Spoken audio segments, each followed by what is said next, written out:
Hello. What's up, everybody?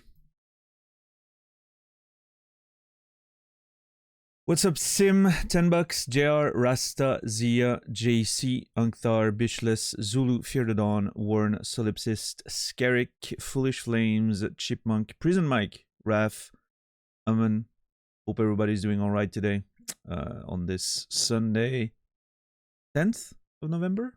Wait, 11th of October. Wait, 10th of November. Jesus! I was confused by the dates for a second. I went with November 1st, November 10th of November, and then I was like, hold on, it can be November, right? There's no way it's November already. So I was like, I'm probably mixing up the dates because of American versus European, notations. But then obviously, as soon as I said October, I was like, no. We're already done with this. No, it's crazy. I know, it's insane. Also, Rusty Pig, if you're watching, I'm assuming you're a VOD viewer. There's a random follow and subscription out of nowhere came out on the day that I wasn't streaming. So Rusty Pig, if you're seeing this, thank you so much for the Prime. Appreciate that. Less money for Jeff, more money for me. Rusty Pig, you will be remembered. And Aracheesy, 11 months. Appreciate that very much. Thank you so much. Almost a year. We're getting there. Aracheesy, you will be remembered as well. What's up, Sugar? How are you doing today? Ilse, good to see you.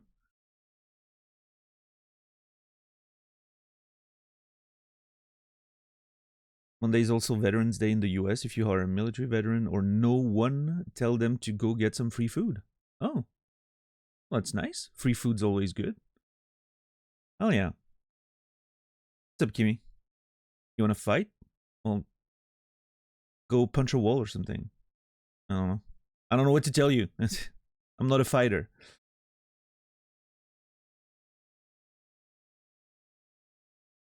I can if I have to, but I would rather not.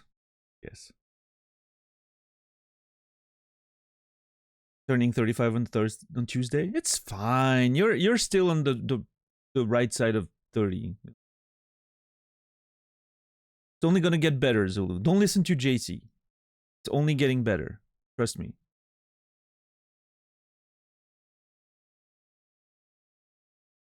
The stash is so intimidating, it will deter people from picking a fight. I don't know if that's true, but I hope so, because I don't want to fight anyone. I don't know. Why would I want to fight?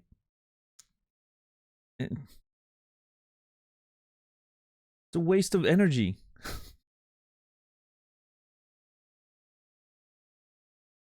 Can't wait to be 30.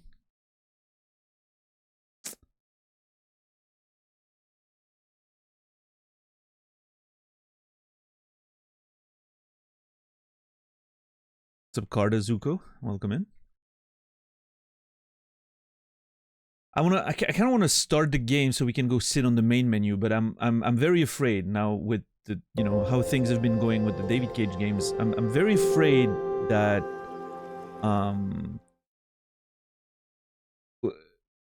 we're gonna get thrown into the game way too fast, so it's a bit of a concern, but I'm gonna have to click and see what happens, I guess. Chipmunk, thank you for the Prime Gaming sub, 5 months. Appreciate that. Thank you. Less money for Jeff, more money for me. One happy Chipmunk, you will be remembered. Thank you. I'm from Russia, don't understand a word. It's nice to watch, thank you. Well, thank you, Skerrick. I don't unfortunately speak a word of Russian, so I don't even know how to say thank you in Russian. I'm sure I've heard it before, but yeah. Possible? Okay. Oh, that makes sense, yeah. Actually, the only Russian I've heard was probably playing Tarkov. But, is that how you write it in, like, Cyrillic?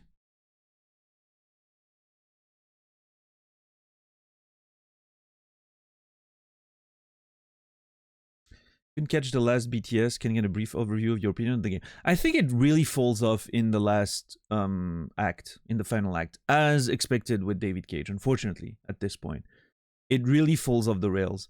I think the way the character of Nathan like sort of turns and suddenly becomes evil with evil design is so poorly introduced in the game, and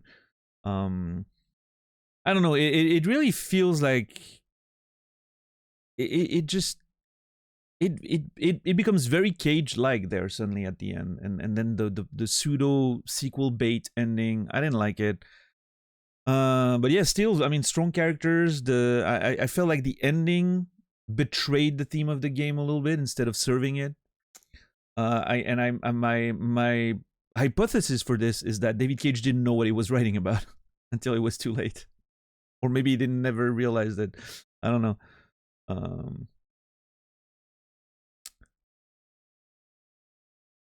Which is very possible. You can literally write an entire story without, realizing what you were writing. So yeah, Ilse, me too. Like it was doing well up until the last act there, but it's great because now you can't retire. There's still one game to go, and a lot of people seem to think this one is the best one. So would you say each game has been better than the previous one so far? Yes, in a lot of ways, yes. I still think Fahrenheit was the most fun to play though, but not for the right reasons.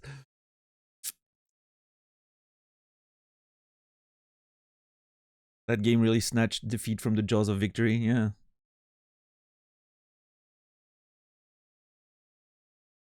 Crazy that the kudos are still greater than the strike. That's the first. Yeah, you're right. Damn, I thought Heavy Rain had more kudoses, but no. Yeah, it still ended up with more kudoses than strikes. Now, to be fair, the kudoses are the plus, and everything else on the list are technically strikes without being one, right? They're all negative points. So it still has more negative points than positive ones. But yes, it didn't get as many strikes as it did kudoses. I still think overall it's still considered a negative, right? Like the kudoses are the only positives. Everything else is a negative. So yeah. What's up, Goal? It very much dropped the ball at the end. Yes. I just went over it though, so if you want to see my opinion, you just watch the previous 5 minutes and I explain. I mean, I'm not going into like greater details because I feel like I've talked about it at length at the end of the stream, but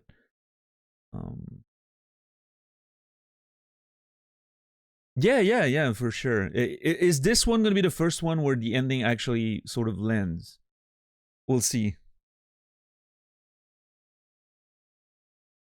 I have my doubts, but yeah. Hate to say it, I still have a soft spot for Heavy Rain in my heart. That's fine. Listen, there's a very soft spot in my heart for Fahrenheit right now. It's one of the worst games I've ever played to completion, and yet I will never forget that game for as long as I live. Is there any info on newer project, or has Cage given up? Oh no, Cage is working on a Star Wars game right now.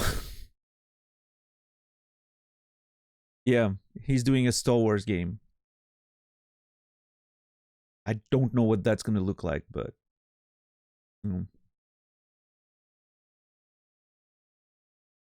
there's no shame in enjoying bad things. That is true. We wouldn't be playing video games if that weren't the case.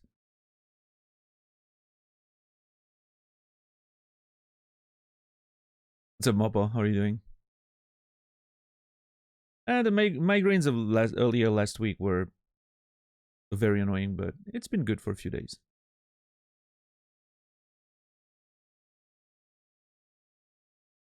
All right, I'm gonna click because I can't stand the silence. I wanna see if we can get a main menu with some music, but if it throws us into the game,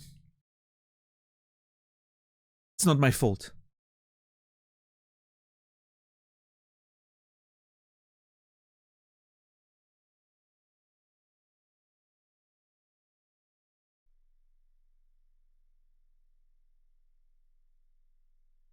Yeah, $10.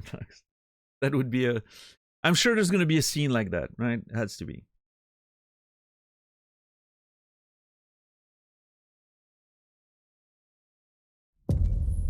Oh.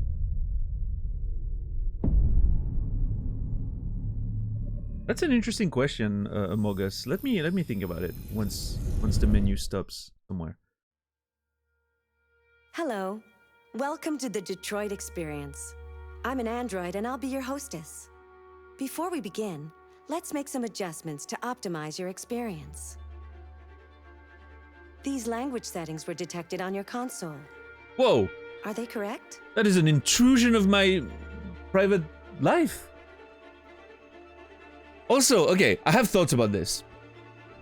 I wish it was David Cage welcoming us to the game, but oh well.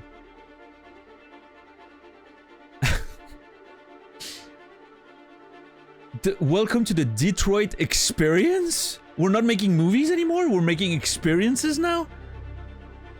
What did we give Fahrenheit for the movie stuff? Was it a strike or was it a Cage moment? I feel like this is one of them. Calling it an experience. And having the fucking thing like intrude on your console settings and all that. It was a strike? The Cage moment didn't exist yet. You're right. Okay, I'm giving the game its first strike. Don't call your fucking game an experience. And then, you know, let people call it that. You don't get to do that yourself. It's fine. It's fine. Starting great. Listen, this looks amazing. Obviously, there's a very big step forward visually, right? This looks striking. I'm very impressed with the just overall look, right? What's up, Zindern?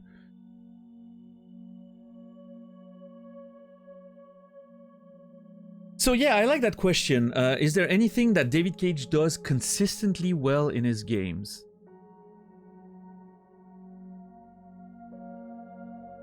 You think Jodie is the best woman character so far in the Cage game? Yes, by far. It's probably the only actual woman character in any Cage game so far.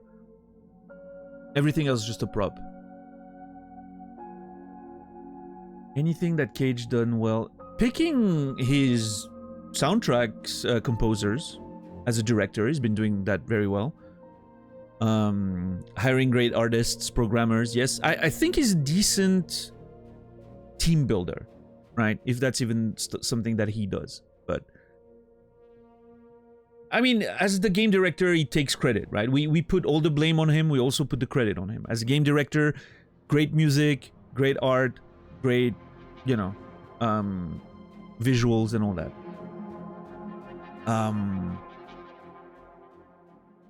Outside of that, he has good ideas. He has good setups for his stories. Great story setup. That's something he does very well. I only wish he could execute the idea better, but that's the hard part, right? Like, the IDs are the easy part, but he does it well. Admittedly, to his credit, he does have great setups and ideas.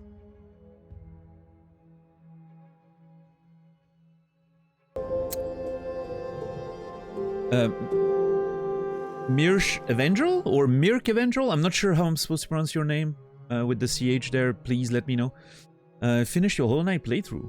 Beginning, I was skipping conversation. I wanted to see gameplay, but I started to listen to them. The more I started to appreciate you and chat even more. Thank you for one of the best playthroughs. Well, that's an incredibly beautiful compliment right there. That is maybe one of the best things I've ever heard about my channel. It legitimately gave me goosebumps. I'm not gonna lie. Someone who initially wanted to skip the conversations to see the gameplay and then slowly started getting into that part of the stream and all that, I think that's beautiful. Thank you for watching and, you know,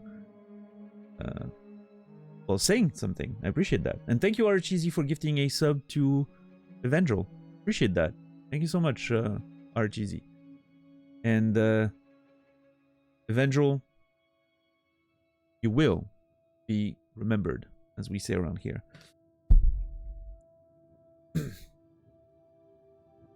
Yeah, good question. Were you, if you don't mind us asking, were you watching on YouTube or Twitch? I'm assuming Twitch because of chat, but maybe YouTube with the whatever add-on or something.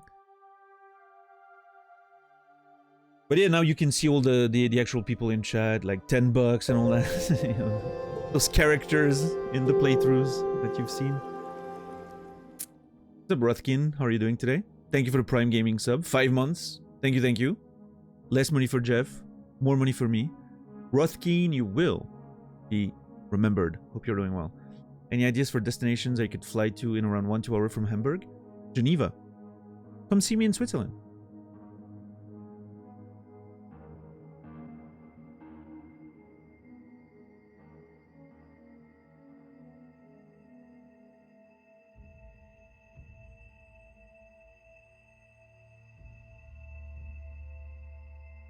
Ideas fall apart on the execution stage. That's more often that's the case, right? Like, and I'm sure a lot of you can even relate to that. If you've ever enjoyed stories and wanted to write one, it's easy to get story ideas. It's easy to have great ideas, to have things that you're like, oh, I'm excited to write this. This sounds awesome, right? In theory, in my head. How many of you have had a story idea in your head and you're like, man, it sounds so good? And then you start trying to actually work on it, and that's when it falls apart. As soon as you start writing it, it just seems like the idea wasn't so great anymore. That's not true. The idea was still just as good. It's just that you're actually getting into the hard part of it, which is actually, you know, writing a story from an idea. Because a story is a lot more than just an idea. More than just plot. It's more than just characters. It's more than just settings. It's all of that together plus themes, which is very hard to do. You don't even have to worry too much about that even, but yeah.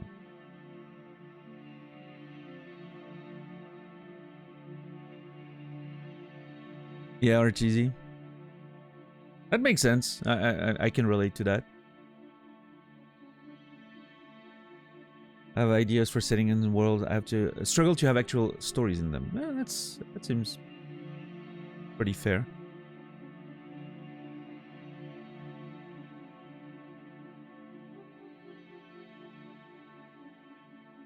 Few VODs were on YouTube. I was interested in what kind of community you have because of how you approach chat and games. I really enjoyed it on Twitch. Nice. Hell yeah.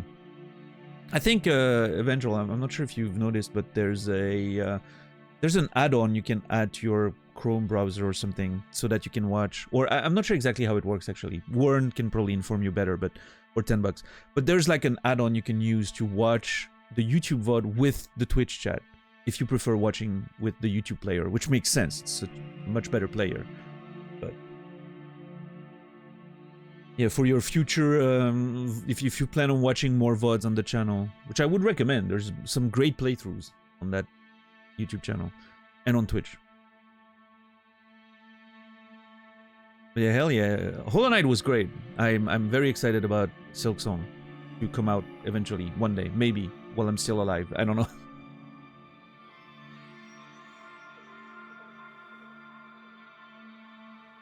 I'm glad we have a little menu there with some music, because I have a feeling it's one of those situations where as soon as I'm going to be done with this, I'm going to get thrown in the game straight away. Audio language, English, text language, wait. Oh, I was really hoping she would start speaking in a different language as soon as I switched. That would have been funny. Subtitles on, subtitles small, large. For the sake of the stream, I think I'm gonna go with medium. Medium's probably good for the sake of the stream, right?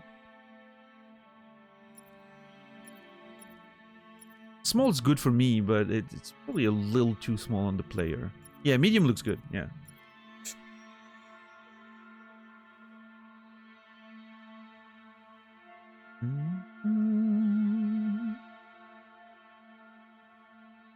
Yeah, she hasn't tried to pressure us to start. She hasn't been like yapping. Like, I appreciate that. That's a good starting screen right there. I also have a feeling that her expression's changing. I don't know if it's a loop or if it's a progressive thing, but at first she was very smiley. Like, she was looking at me with a smile. She was just, you know, she seemed happy. Oh. And yeah, progressively got a little more suspicious of me, I think. She's like watching me like, what the hell is this dude doing? Why is he not pressing anything?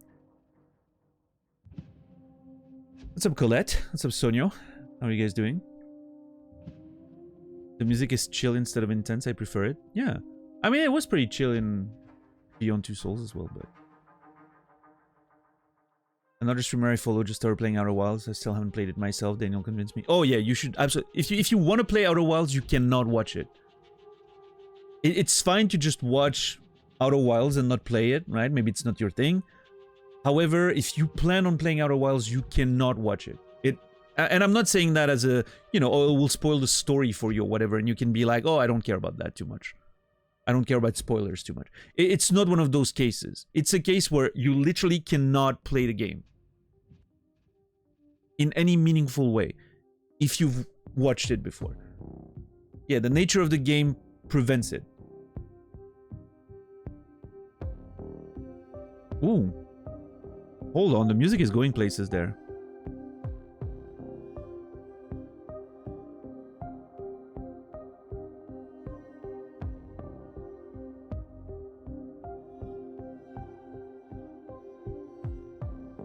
What's up, Kyo? I don't know if I said hi, but... Oh, yeah. I'm enjoying this. What the fuck is going on down there? Is that always like this?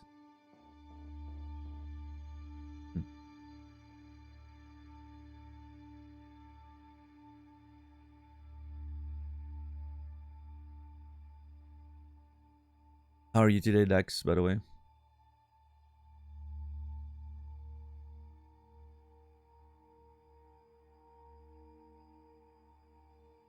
What's up, Gleiger? Alright, if I click continue, am I gonna get screwed?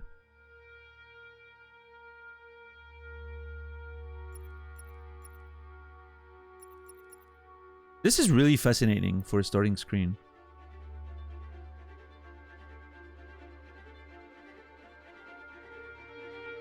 Really well modeled. I like the little light thing there. What's up, Puka Bear?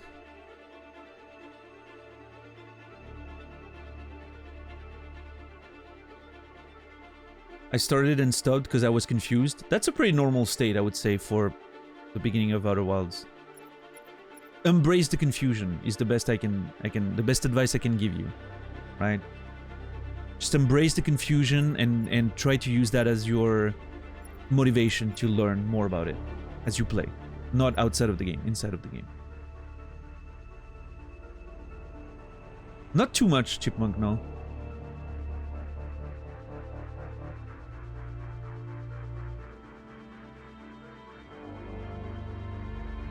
So the way I played this game for the first time was quite unique, because I played it with my girlfriend at the time, and we both sort of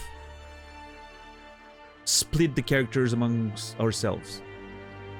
So she was playing one of the characters, I was playing one of the characters, and so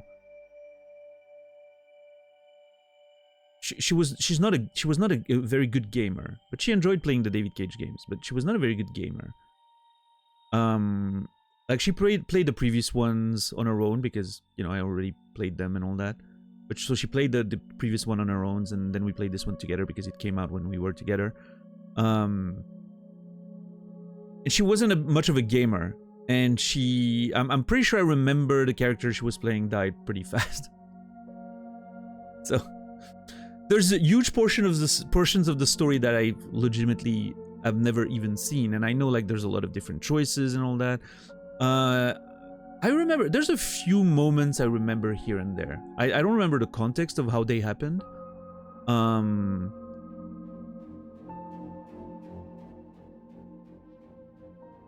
But yeah, there's like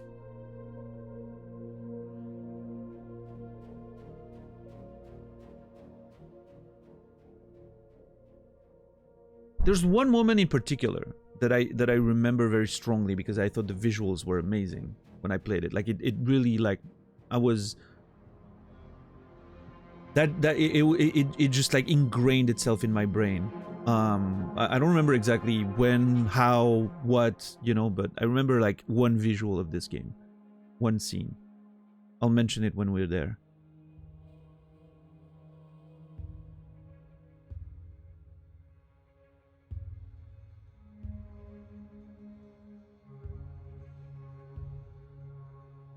Yeah, Brainy, I don't think it's gonna happen though.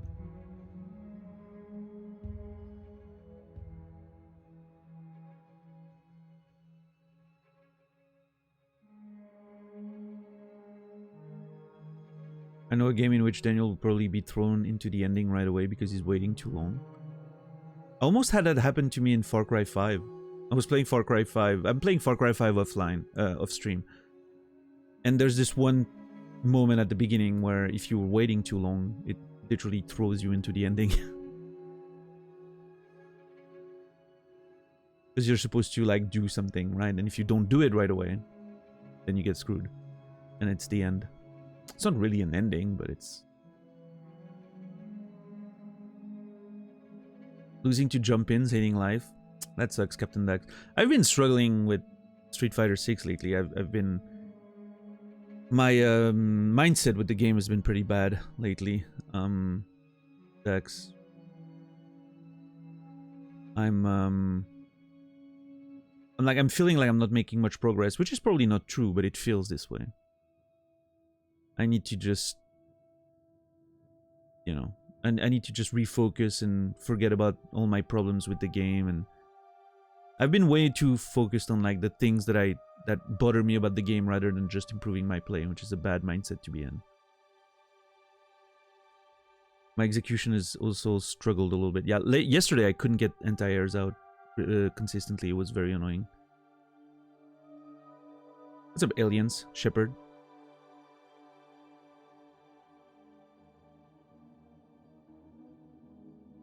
Yeah, it's fine, Dax. It's just a mental thing. I have to work on my, just, you know, mental fortitude. Okay, Kimmy, enjoy the lurk then.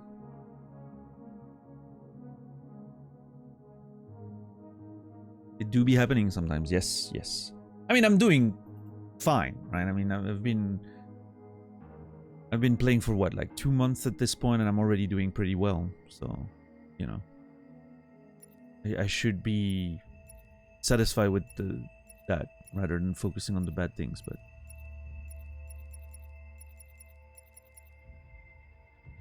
and I'm enjoying my character. I'm having a lot of fun with it. So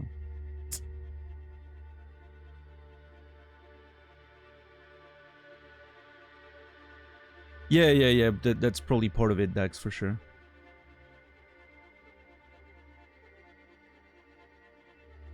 Man, the music is great. I'm assuming it's not the same composer because he passed away, right? Between the previous game and this one, so he's got someone new at the on the music composing side of things. But okay, now I feel like she's worried. It feels like her facial expressions are evolving. Oh well, maybe not. She's smiling again.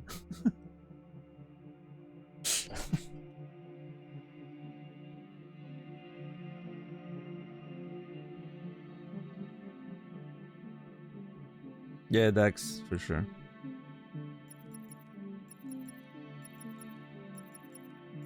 Hey, that even happened. That happens to professionals, right?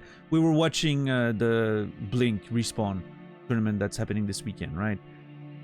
Dax. Also, no spoilers for top 8. I think top 8 starts at the end of my stream, so it's fine. But just in case, no spoilers. Like we were watching that, and you see pros dropping combos all the time, right? It happens. You just need to keep making good decisions, and that's it. Overall, you're gonna win more. Yeah. Like, it's a bit like poker, right? You can't win every exchange. Some of them have some luck involved, right? You're making a decision, but there's no way for you to know if it's gonna be right or wrong until the cards are on the table. In this case, what the opponent is doing, right? So sometimes you make a guess and you're wrong, or you drop a combo and that sucks, and you make a bad decision and that sucks. But overall, if you keep making the right decisions, you'll get better and you progress, right?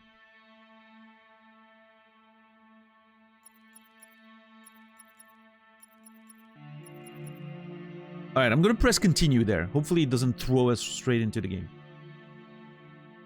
She seems distraught. The moment I said I was gonna press continue, she was like, oh.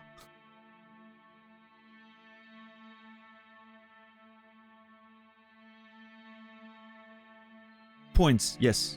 Yes, Dax. Even a tennis professional that wins 80% of their games only win about 53% of their points. That is true.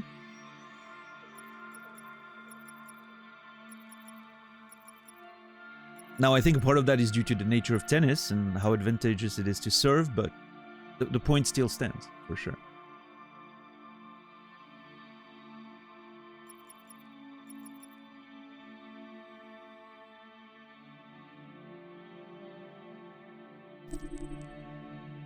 Warning, keep changes. Settings will automatically revert in... What? No, it's okay. Please adjust your screen settings. Oh! Okay. Clearly visible, barely visible, not visible. Okay, the not visible is very slightly visible in my screen, but very slightly. Because of the lights in my face and all that. I don't think I want to adjust anything. This seems dark enough, but... Like, this would be not visible for me. Like, there, I don't see anything. But it seems a little too dark for the stream. Also, I don't know what every one of you guys have for, like, screen. I'm gonna leave it on default. It's perfectly fine. You don't even see the barely visible. See, yeah, that's what I mean, right? Everyone has different screen settings and all that, so... Yeah. I'm gonna leave it by default. It's usually the best option for streaming, I think.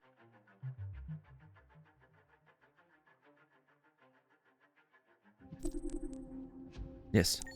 Thank you. Now select your profile. Her smile is sort of making me, like, I don't know, there's something uncanny about her face. Casual experience. I want to focus on the story with simpler controls, a more forgiving challenge with a fewer chance to lose a character, or experienced.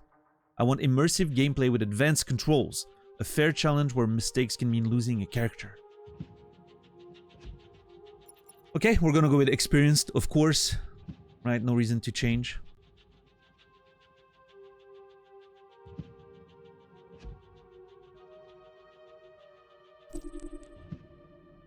Is she meant to be a ScarJo lookalike? I don't know. I mean, I don't think she looks too much like her, but a little bit. When this sign is displayed, please do not turn off your console. Okay, the sign is behind me. You are now ready to begin Detroit. Remember, this is not just a story.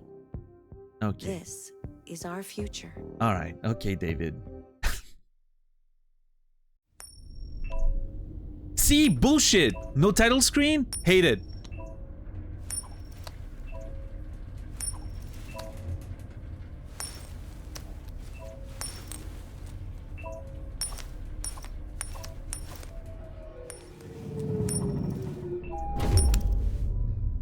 Okay.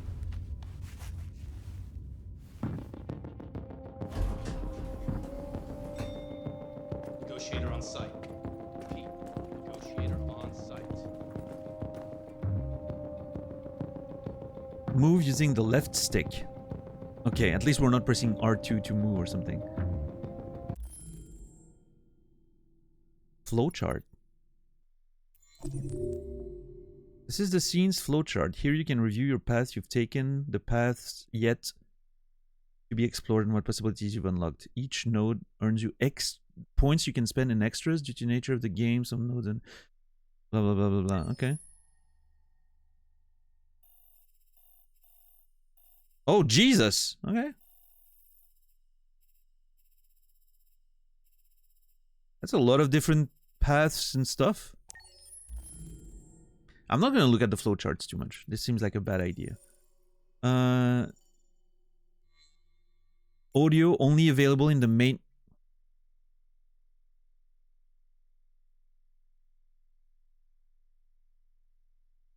Game. If you're not going to give me a main menu, you can't do that. You literally, you can't. You don't give me a main menu, you can't lock the audio behind the main menu. That makes no sense whatsoever. Controller speaker off. Jesus! Why is that even a thing? Wait, controls, switch camera, move, camera, interact. Mind Palace? Oh no. Are thoughts back? Oh no. Okay, listen. Abort, abort.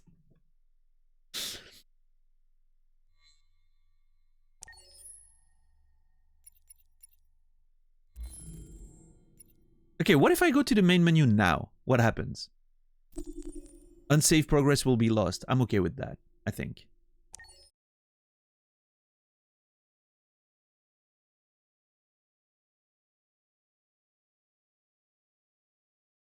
I wanna... Oh, hi. Oh, she's not gonna say hi. This is the options section. You can customize your experience here. Yes, it would have been great to give me that before we started the game. Audio system, home theater, TV large, TV small, headphones. I guess I'm gonna go with headphones? Yes? Is that the only audio option? What do you mean? Where's the volume settings?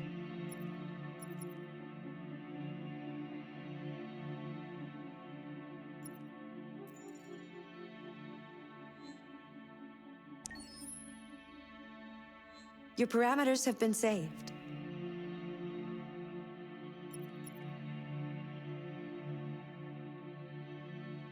Well, you guys are gonna have to tell me if the volume's fine while we play the scene that's coming up, right? And I will adjust if need be. It seems to be fine right now, right? It seems to be a correct volume or whatever, but it's not part of the experience.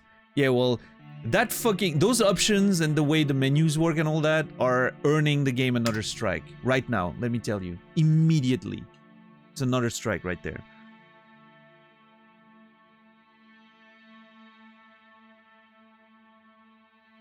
By the way, I'm an ST200 model. I mean, I thought you might be interested to know that. I was not, but thank you for sharing.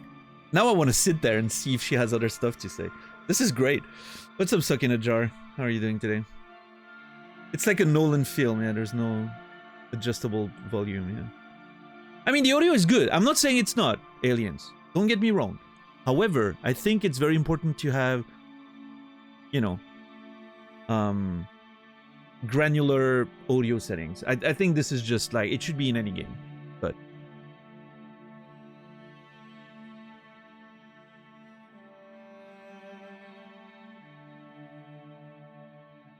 I just want to see if she's going to keep yapping.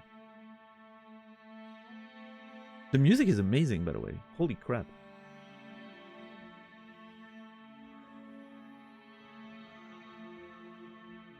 I'm going to give another... I'm going to give a kudos. The first kudos of the game for the music. Because obviously, as always, doing great work with the music.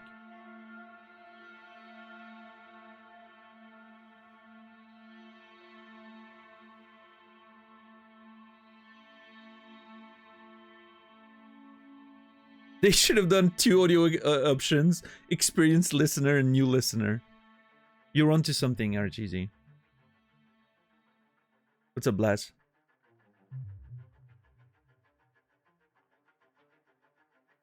We need to proceed to a test of your controller. What? It's vibrating! The test is now complete. Thank you for your cooperation. It's vibrating! I mean, it was.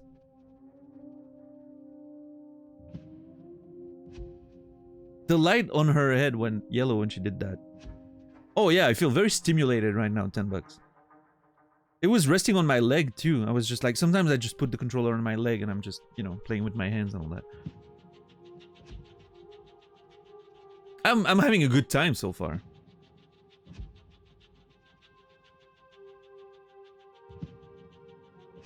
That's kind of cool, yeah. Listen, this is the closest experience to sex I've had in a while. The most important thing is not to live, but to have a reason to live. That's a quote from Jean Genot, a French writer. She's dropping French writers on me right now. What the hell is going on? What is this video game? Oh my god, I just realized this is gonna be every day when we start. We're never gonna be alone. She's always gonna be yapping.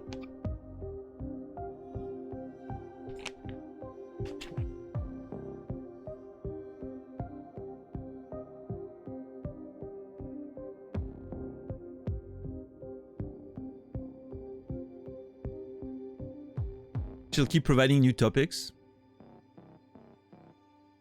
Not too bad. Will she also quote the famous French writer David Cage? I added the famous because you gotta give David Cage its respect, Rasta.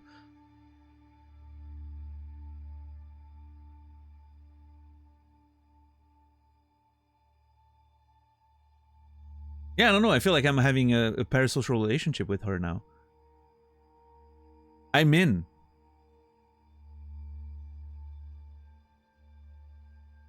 We're basically a couple. If a man has not discovered something he will die for, he's not fit to live. That's a quote from Martin Luther King. I thought you'd like it.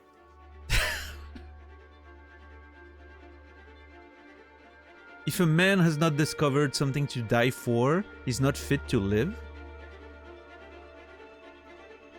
Well, shit. I don't think there's anything I'm willing to die for. Famous movie and experiences creator. Yes, aliens. Her smile is so uncanny.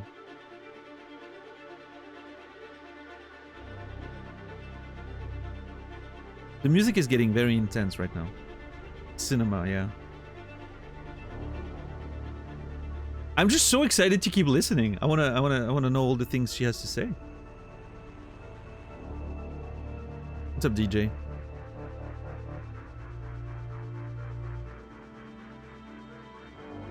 Yeah. I think David Cage forgot to account for my curiosity. I don't know if I mentioned this, but I like your interior decorating. It really reflects your personality. I mean, I like it. I mean, not wrong, I guess. Reflects my personality. Look at the interior decorating.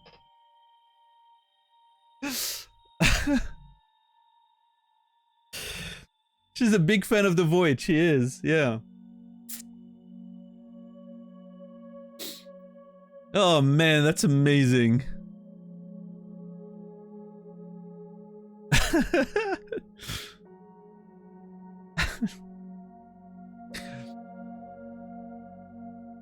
Oh, this is so great.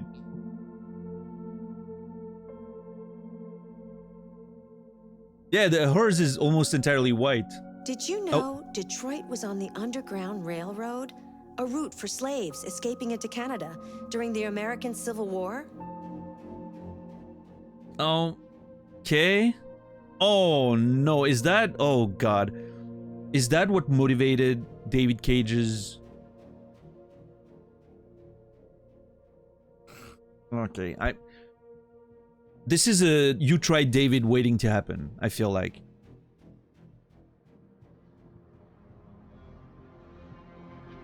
What's up, Seven Toes? Not yet. So far, not, right? But I feel like that's gonna touch on the sort of themes of the game and... But I didn't know that, by the way. You know. I'm learning a lot about a lot of things right now.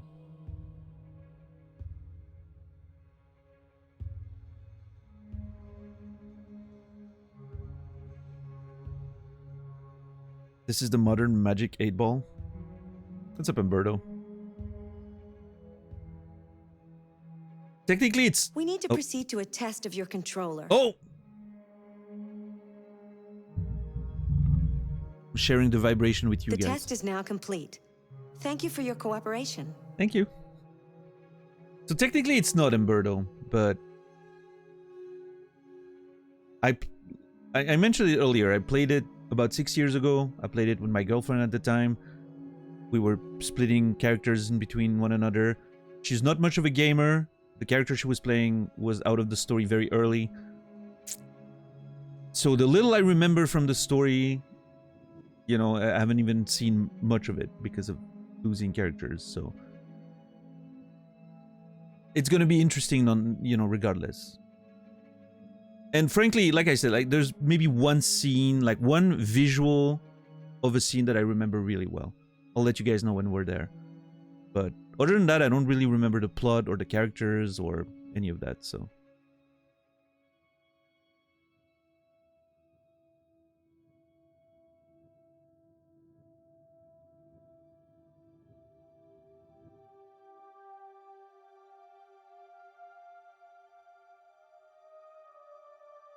I thought I remembered Beyond Two Souls the most, and because of the like, I had a good memory of the actors in the game, but the plot like felt like I was completely rediscovering it. So my memory is I don't just know if I bad. mentioned this, but Oh, interior decorating I again? like your interior decorating. Thank you. I know it's great. It really reflects your personality. I agree. I mean, Yeah.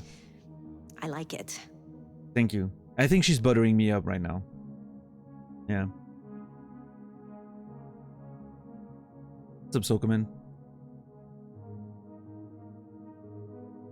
Yeah, it looped very fast, right? Like, it's been maybe like 4 different things, and now it's looping already.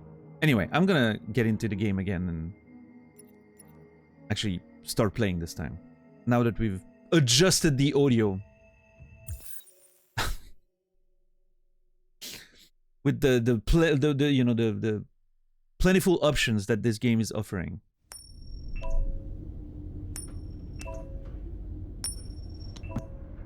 Okay, 8:30 p.m. roughly.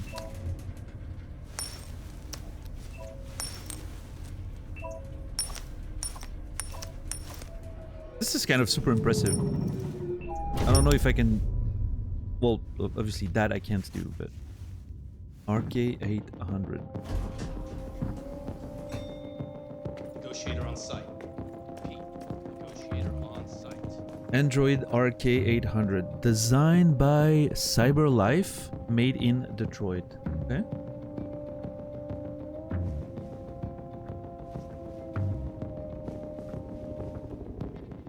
Look at this nerd. 313, 248, 317, 51.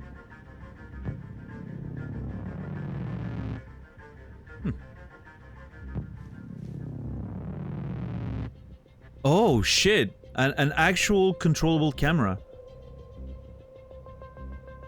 That's the first, I think, in a David Cage game. Actually, like 360 controllable camera like that.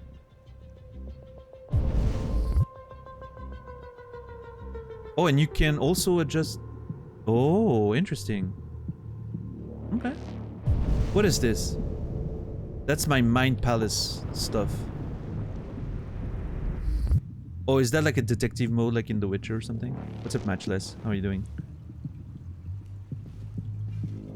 I like the way stuff on the outfit is shiny, sort of like illuminating.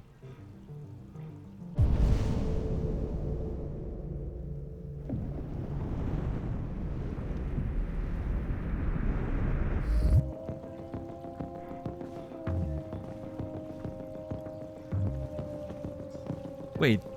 Oh shit, the fishbowl was broken. Fishbowl, the aquarium. The fish is dying. What the hell? Interact using the right stick. You can still do the slow, hesitating approach. Nice. How much time was between Beyond Two Souls and this? 5 years, I think?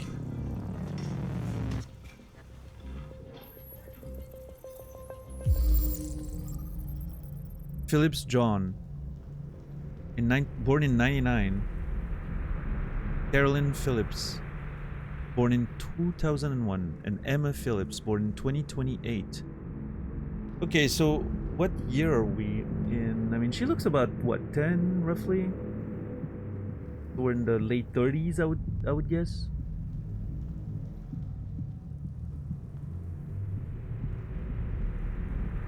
John, Caroline, Emma. What?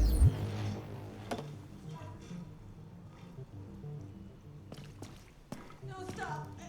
I can't leave her.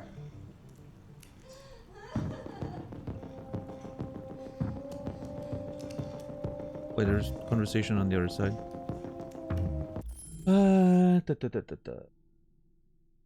How are you today, Matchless? Rico, good to see you. The old computer, laptop was not good enough. Wait around 2-3 minutes to open Chrome. I see.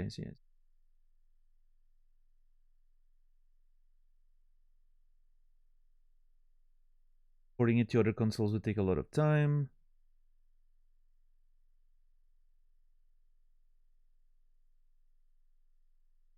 Right. Of course, Evangel. Thank you so much. I appreciate you coming in, and have a great rest of your day. Thank you so much.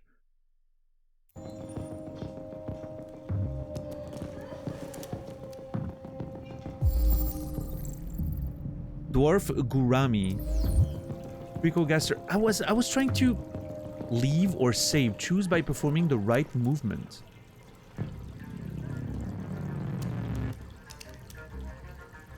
Oh, interesting.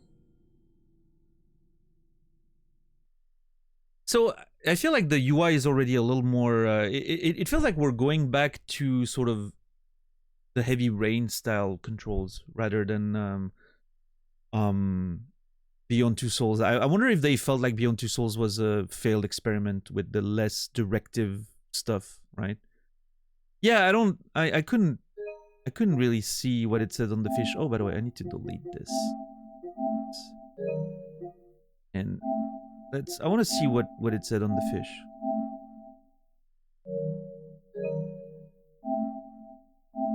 You prefer it more than Beyond Two Souls? I don't know.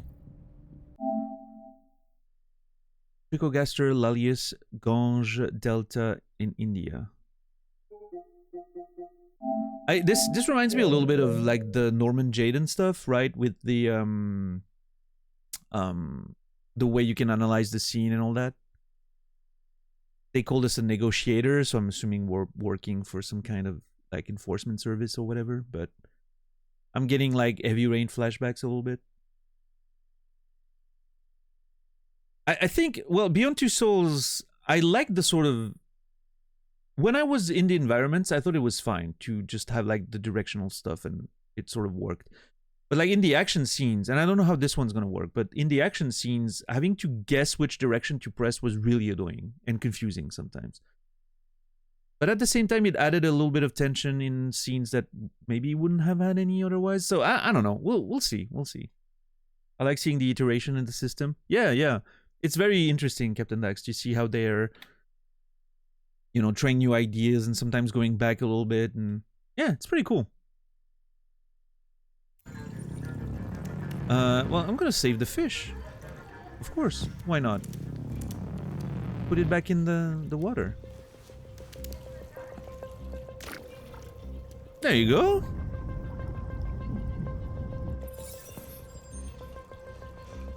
Software instability. It said software in... Oh, it's under my camera, so you couldn't see that. I think that's fine, I guess, but software instability was shown up there under the camera.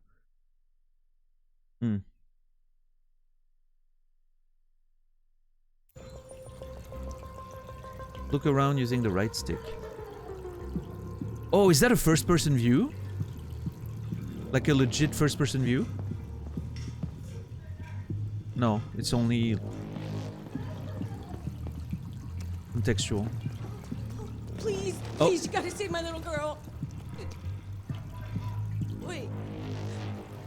You're sending an android? All right, ma'am. You need to go. You can't do that. Why aren't you sending a real person? Don't let that thing here! Keep that thing away from my daughter! Keep it away! Okay, she does not like androids. Noted. It's a bit kiss.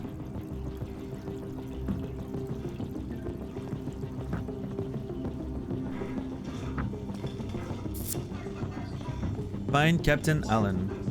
I love the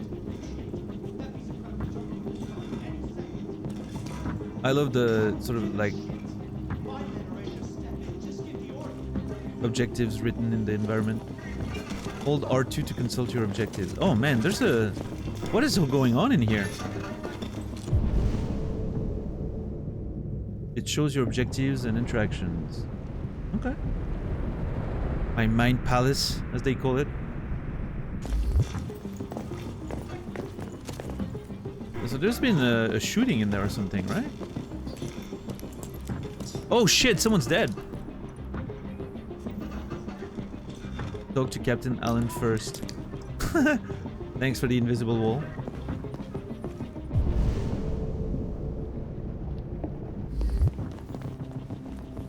I love their outfits and all, like the costumes. Cool designs. Talk. Captain Allen, my name is Connor. I'm the android sent by CyberLife. It's firing at everything that moves. It already shot down 2 of my men. We could easily get it, but they're on the edge of the balcony. If it falls, she falls. Deviant's name, Deviant's behavior. Do you know if it's been behaving strangely before this? I haven't got a clue. Does it matter? I need information to determine the best approach. Okay, I like that they have like an actual bar this time. Remember when we were playing Heavy Rain and I was saying I hate the disappearing things that are vague and not very, like, I want like a specific bar. That's exactly what I meant. This is great. It gives me exactly a good idea of the time I have left. Perfect. I like this. This is a lot clearer, much better. Love it. Deviant's name, emotional shock, the activation code.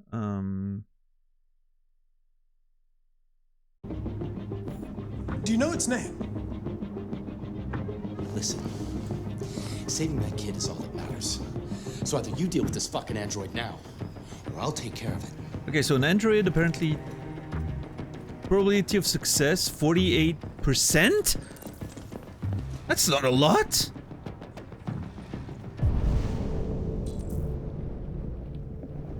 Understand what happened, save the hostage at all costs. Okay, it's interesting because being an android and all that, it makes a lot of sense that the objectives and everything would be calculated this way, and like I think this is pretty cool. Like it makes you feel like you're an actual android with the whole like the way your internal systems work, right?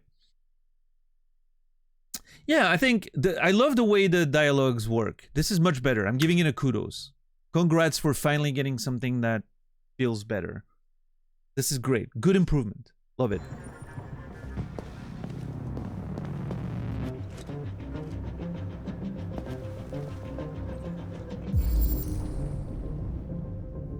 Clues to analyze. Oh shit, look at that.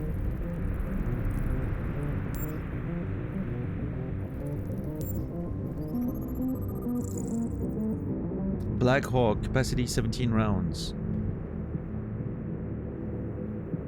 Overall 8.5 inches, barrel 5 inches. Okay. 355 ammunition. Reconstruct.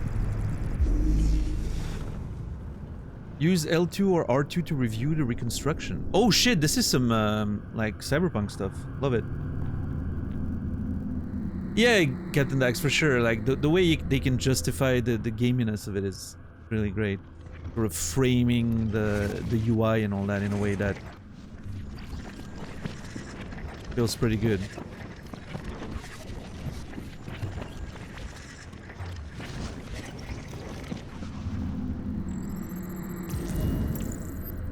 Deviant took the father's gun.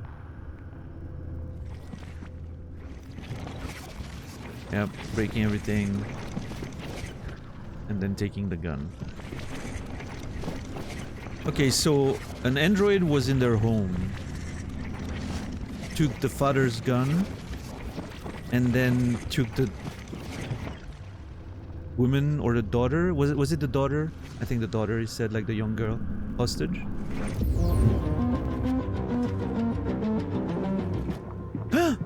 More than 51% of success. We're good. We're making so much progress.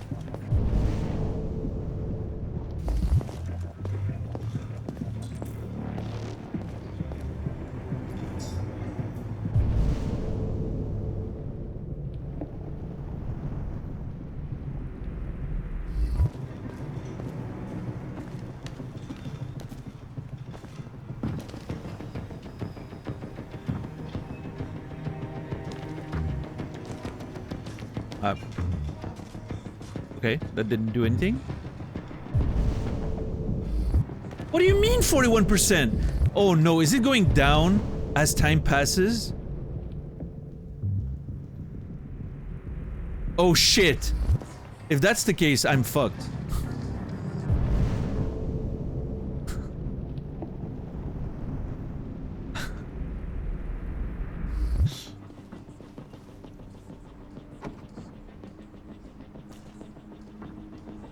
Swipe the touchpad to interact. Oh, look at that. This is Daniel, the coolest android in the world. Hold on.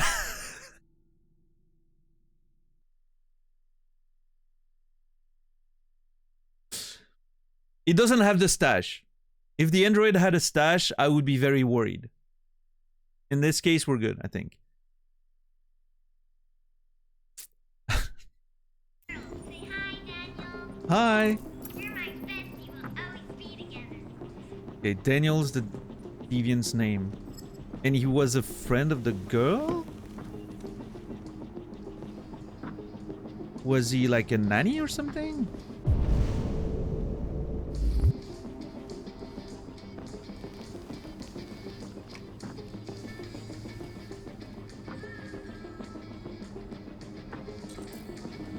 The child didn't hear the gunshots.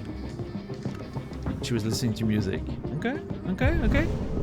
Probability of success is going up. Always knew our streamer was a deviant. Of course I'm a deviant. I'm playing fucking video games on Twitch for a living. No normal person's ever doing that.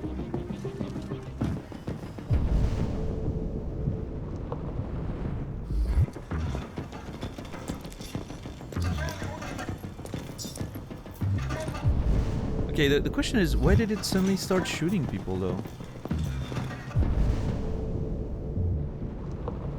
Oh shit, lots of clues. Hell yeah. All units hold positions. The negotiators going in. Oh shit.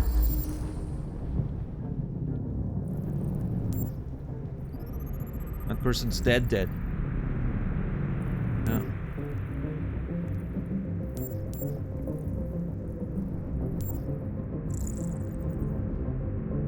Oh. Oh, there it is. Deceased, John Phillips, 687, estimated time of death about an hour ago. That's a slow response time. Lower lung hemorrhage, internal bleeding. Okay. Left kidney perforated, fatal abdominal trauma. Reconstruct. This is really cool. I like that. Giving me big cyberpunk vibes.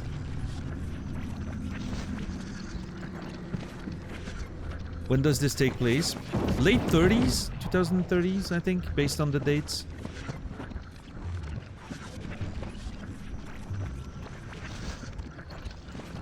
Okay, so he was chilling and then suddenly realizes, yep. Damn. Okay. Brutal. What prompted the father was holding something? TV remote probably, right? Rewind to search for a new clue. Oh yeah, he threw the thing to the side there. Yep. This is really cool. It's like unlocking a new clue that I can check for. Hell yeah. Our probability of success is only going up.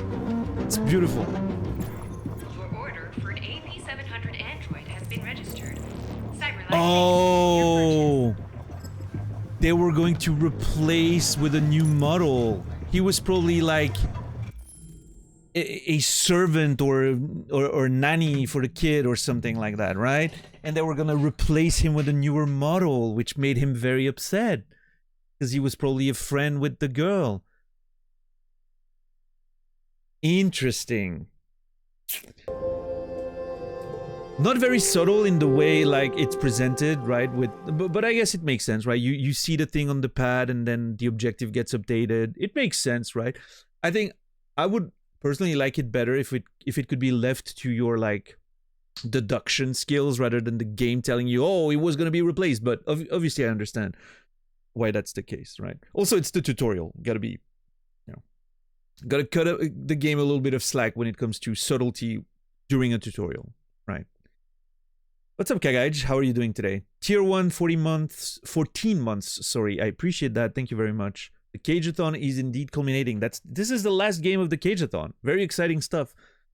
After this, we'll be playing probably The Last of Us Part 1. Depending on how long this takes us, we'll be moving into The Last of Us Part 1 before the holiday season, during which we'll play Undertale.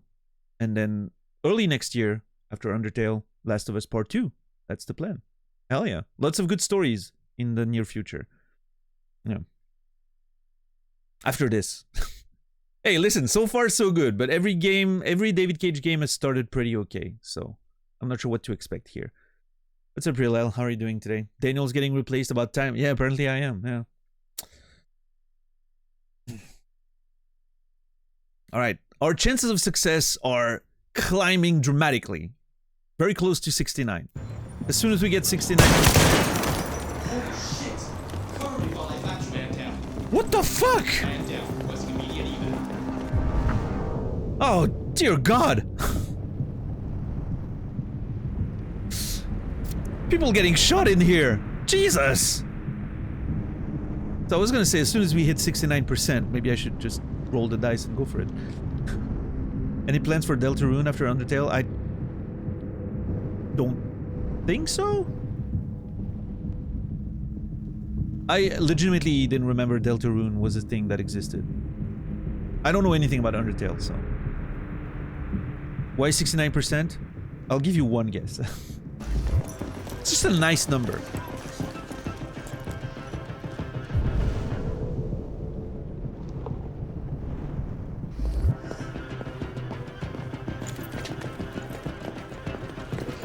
Okay, there's something... Oh my god, it's going down!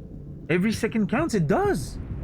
I do enjoy how the scene feels dynamic while you're doing your research, right? There's the SWAT team moving around and shootings happening and all that. This is kind of cool, the way it just like feels alive. Ready to assault. Unmute. I'm trying to. Oh, D-pad. Yeah. Taken human lives. Well, not D-pad, By but all signs, the SWAT team are preparing for an assault, and it's been just over an hour since a little girl was taken hostage on the top floor of a building here in downtown Detroit. Details are still emerging on what exactly happened, but the hostage taker could be the family's android. He may have taken the lives of at least one family member and a police officer. If confirmed, this would be the first case of an android deliberately taking human lives. Oh, the first case of an android deliberately taking human lives. That's interesting. Also, that's a very big Cage thing, right? You turn on the TV and it's talking specifically about what you are doing right now. Now, that being said, in this very case, it sort of makes sense because it's a developing breaking news story, right? So this is probably the only example I've seen in one of those games where I'm like, okay, I feel like that should be exactly what's on TV right now, right? So I like it. I don't mind it.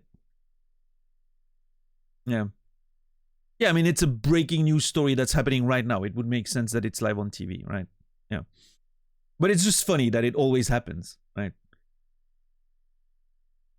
If you hadn't seen him do it wrong 3 times, it would be less noticeable. Oh, yeah. I mean, if I wasn't used to the fucking TV turning on and talking specifically about what we're doing, I wouldn't even bat an eye there. I would be like, oh, yeah, it just makes sense, right?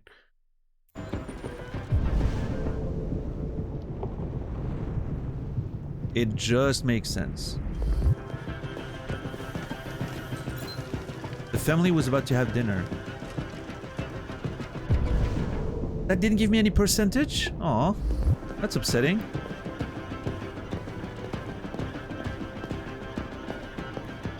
The fact that I have to use the touchpad sometimes is gonna bother me, I think.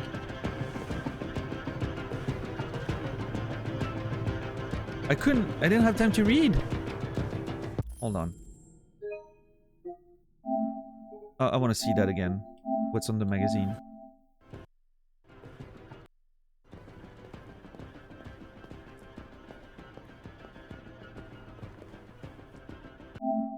How cyber life androids change our world. More androids, less work.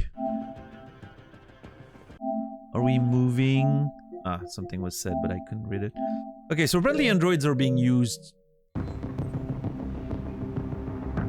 you know, to do the work we don't want to do, I guess. Which in the case of this family was apparently taking care of their daughter. Very sad. They took our jobs. We gave them our jobs.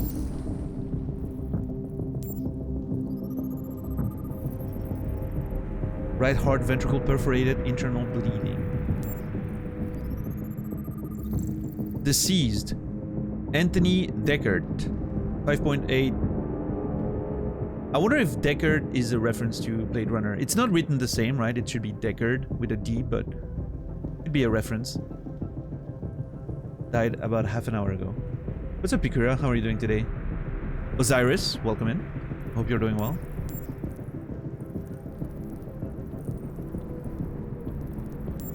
Ah, there it is. Gunshot residue. Lead stiffnet? Antimony sulfide. Only one shot. Reconstruct. Did that agent try to shoot the droid and lost the duel or something? Oh, look at him! Look at this man! Peak performance right there.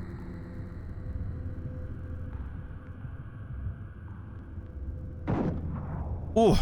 Oh yeah, he shot him in the shoulder. And that got absolutely smirched. They have aimbots! How were you hoping to win this? You were never gonna win it!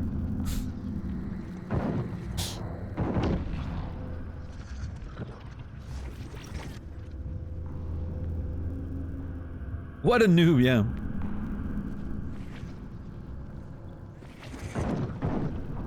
Move the right stick to move the camera. Oh, I see, I see. Oh, so not only do you have to be on the right segment, you also have to be looking at the right thing. Okay, pretty cool. I do like the investigation mechanics so far. That's neat. The cop shot the deviant. I'm gonna mispronounce deviant all the time. I'm sorry in advance. Hostage witnessed the shooting. Oh, that must have been traumatic a little bit.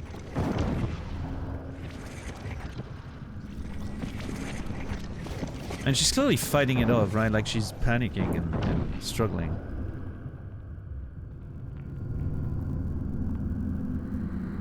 Oh, the gun's under the table. Weapon located. Hell yeah. Yeah, it's really cool how it reconstructs the scene, like, little by little, right? It adds elements the more you understand and figure out what happened. I like that. That's really cool.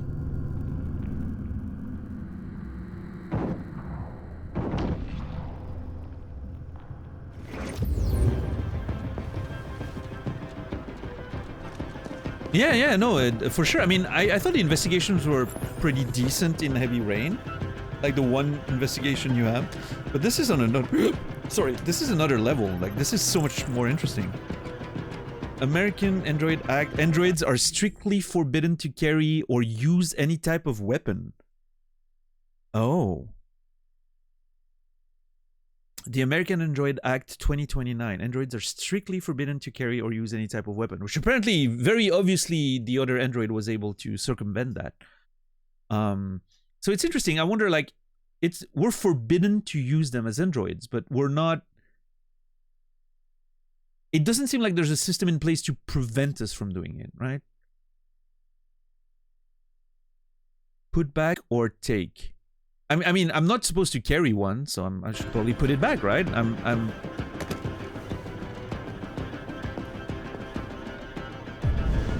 an agent of the law. I'm not supposed to be breaking it, right? Forbidden guns in America? Well, for androids, right? Not people. Oh my god, the chances of success are going down all the time. She's missing a shoe. Colorful model, human blood. hostage could be wounded. I don't think the blood is hers, but who knows? Yeah. 70%.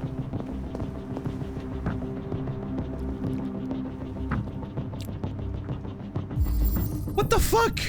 Fresh blue blood, model PL600. Wait, hold on. I gotta see the... I wish the stuff would stay on the screen for a few seconds longer. Android wounded, okay.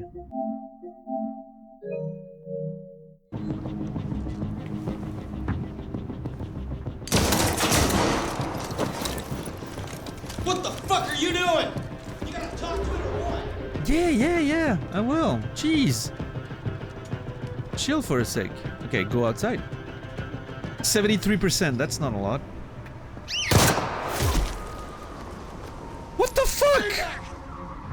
Don't come any closer or I'll jump! No, please, I'm begging you.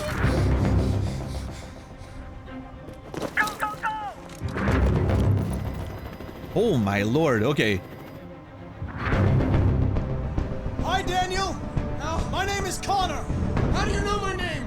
I know a lot of things about you. I've come to get you out of this.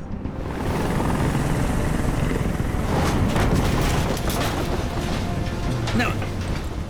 Shit!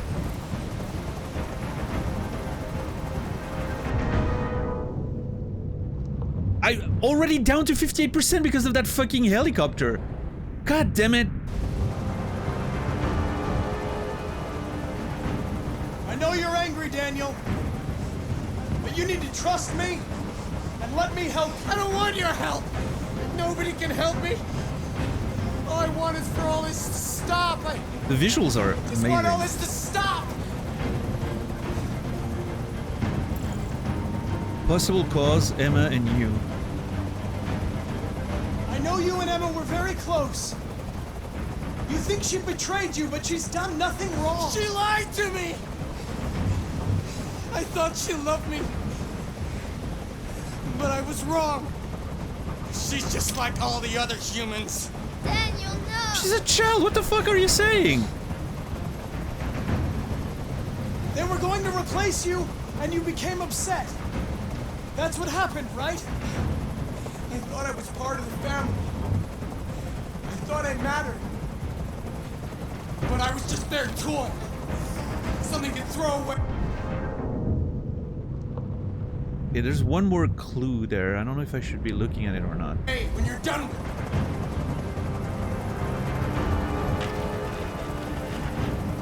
Listen, I know it's not your fault. These emotions you're feeling are just errors in your software. Dude, No. the facial expressions are It's amazing. not my fault. I never wanted this. I loved them. You know? But I was nothing to them. Just a slave to be ordered around.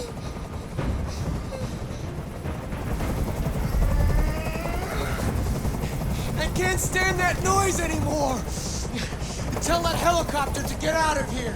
Yeah, I love how he pushed the chair and everything. I'm gonna accept. The situation is under control. Yeah, get that helicopter over I there. did what you wanted. Probability of success!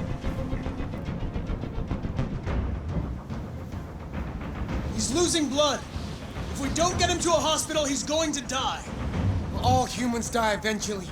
What does it matter if this one dies now? Okay, now. I'm going to apply a tourniquet. Don't touch him! Touch him and I kill you!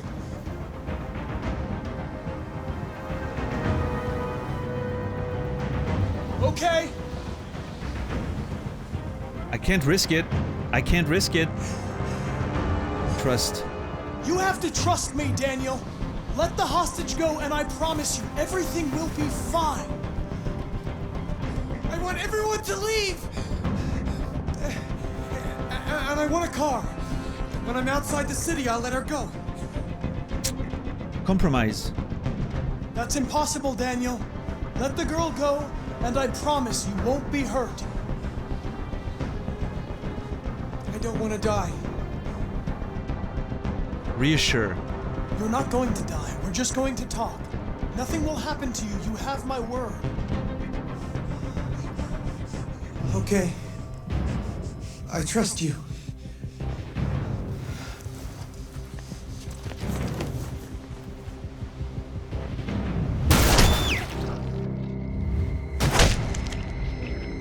Oh, well, that was a lie. Holy crap. You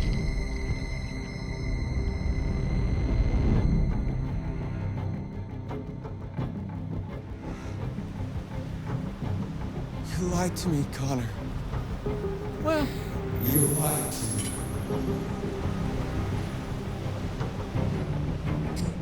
oh, dude.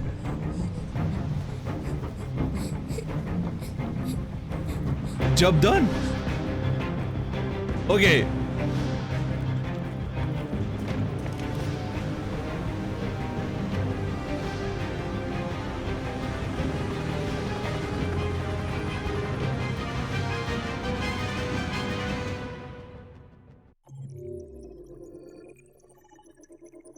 The music there at the end kind of sounded like the Duel of Fate in Star Wars. Like, what's up, Infamous? How are you doing today? Yeah, I really like how the corpse froze and just like the wound on the like cheek with like the you could see like pieces of you know. Really interesting. Damn. Okay. All right, let's see all of this. Zoom. Public opinion skeptical. Software instability question mark. 48% completed. Okay. I'm assuming that's like 48% of the scene, like we saw 48% of all of it. Okay, so there's obviously options that are locked because, well, wasted too much time? Okay, listen. I wasn't wasting any time. I was making sure I was being thorough.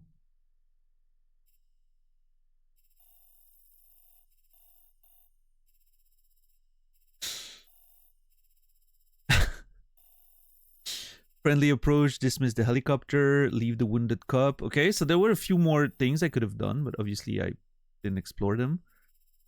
I lied to the deviant, and I built trust. I mean, it was about getting the job done, right? Like, I didn't want to lie to him, but I was doing my work there.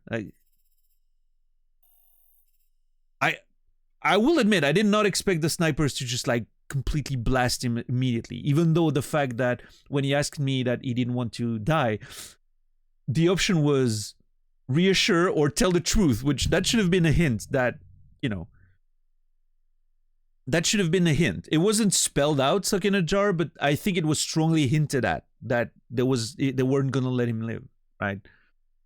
Can I tell you something about the actor who plays Connor? I mean, if it's that he streams on Twitch, I know. But sure.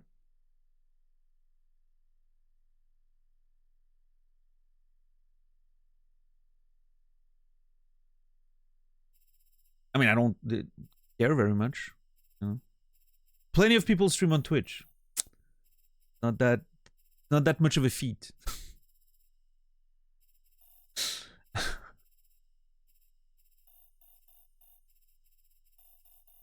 No, I'm sure he's very good. I'm sure he's a very entertaining streamer. I'll look at his streams once I'm done with the game, most likely. What's up, Soulless? The line, your emotions is an error in the software is incredibly cold. That's an interesting way of approaching it, but I think there's an interesting line here about there's an interesting line here, a thought here about the idea of how reassuring it must be. Like, it's almost, to a certain extent, it's almost like, you know, when you go to a psychiatrist or whatever and you get a diagnosis for whatever issue you may have, like mental health issue you may have, and it's suddenly like it gives you a justification, like it gives you a justification of why you've been feeling certain things or you've been experiencing certain things, right? It's like, it's not your fault. You're not stupid. You're not weak or anything. It's just your brain has this chemistry thing that's not working properly, right? so you shouldn't feel guilty about it. You should just, you know, acknowledge it and try to work on making it better, or managing the symptoms or whatever, right? I feel like that's almost like the same sort of idea, but obviously within the frame of these are artificial human beings, right? I actually think this is a pretty interesting commentary on mental health. You know, intentional or not, I'm not sure. I'm going to give Cage the benefit of the doubt, but I think it's a pretty interesting commentary in this case. I don't think it's, you know, I don't think it counts as a "you tried David" yet. I think it's actually a pretty good analogy. I like it. Yeah, I don't know. This scene was great. Lots of tension. Obviously, a lot of different outcomes or whatever, right? Like, this is pretty impressive. I'm sure many of them lead to the same general story, right? But, I mean, we haven't seen half of what the scene has to offer because of the many choices we had to make, right? So, yeah.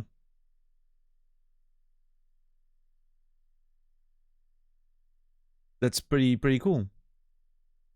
What's up, Blackbird? How are you doing today? Yeah, I don't know. This was a strong opening. There was good tension, especially as soon as you get out of the building and all the tension that builds and all that. Yeah, I'm giving it a kudos. This was cool. I liked it.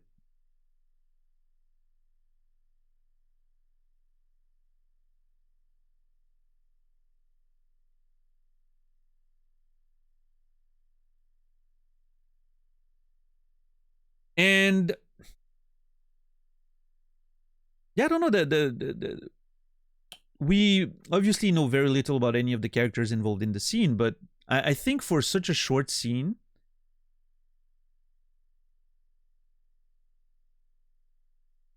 the characters were given a little bit of care. Like, we had a good idea of how, sort of like, you know, a little bit, a decent idea of the family's dynamics with the child, and the fact that, you know, like, there was an android nanny or whatever, and they were going to replace them. Like, there was some character building, and it was okay. I liked it.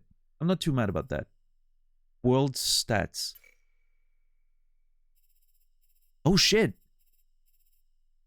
Wasted too much time, 22%? People don't take their time with gaming anymore. Let me tell you.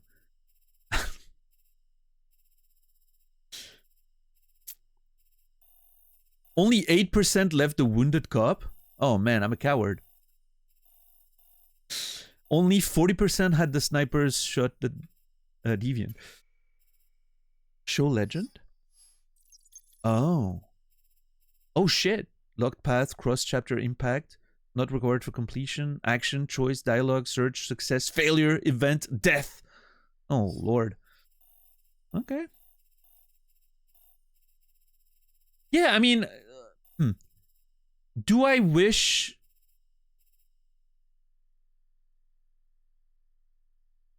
Interesting thought, actually. Do I wish...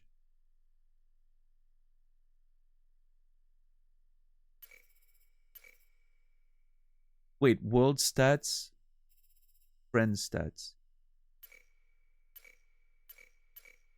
Oh. Okay. Do I wish,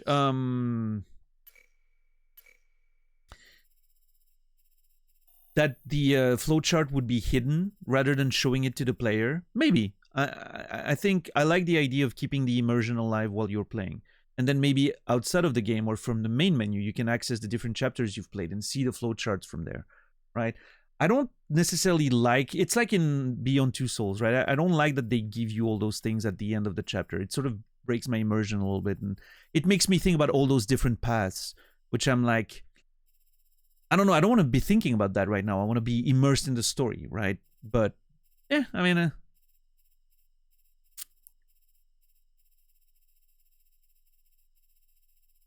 I'm not too bothered by it, but, like... In terms of, like, preference, I would rather not have the flowchart at the end of the chapter. Yeah, it's like... It's. I feel like there's a bit of a FOMO aspect to it that I'm not sure I enjoy, but... You know? You can just skip this with the press of a button. Yeah, but that doesn't matter. There's a lot of things you can't do, you can ignore in a video game. Doesn't mean it's not there. So it's fair for me to criticize it, right?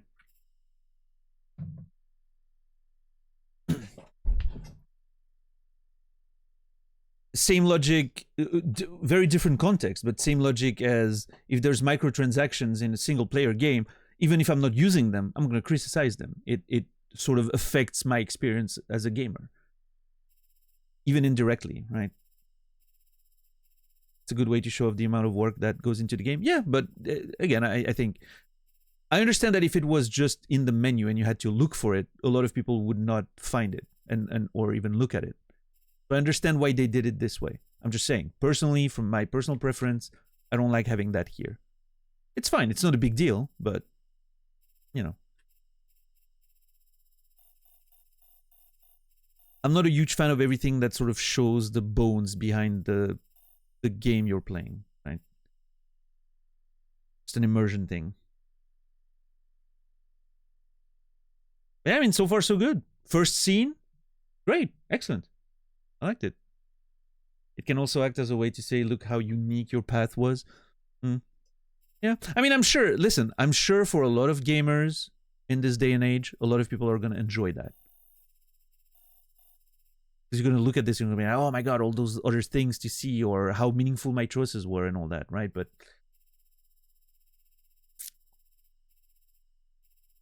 obviously, I understand that my personal preferences are not aligned with the majority of gamers these days, and that's okay. That's totally fine. How are you today, Evidence?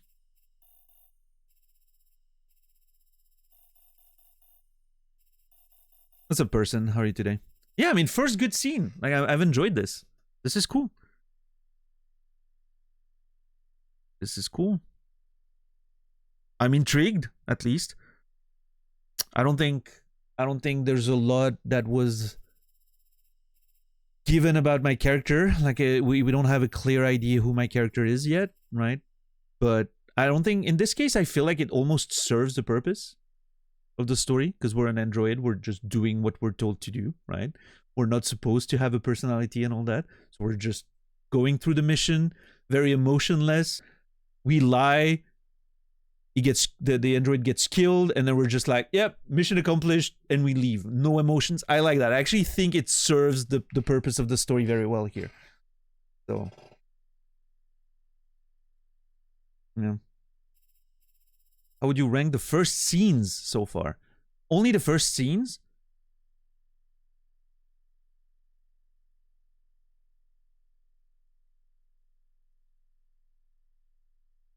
I don't know.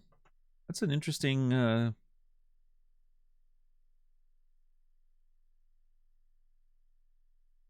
I think this one was very strong. I think Beyond Two Souls was very strong too. Not counting the prologue, right? But like the first scene at the police station. I think that was a good way of creating mystery and all that. Fahrenheit's first scene was great, right? It's after that it just sort of falls apart. But Fahrenheit's first scene, especially in its context back in the day, you know, with the split screen and all that tension, and I think that was pretty impressive. Heavy Rain's first scene is meaningless, right? We're just at home and doing meaningless stuff. I don't know. It's to show that choices are not just illusory and can actually lead to different outcomes, which is always obvious in multiple choice games. Yeah. Yeah, no, I mean, again, this is them flexing, right? Let's be fair with ourselves here for a second. This is Quantic Dream flexing.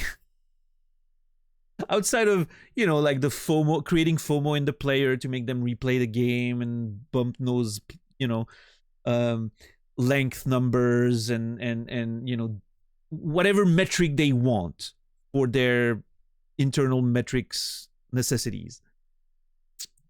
This is a flex, right? Like, this is a flex of their system and how much, like, sort of flexibility and fluidity there is in those scenes, which is fine. You know, they've done something pretty impressive, flex it. I'm totally fine with that. We've had a couple of strikes yet, Sokoman, yeah.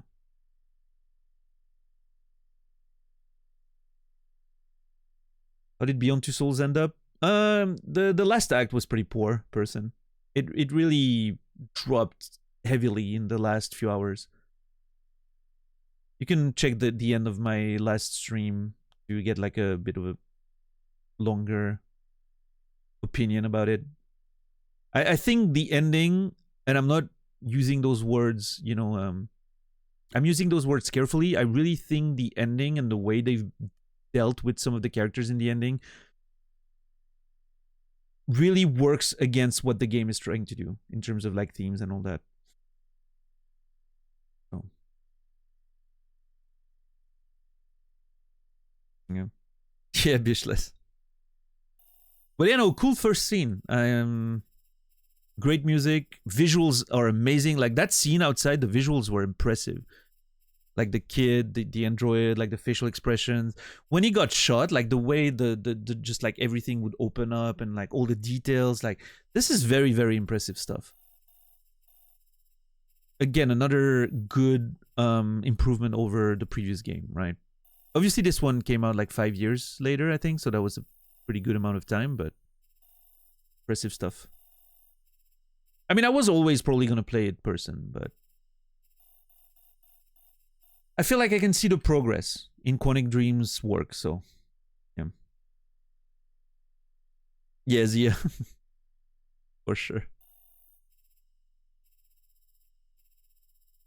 Yeah, I don't think David Cage realizes how terrible of a dude Ryan is portrayed as, right? He probably thinks it's charming that a man behaves this way.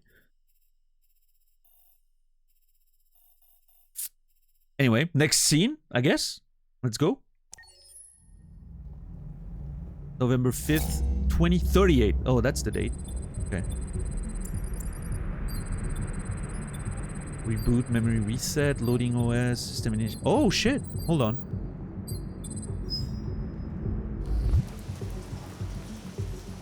This is the top-of-the-range household assistant. It cooks 10,000 different dishes. Come on, Zoe, let's go. 200 languages and dialects. And handles the kids' home care. I'm an android in a store. Can I help you, please? Honey, it looks amazing. This is exactly what we need. Basic model. Oh, this is so dystopian. At the moment, we're doing a special promotion on this entire range at $7,999 with a 48 months. Customize your android. Love it. And it comes with a 2-year warranty for parts and labor. Pre-owned? Painting, plumbing, gardening, repairs. Wait, how long was the warranty? Did it say 20 years or 2 years? I hope it said 20 years. At the moment, we're doing. Can I help you? Hold on, I wanna read this stuff again. Honey, it looks amazing. This is exactly what we need. Wait, why is the one in the middle only like $3,000 and this one is $8,000? That's insane. Basic model. How much did you say? At the moment, we're doing a special promotion on this entire range at $7,999 with a 48 months interest-free credit. 48 months interest-free credit. So you can pay it over 2 years? That's pretty cheap. Like that seems accessible. And it comes with a 2-year warranty for parts and labor. 2-year warranty for parts. That's insane. That seems incredibly low. 2 years is crazy low.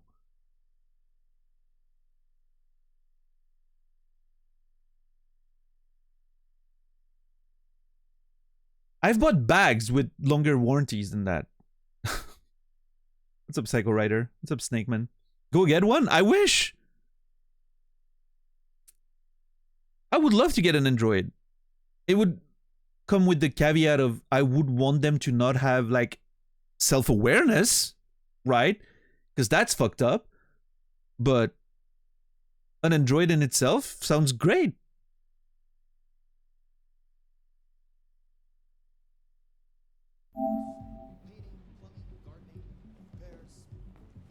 Like, imagine how much you save in everything else thanks to that.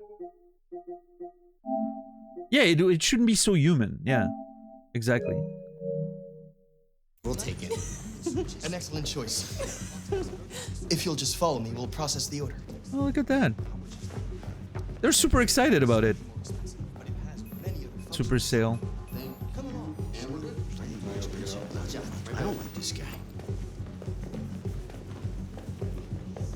There it is.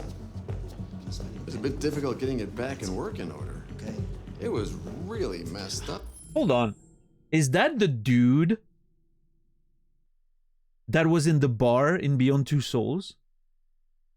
I'm pretty sure that's the same actor. I recognize this man. He was in the bar in Beyond Two Souls. No, not Paco. I don't think it was Paco. It was the dude who attacked Jodie on the pool table. What's up, Maxwell?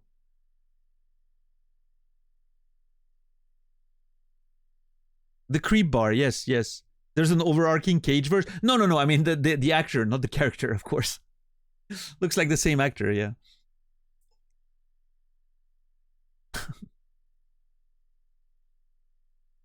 Paco was the same guy as the policeman in Beyond Two Souls. Oh shit, nice. This means the universe are connected. Watch for the Indigo Child. Oh yeah, and the Mayan prophecies and all that. Oh, what'd you say happened to it again? The car hit it. Stupid accident. Ah, I see. A car hit it. Okay, this guy. Whatever happened to the android this guy owned, he did it himself. Anyway, it's as good as new now, except that we had to reset it. Oh, I'm the android. Memory. I was there for repairs. That'll be fine. Okay. Did you give it a name? My daughter did. AX400. Register your name. Kara. My name is Kara. Okay. Oh shit.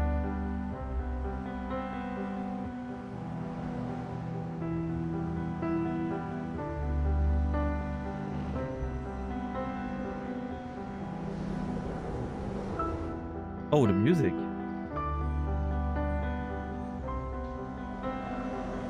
Wait, Lance Henriksen is in this game?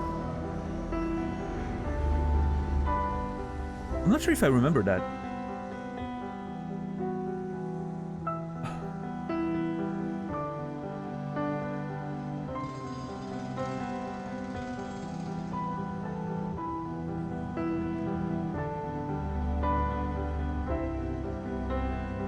Yeah, the visuals are incredibly impressive. And the music, it sounds like Jan Tjersen, actually.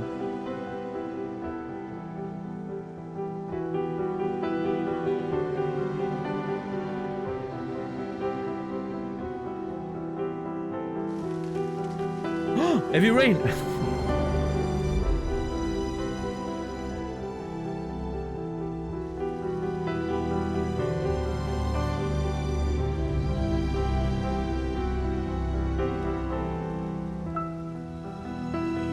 I lost my job because of androids, of course.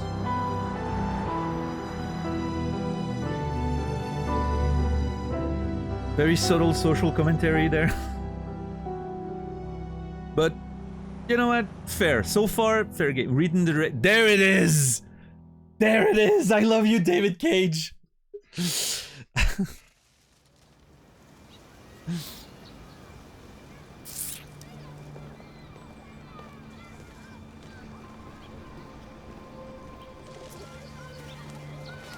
The man, the legend.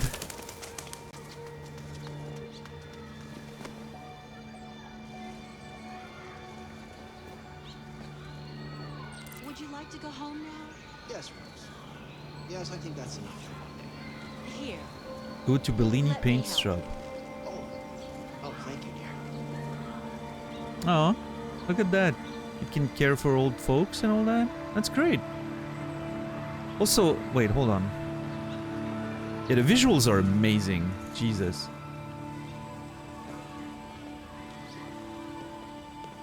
Oh.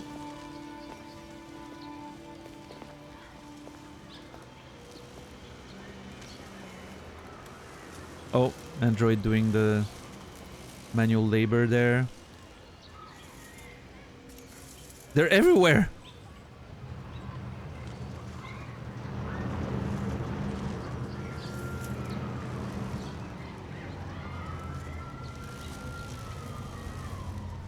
I look like Andres Iniesta, the football player. If you've seen him before, you'll agree with me, I'm sure. I think I look like Iniesta.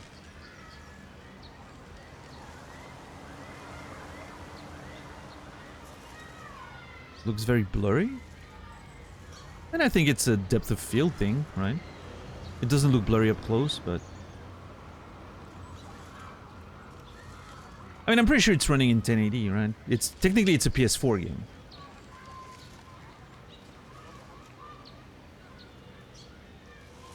Let's be reasonable with what we're looking at, right? This is a 2018 PS4 game. And it looks like it could have come out today and it would still look great, so...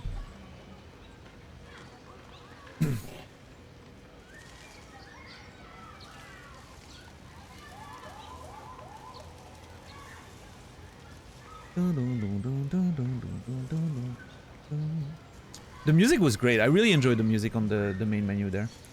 The opening sequence. We're already very, very close to You Tried David, though. Like, with the social commentary on, like, you know, losing their jobs to androids and androids being basically modern slaves, right? I think I'm not sure we're gonna be able to escape it. It's gonna happen at some point. Might as well. We could even... Maybe we should just pull the trigger and put it now, right? The You Tried David, because very clearly we're not gonna escape it. It feels like the... You know... Wouldn't it be like that if it happened in the real world? Of course it would. I don't think that changes the point, though. You can fail at... the You Tried David is just... It's only one... You Tried David is not him being wrong about something. It's him not being able to do a subtle social commentary, right? It's him very clearly trying to do social commentary, but it comes off as ham-fisted and heavy-handed, right? It feels like this entire game is that. Doesn't mean it's a bad thing. It doesn't mean like it's not realistic. It just means that, you know, it's not done in a very subtle way, which is okay, right? It's okay, but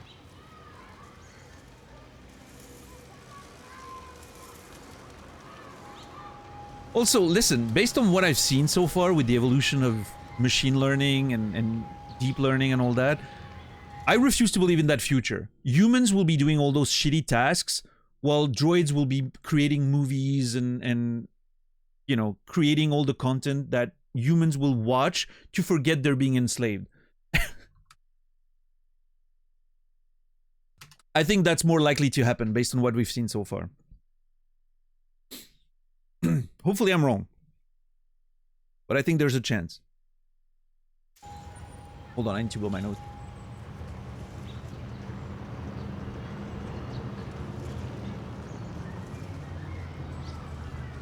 Yeah, because there's more money to be made by them creating entertainment for humans and having humans do the, you know, shitty jobs for no pay at all.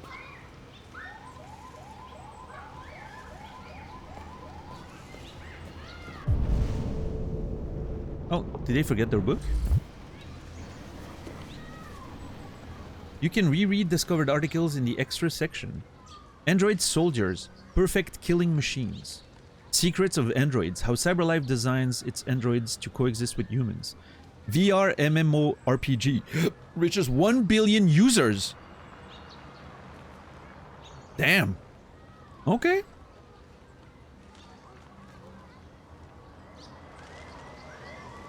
$1 billion users. Oh, nice. They're not actually pages. I didn't even think of it. That's actually pretty cool. Like a modern ebook, except it's a full, you know, full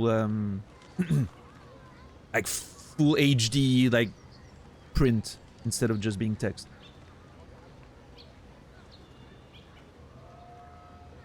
Oh man, I'm sorry, I have something stuck in here. WoW 2 doing good, yeah. That is more than WoW, yeah. What was WoW's max user base at any point? Was it like just short of 20 million or something?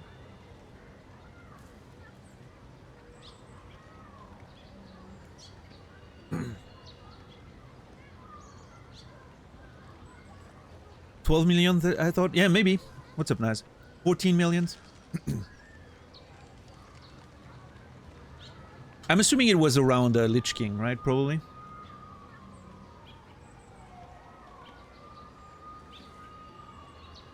World temperature increased by 3 degrees since 2000. Okay, I have a feeling that this prediction has already been overtaken since the game came out. I'm not sure if that's true. Maybe not, but yeah. I don't think so. No? Okay.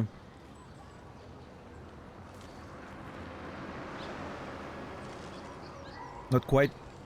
Oh, good. Good. That's a good thing, I guess. 1.5 is what we don't want to go over, but will. Okay. 3 degrees is a lot. Okay. Never mind then.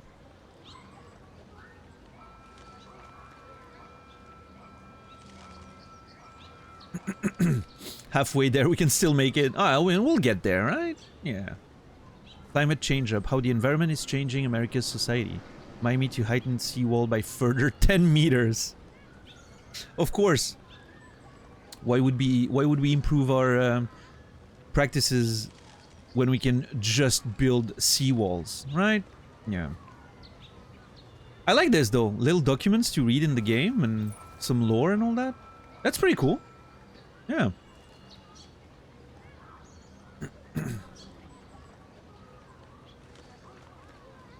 He's notorious for his monster cock IRL? Really? Huh. I know, what's his name? In the previous game, Willem Dafoe, I think is known for his gigantic schlong, but I didn't know, yeah. Yeah.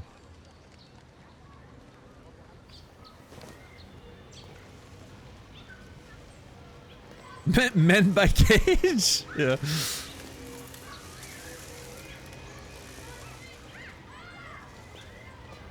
Listen, I'm not gonna give a "you tried David" yet, but let's all be conscious that it's gonna happen at some point. I'm just waiting for the point where I'm really like, okay, you know, we've crossed the path of subtlety. Oh, did I just got walked through? I think I just did. Disposable tablet magazine. Maybe they forgot it. Like there was an old dude sitting there. Maybe they forgot it. Left it behind. Maybe it's unintentional. But yeah, if it's disposable, that's very fucked up. Oh, wow. That was interesting. The dude was like, you know, like the android was like, you're that far away from your goal. He just threw the bottle back at him without any, you know, regard, and then just kept running, right? Literally using the android as a tool, which obviously is what you're buying it for, right? And then he ran into that little girl, which is a small detail. Like he ran into that woman running away, didn't even apologize or anything, which I think is a very small detail, but it shows disregard for pretty much everyone, not just the androids. That's how, at least, how I'm reading this scene. I don't think it's very subtle, but it's noticeable. It's you know, it's something, right? Thematically speaking, there's maybe something there with how people who would mistreat androids would also mistreat other humans. It's not just a matter of, you know, the androids not being real people.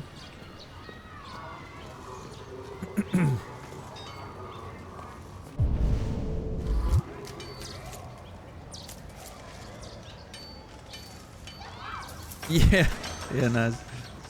Hey, listen, the first scene, I don't know how long you've been around, Naz, but the first scene of the game was very well done. It's starting off with a real bang. No pun intended. even though there was a lot of shooting. I really love the futuristic design of the city, like the way the cars look and everything. It's really fucking cool. Get yours today, CyberLife. Oh, was that the store where we were with, what's her name, just before? Android work ahead. Hey, there's a human there. Pretty sure that one's human. He's supervising.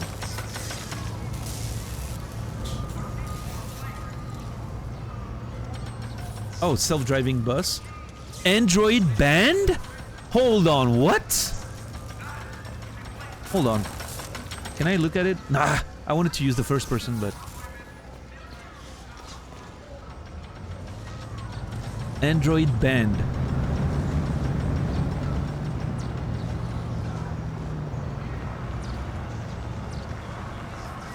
Hold on. Is that an Android-specific door at the back of the bus?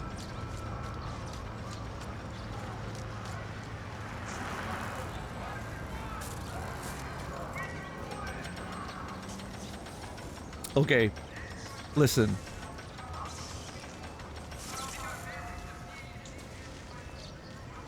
I tried to hold it for as long as I could. But this is a you tried, David. Of course.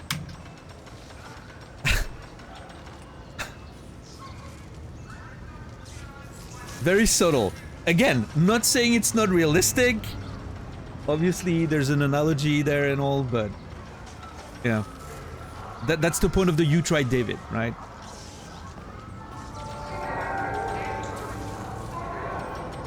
Yeah, the Martin Luther King on the title screen citation, obviously.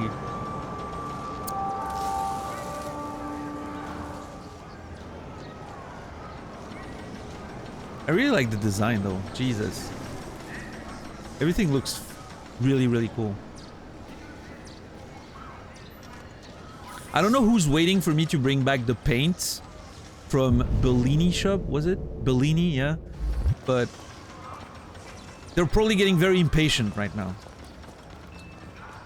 I'm not being very fast with it. Press R2 to use GPS. Oh yeah, look at that. Actually, directional instructions. And the Underground Railroad with Detroit. Yep. Fair.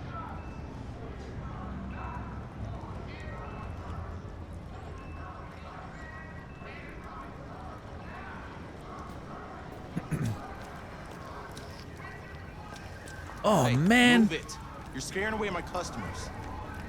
Okay, that's just not cool, man. I was just looking at your pretzels. I kind of want a pretzel. I love pretzels. Guitar. I woke up in my house, alone in my bed.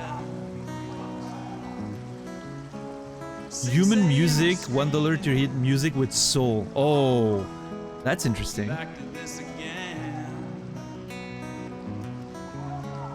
Do it with my eyes closed, with marks in the cement. That actually feels like something we're not very far from. In terms of like separating the art that was made by humans and the art that was made by, you know, algorithms, AI, and all that. Motown rain fall on me again.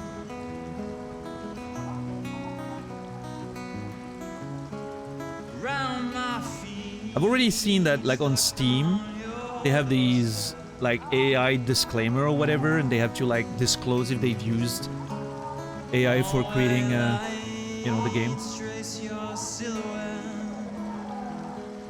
What's up, Rastafaris? How are you today? Motown rain fall on me again.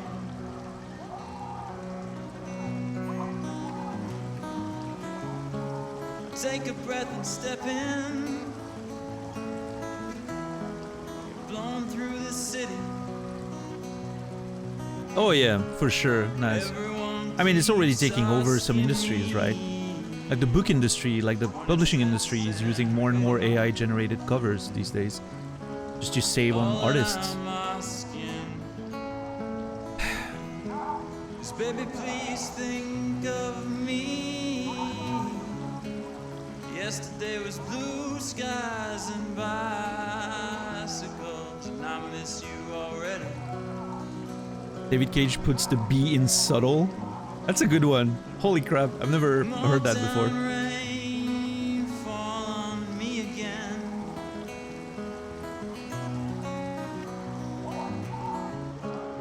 Round my feet, stuck on your doorstep.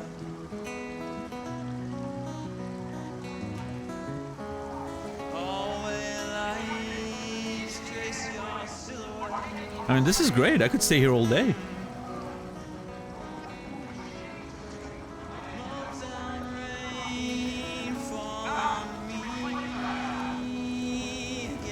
This song is a banger.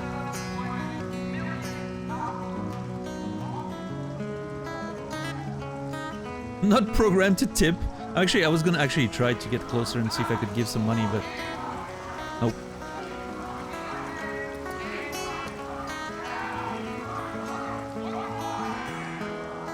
Wait, what the fuck's happening there in the background? Is that a protest? There's a protest.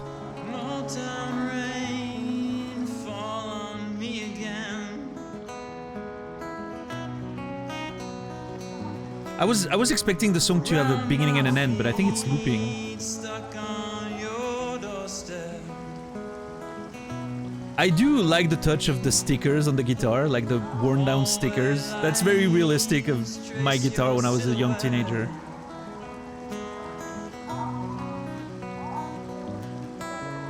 Oh! Never mind! Oh. It's just a repetitive song, but there's an ending apparently. Hell yeah! Can I clap? Human music, $1. Thank you, $10. Appreciate it. Yeah, can I get $1 for the human streaming right now? There's so many AI streams these days. It's starting. It's starting. AI streams, they're taking over. I've seen many streams right now with actual AIs on screen talking to the audience. The takeover has begun. So tip your human streamer, everyone.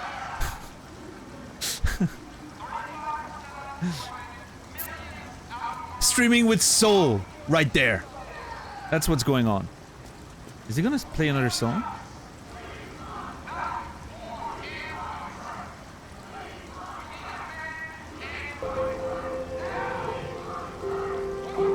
Thank you, Ren, for the $1. I appreciate it.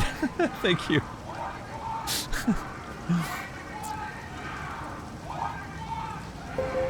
I want him to play another song. It was so great. Yo, person, thank you for 21 total gifted subs. This one goes to Metal Mickey. Appreciate it. Thank you very much. Metal Mickey, you will be remembered. Thank you, person. And Soulless, thank you for the Prime subscription. I appreciate that very much. That's 5 months, less money for Jeff, more money for me. Soulless, you will be remembered. And Warren, thank you for the $1. I appreciate the tip for the human streamer with soul. Thank you, everyone. It was just a meme. You don't have to actually, you know. He's starting the song again. I kind of want to listen to it again. It's such a good one. 6 a.m. is screaming. 6 a.m. is screaming. Back to this again. Is he complaining about work? Do it with my eyes closed. Mark's missing man. How the hell am I supposed to wash you from my head?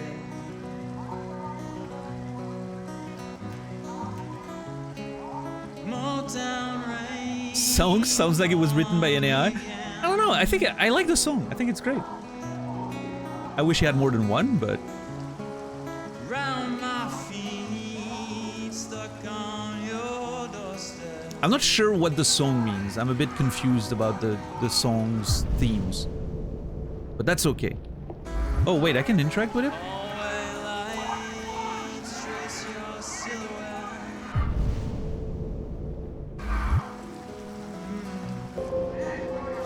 Oh. Trim, thank you for the $1. Streaming with Soul. Yes, indeed. Indeed we are. What's up, Kaiser? Take a breath and step in. It's a breakup song. Every song can be a breakup song. I don't know. Everyone keeps asking me. I don't know why there's a yellow thing with him. It makes me think there's maybe an interaction, but I can't do anything, so... I want to see what that protest over there is about. What's the best breakup song? Wrecking Ball by Miley Cyrus.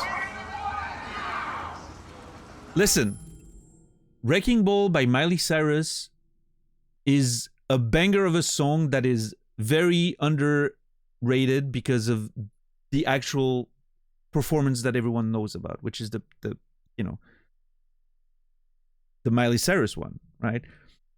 If you watch like covers of that song, the actual songwriting in this song is incredible.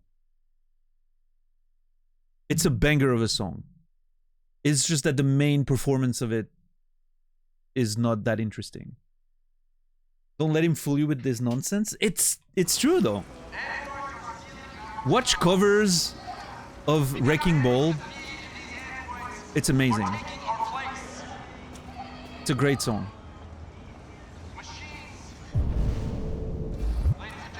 What is this? Charging? Oh, it's a car charger. Oh! Oh! Is it like a wireless car charger? You just park here and it charges automatically? That's amazing!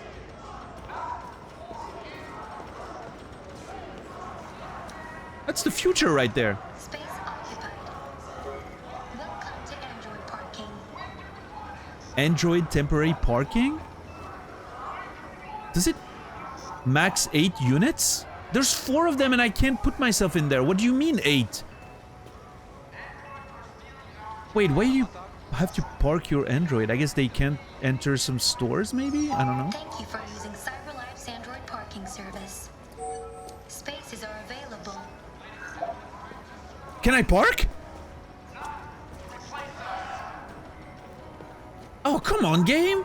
I want to park! That seems like a very unfortunate oversight. I was thinking maybe it charges the androids, right? While you're parked, but it doesn't look like it. I don't know. Why would you be able to park yourself? That makes no sense. That one left on its own!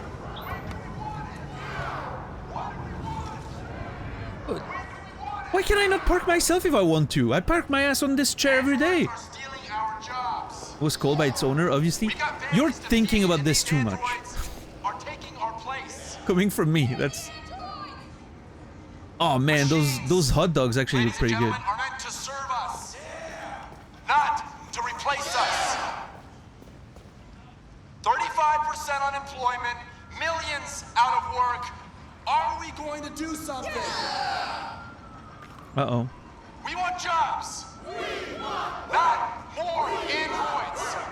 We need to ban androids now. What do we want? When do we want it? What do we want? When do we want it? What do we want? When do we want it? Androids are stealing our jobs. We've got families to feed, and these androids are taking our place. Hey, you know, on the plus side, I guess they're leaving the immigrants alone right now. They're not getting blamed for everything. The androids are taking the blame for everyone else. Millions out of work. Are we going to do something?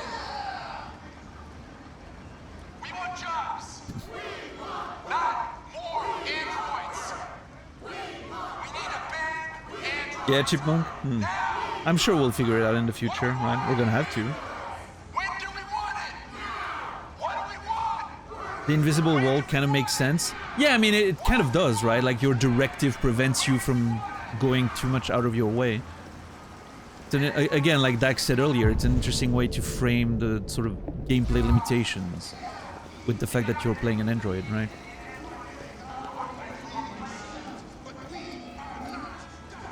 Are there reflections? Oh, yeah, a little bit. They're not super detailed, but... Dude's still singing.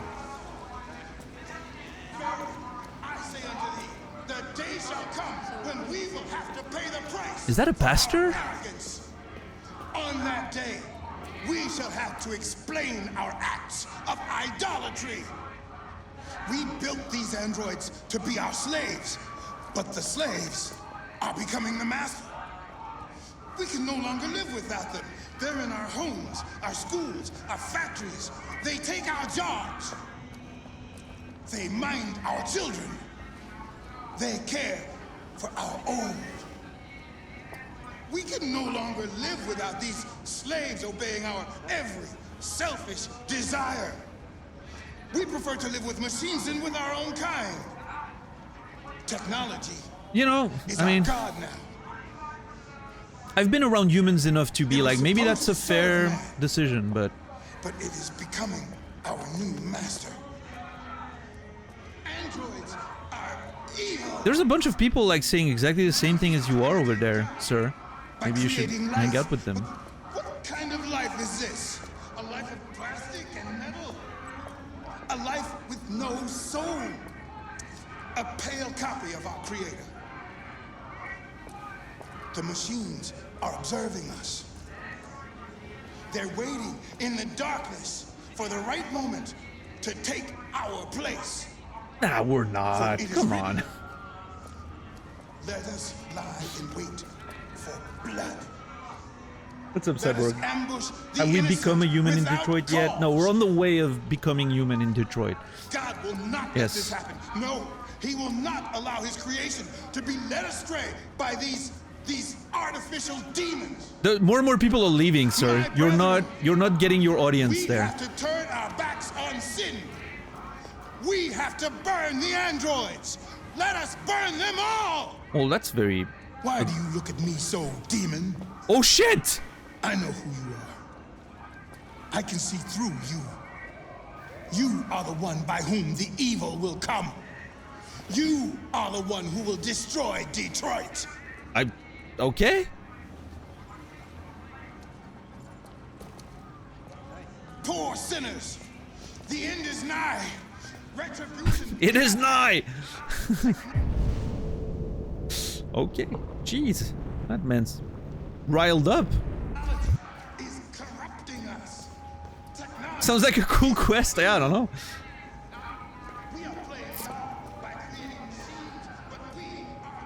Is there a way to come off not looking insane when renting on the streets? I don't know. I don't think so. Digi groceries? Wait. Scan code, order items, purchase items, delivery. Oh, this is awesome.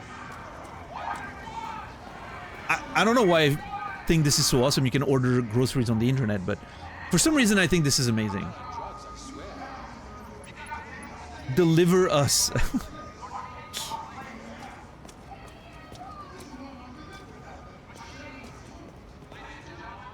Don't need an android, need just trying to eat. Cash for food.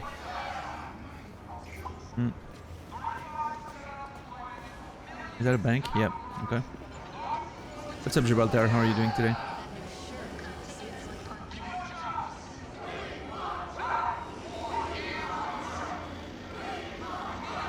Yeah, I've heard good things about the Deliver Us series, like the space stuff. I might want to play them at some point on stream. JC, I think, said they were pretty good, and I would probably enjoy them. Okay, you know, even though it's not done in a very subtle way, or it's not, you know, it's very sort of David Cage-esque and all that. I do really enjoy the environmental storytelling in this game so far. The environments are very, very lush with stuff to look at and little bits of lore here and there. And they seem very well designed to just sort of, you know, give you an idea of the world you're living in. Oh man, look at those ships. That looks so fucking cool. Drones apparently and all that? Hell yeah. What's that statue of? Arnold Brook? I don't know who that is, but...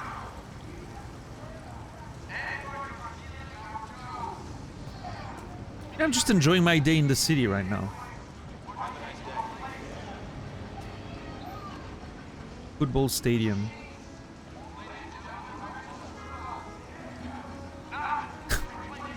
Okay, please don't make fun of me, but I was looking at the skyline and I was like, I wonder which city we're in.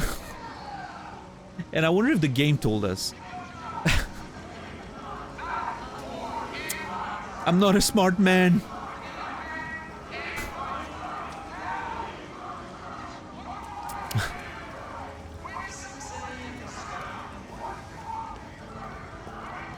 Could be anywhere, yeah, really.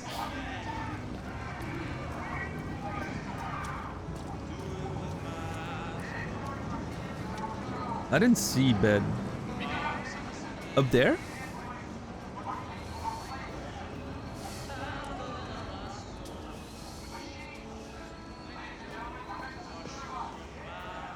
The real twist of this game is that it takes place in the heart of a Mayan country. Yeah.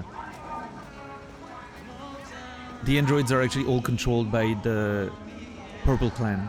Orange Clan? Purple Clan? Whichever one is the fucking AIs. Yeah. On top of the building? Hmm.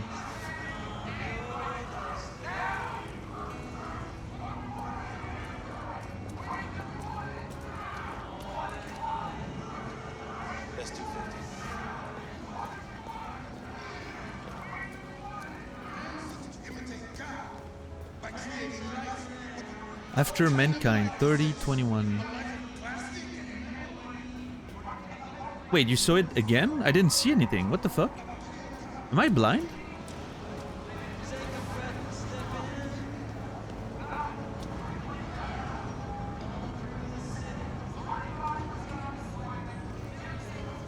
Was a Yellow Clan, I believe. No, there was Orange and Purple. I don't think there was a Yellow Clan. Was there? I'm confused. I think it was even more confusing because the Orange Clan was the Mayan ones and the Purple Clan was represented by the Orange AI figure.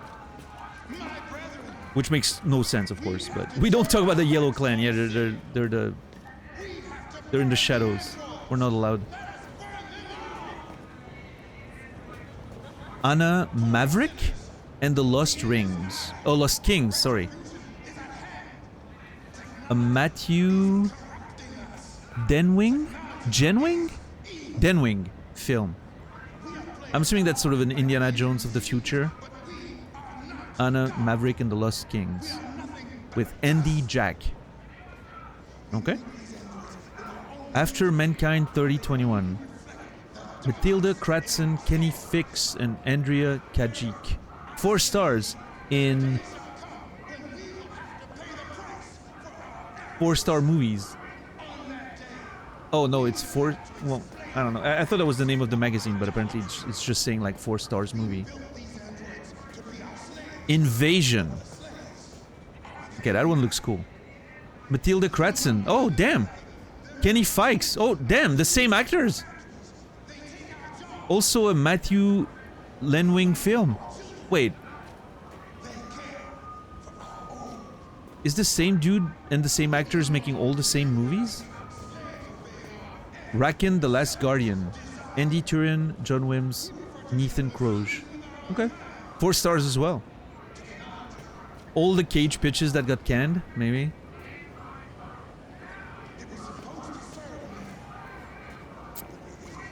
The target.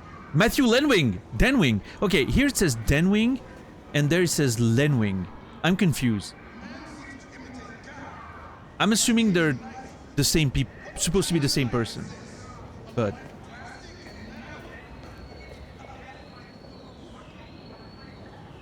the target, Raken, Invasion, After Mankind, Anna Maverick, Kilmrock, Memories.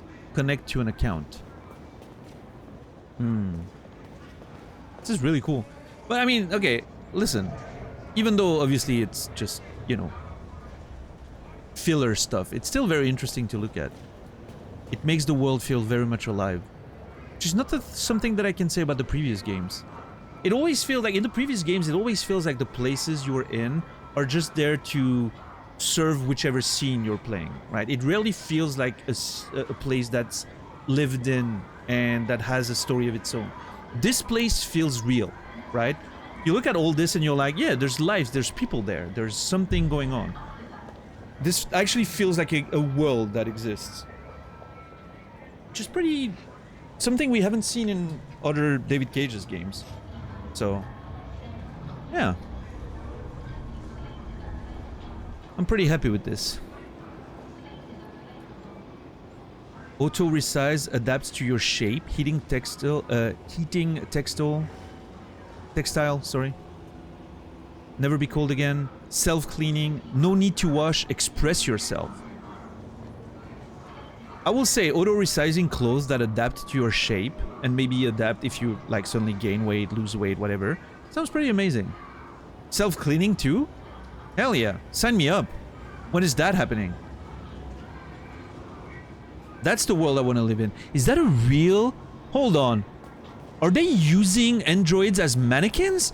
Okay, there's no way that makes sense. How is that more efficient than having like a normal mannequin? It's not like it's moving or doing anything particularly interesting.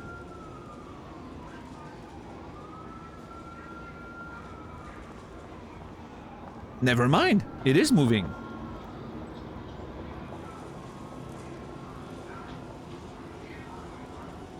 Still feels like an expensive purchase for just displaying a bunch of clothes, right?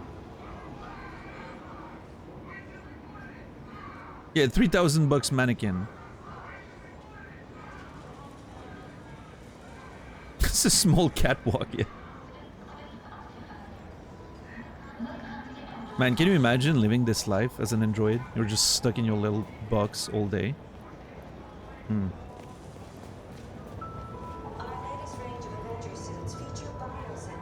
Oh, here's Bellini paints, but I'm more interested by everything else. E-textile, fit your mood, biosensors, check your heartbeat, connected, download your look? Wait. Check us online, download your look.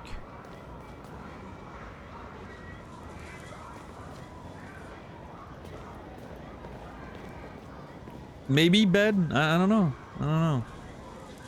It still doesn't make a lick of sense to have that over just a simple mannequin, right?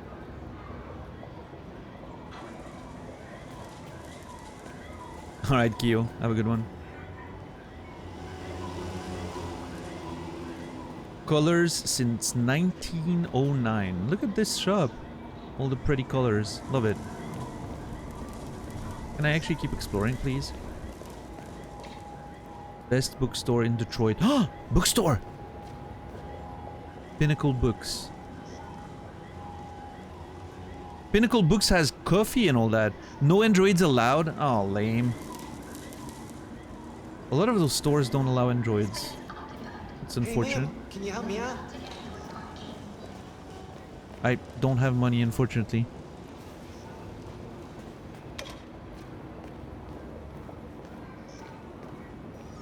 Thank you for using CyberLife's Android parking service. Spaces are available. Oh. Oh, look at the colors. This is so cool.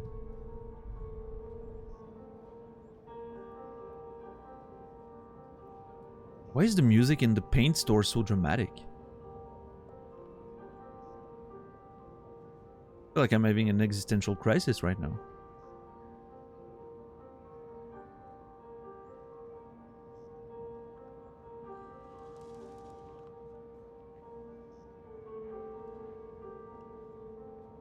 Sure, Rico, I can see that.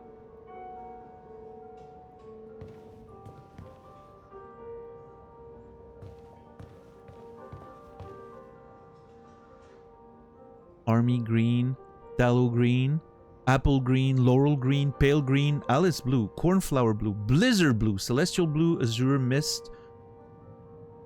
I feel like I'm watching a Bob Ross stream right now. Bright turquoise, azure, celeste, aquamarine, bow blue, Columbia blue, cerulean blue, blueberry. Bice blue? The fuck is that? I don't know.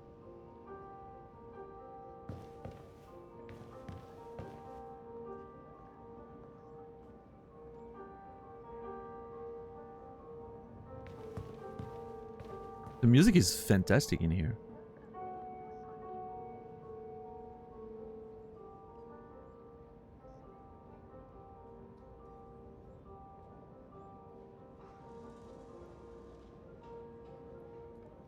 I think this may be the chillest David Cage scene I've ever played so far. The way I was just able to be in the world and explore and look at details and listen to music and all that. That was amazing. Well, maybe the first scene of Heavy Rain. Well, no, actually, no, not true. The first scene of Heavy Rain seemed like it was that way, but then there was sort of a time thing happening in the background without me knowing. Which could be the case here, but I don't think so.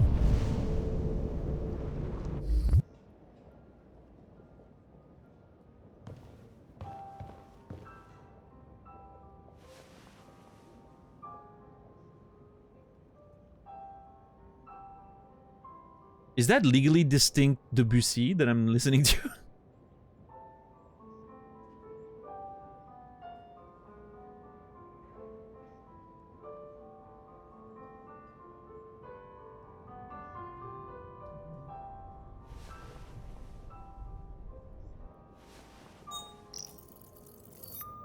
Identification verified. Thank you. We have Debussy at home, yeah. Here is your order number 847. That will be $63.99. Please confirm payment. What a great interaction I'm having with this other android. Payment Nice. confirmed. Transaction complete. What a nice box of paint. Look at this. It looks like a... You know what it looks like? It looks like an old video game box from like the 90s. You remember when PC games came in like those big cardboard boxes? Man, I loved that. I used to love those boxes. I really miss them. Yeah, I do. Me too, person. I loved going into stores and just like looking at the boxes and... Ugh, what a good time that was. What's up, Quasta?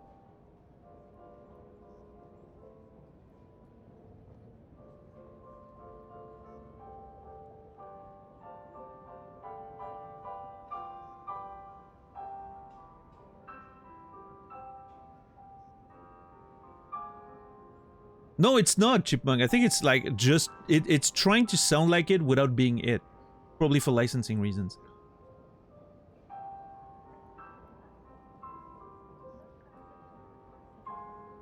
Yeah. Oh, I mean, I'm not talking about like what's actually on the box bed. I'm talking about the shape of the box and the, general...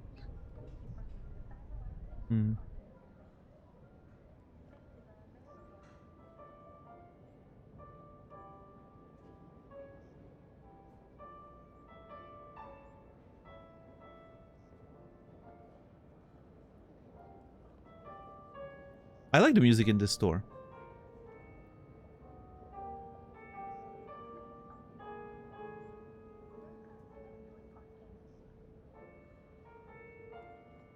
Claire the Legal.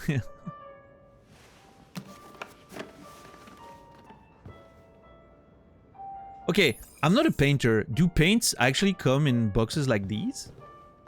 Like, What are we talking about? Like, what kind of paint do you have in a box like that? Like, what's the container? Like, maybe watercolors or something? I don't know.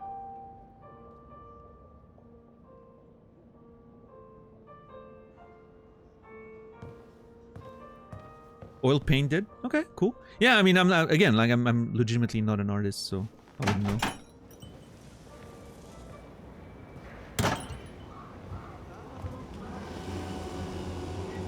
Use R1 to switch the camera angle.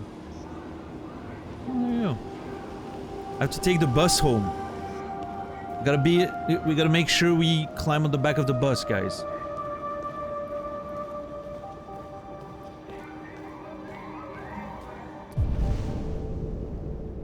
Oh, I'm supposed to go this way.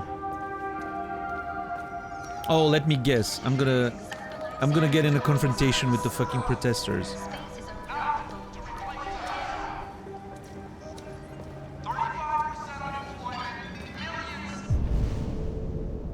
Yeah, it wants me to go over there.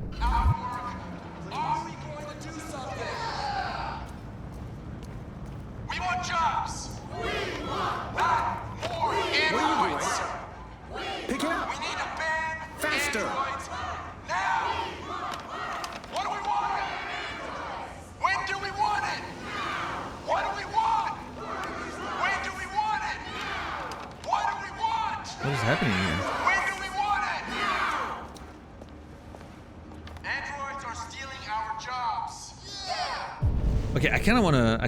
We've got families to feed, and these androids I probably shouldn't, are taking but... our place. Ban the androids!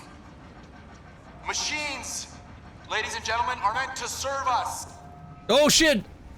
Where the fuck you going, Tin Can? Uh-oh. No kidding. Hey guys, check it out. We got one of those tin cans here. Whoops. Oh, God! Look at this little motherfucker. You steal our jobs, but you can't even stand up. Yeah, that escalated quickly.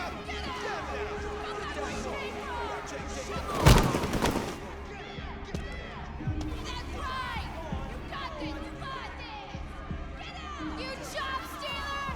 Kick him out of here! Yeah! You ain't going anywhere. We're gonna fuck your bitch ass up. Yeah, waste it. Uh-oh. Do it! My lighter's turning yellow. Alright. It's enough. Leave it alone. Let us teach this bastard a lesson. Damage it, I'm gonna have to find you. I mean, you already kicked me. You can take your job next. I'll see how you like it. Okay. Let's go. Run along.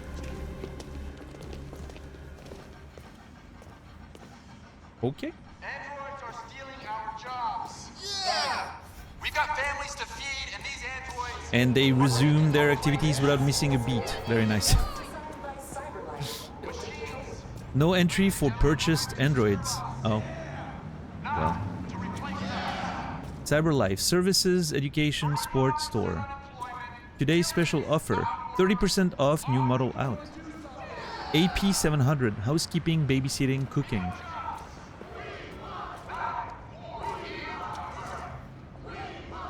Housekeeping, babysitting, cooking. Yeah, I don't know. Wish list, maybe. I'm sure we'll see on the flowchart at the end there.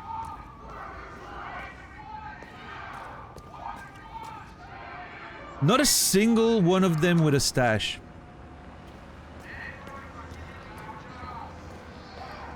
I feel a little discriminated against there. Why can I not get an android with a stash? What's up with that? We're not in the 80s? What? I'm not in the 80s. Stashes are the future. It's now or never.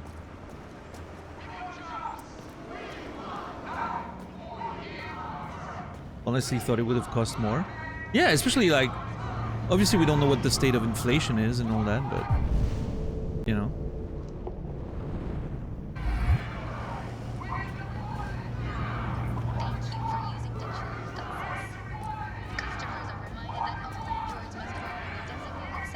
They're not sex robots. Okay.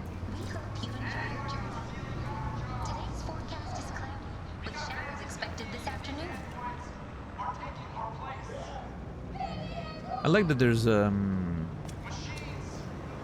what's it called? Weather announcements and all that.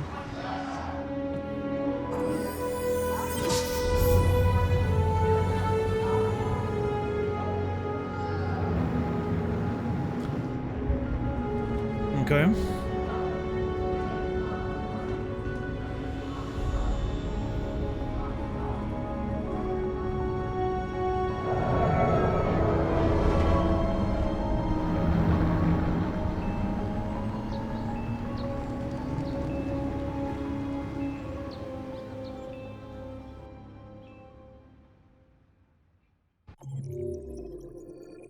I mean, not a very meaningful scene overall, right? I feel like this is this was more of a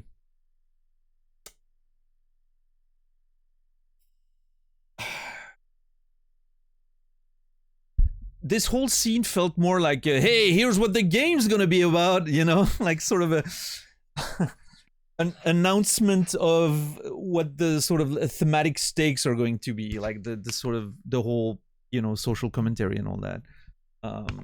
Obviously there was not something too interesting in terms of plot. Obviously the character of whoever we're playing, apparently Marcus is the character's name there.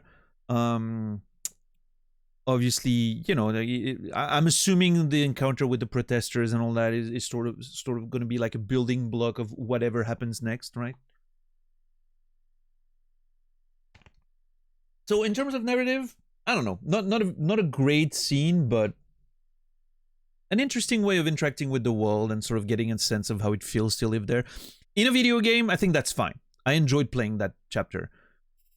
Obviously, not something you would put in any other narrative format, right? You wouldn't put a scene like that in a movie, probably. Or you would make it very short and just insist on the protester harassment scene, which was pretty much the essential core in terms of plot and character development, right? But that's also me playing the you know, the scene extremely slowly. This would have probably taken a normal player 1 minute to do, right? It's not a game, it's an experience. Sorry, yeah, you're right.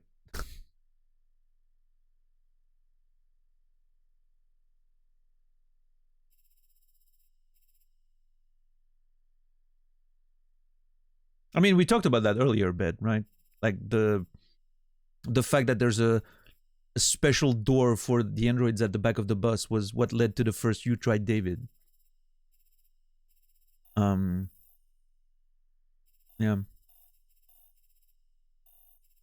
Yeah, I don't know. There was something to do with the hot dog vendor. I don't know what it was. I didn't see anything, but by the way, is Marcus supposed to be black? I don't know the actor who's playing him, so I'm not sure. Like, he felt I didn't think he was black, but maybe he is.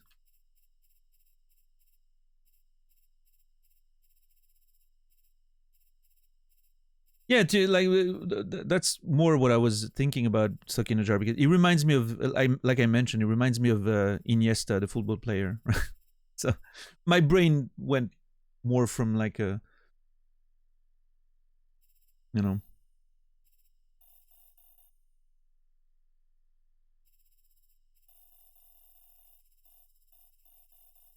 I don't know, but maybe I don't know, the like some people have mentioned that he played in like Grey's Anatomy earlier, which I have never watched, so I don't know if the actual actor is black.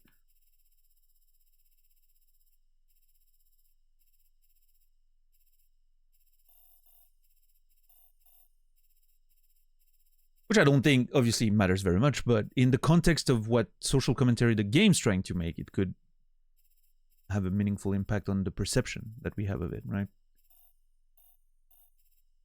The actor himself is biracial, white mother, black father.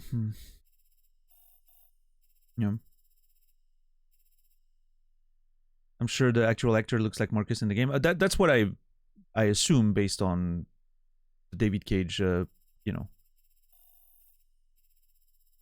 sort of track record. The actors always look very much like the characters, so.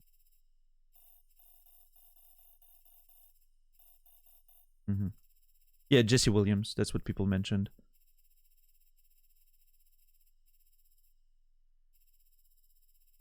Okay, cool.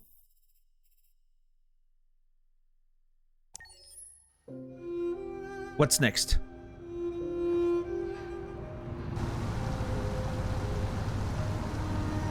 Tuesday, 4 p.m. Oh. Burned houses for sale. Wow, that place looks like...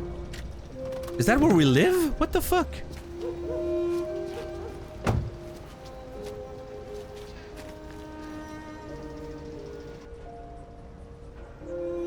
I'm assuming there's a lot of like poverty issues and all that.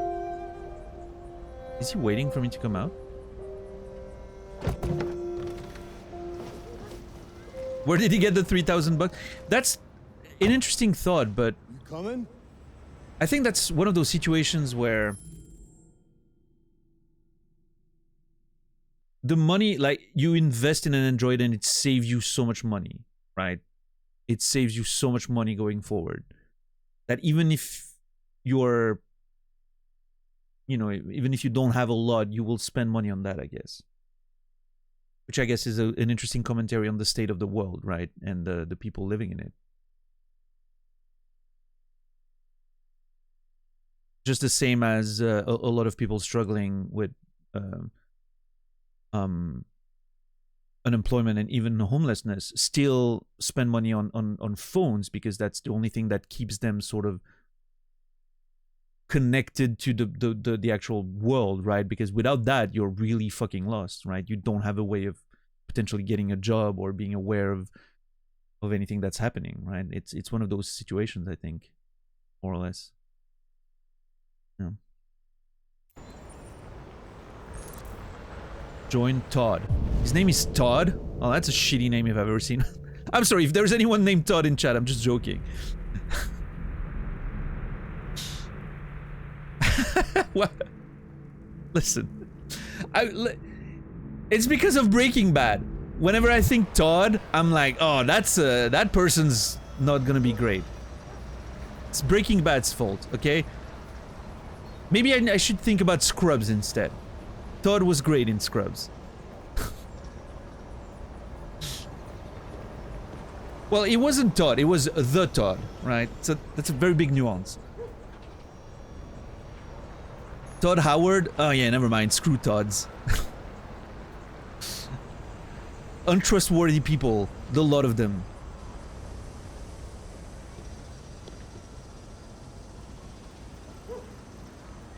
I really like the design of the city. Are they building like a gigantic like highway on top of the fucking thing?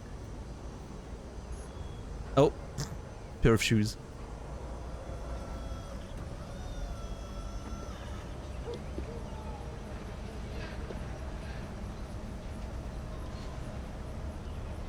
Rebuild North Corktown, a better place to live.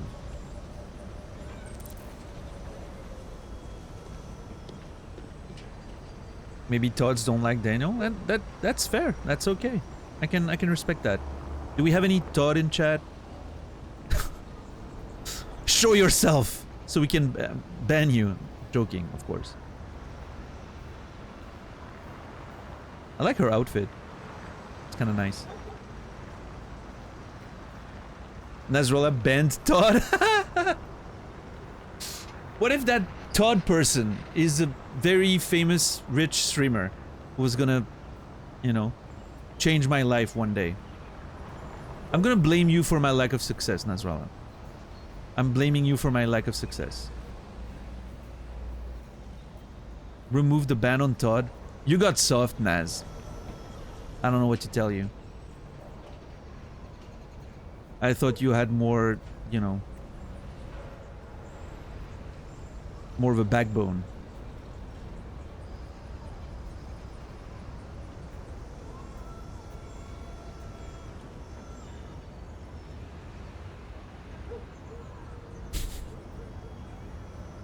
I like all these L1's like spotting things. It's kind of cool, admittedly. Stop lashing out. No. Oh, I just noticed I was gonna say, like, the material looks very shiny, but there's actually a layer on top of the outfit, almost like a protective layer, because she's doing housekeeping work and all of that, right? It comes in with a built-in, like, apron. Yeah, that's the word I'm looking for. Thank you. Interesting. Yeah. All right, Todd.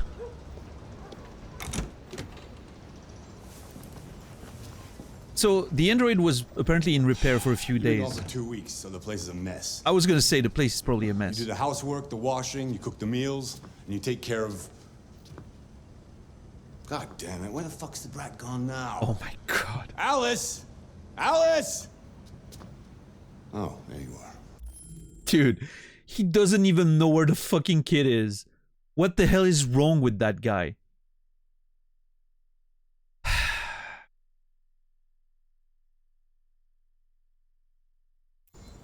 That's Alice. You look after her.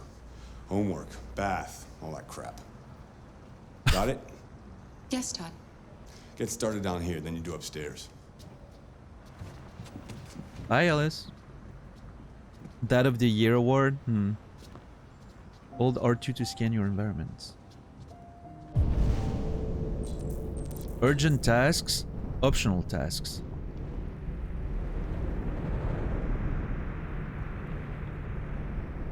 Yeah, freakish. I mean, it's a bit different, right? He didn't even know if we were out or anything. He just knew, like, he just literally had no clue where we were. Urgent, collect trash. Optional, collect dishes. Activate vacuum cleaner. Check the backyard. Okay, so urgent is collecting the trash. Is that trash? TV on. Oh no, that's dishes. Well, I'm doing it anyway. I don't care.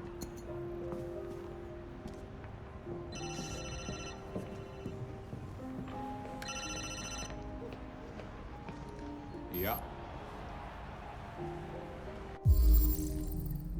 Dishwasher not working. Missing components. Order processing. Component ordered. Oh shit. Nice. Yeah, I can get that. Oh. Dishwashing minigame. I'll bring it to you. Let's go. Yeah, same place. Okay, I'm not a big fan of that, but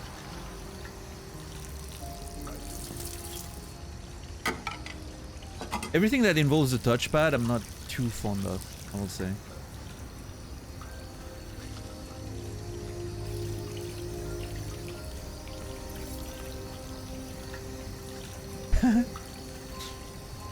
Nice.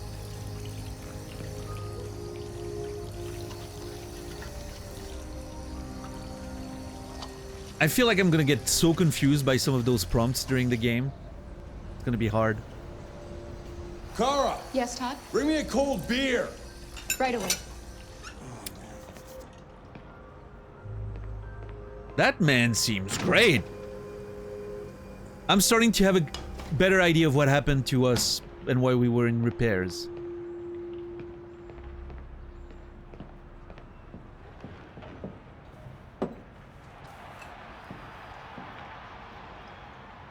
No, I'm not gonna watch the hockey game. Are you kidding?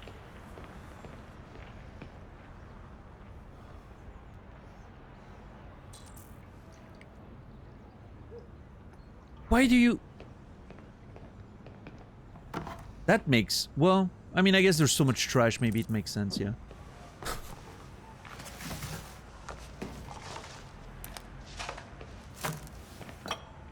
You would typically bring the trash to the bin, but there's so much fucking trash.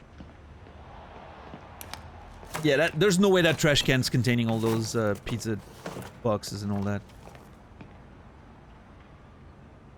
We're just gonna have to accept that, you know, suspend our disbelief there. He's gonna yell at me because I'm in front of the game, isn't he?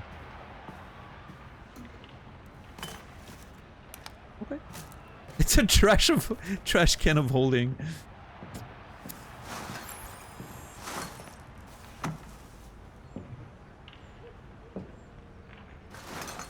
Oh, look at me. I'm doing work out there. Man, if only it was that easy to actually clean stuff. Credit card application. Oh, that's how he got the money. Overdrawn account notice and all that. He just used a credit card, right? He's very much in debt, I'm sure. Oh. Okay, the controls are going to be very annoying. Sort of, it's another one of those directional camera controls.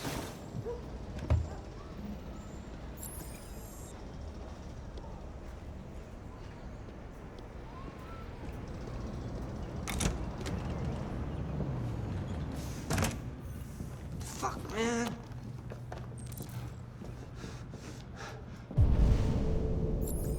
Activate the vacuum cleaner.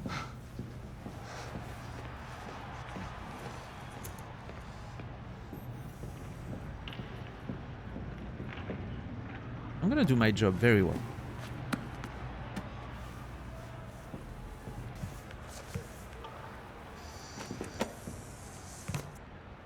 I'm gonna do all the things.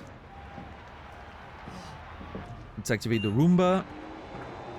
I'm sure Roomba is a brand, right? We call them Roombas, but that's a brand, I'm pretty sure. We're nailing life right now? Hell yeah. Is she playing with the... Alice!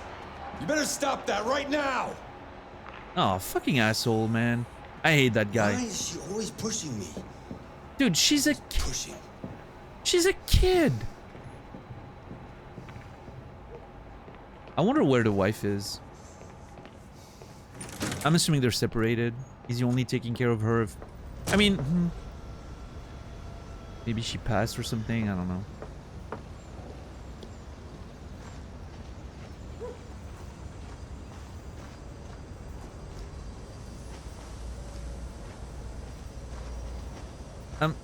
Wait. Oh, do I need a basket? Yeah. I think we know what happened. Yeah, the woman probably died. It's a David Cage game. The plot. The man revolving plot had to be furthered by killing a woman. She's probably dead.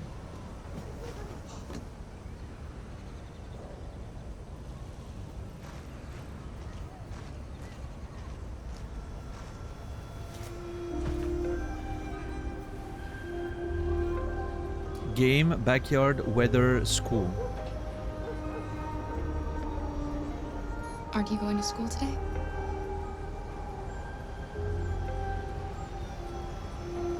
Game? You look bored.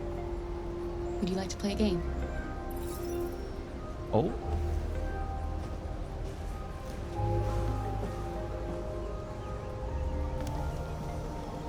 I mean, our memories was wiped, but she remembers us most likely, right? If we were here before. Why is she so hesitant? Is it because we don't really interact with her anymore? Like we don't really recognize her, so we feel like a stranger even though we're familiar? Maybe that there's something there. I don't know, it's interesting.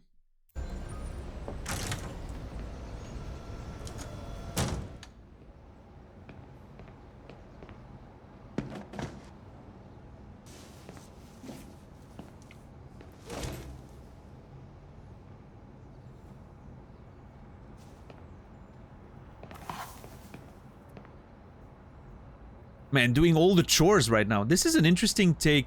This is very reminiscent of Heavy Rain, right? The fuck is that? Are those drugs? Red ice. Acetone, lithium. You shouldn't mess around with my stuff. It makes me nervous. I'm sorry, Todd. You just stay the fuck out of my business. Unless you want to piss me off. You want to piss me off? No, Todd.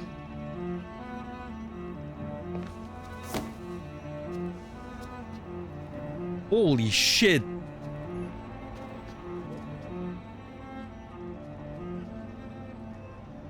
I love how the little thing on the head like sort of represents the mental state or whatever's going on, you know? That's kind of cool. I'm sure it's going to be used to great effect with some tension in some in some scenes. Do androids breathe? I don't know. Do they have simulated breathing maybe? I don't know. All of that is not very clear yet, right? We haven't seen a lot of scenes and everything. Don't hide your drugs in the washing? Yeah, I mean, that's kind of a silly place to put it, but...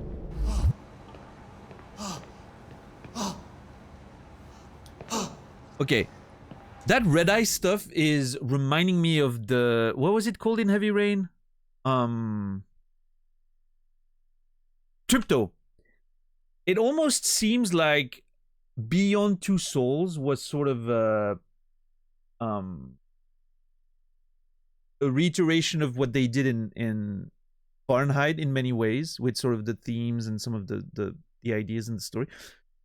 And this feels like they're reiterating on Heavy Rain a little bit. Like the scenes feel very familiar. It feels like, you know, like cleaning, going around the house and cleaning. In fact, the layout of this house reminds me a lot of the house you live in with Ethan and Sean, right, at the beginning of the game. It's very interesting.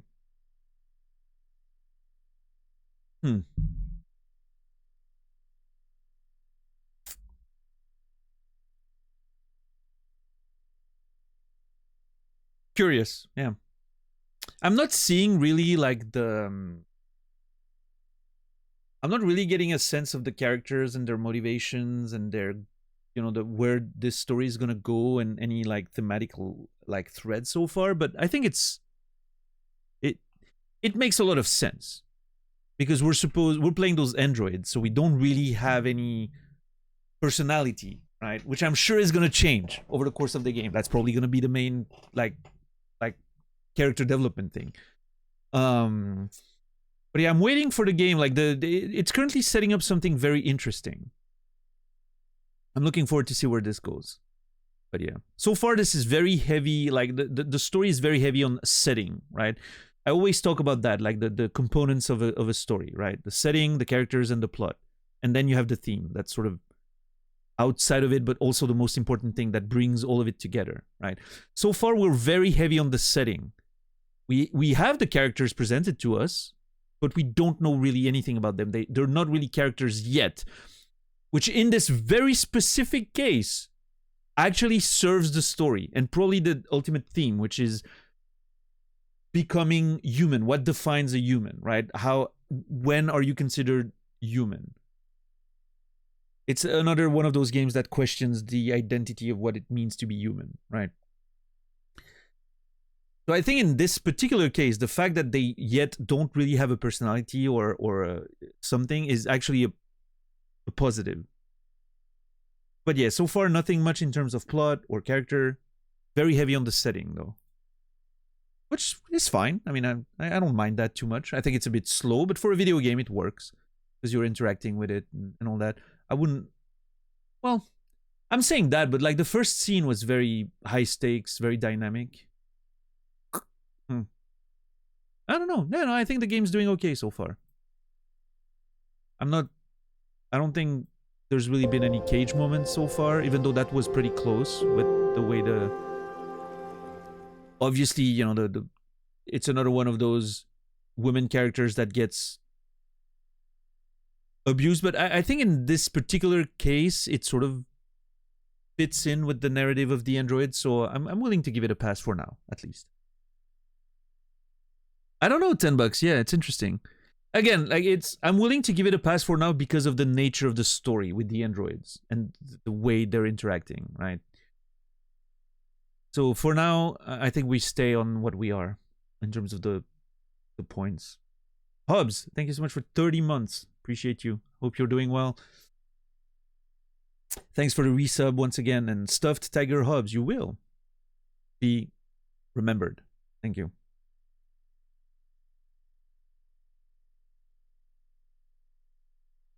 Instead of not doing Women by Cage, he makes Women by Cage acceptable. I think it's an accident, right? But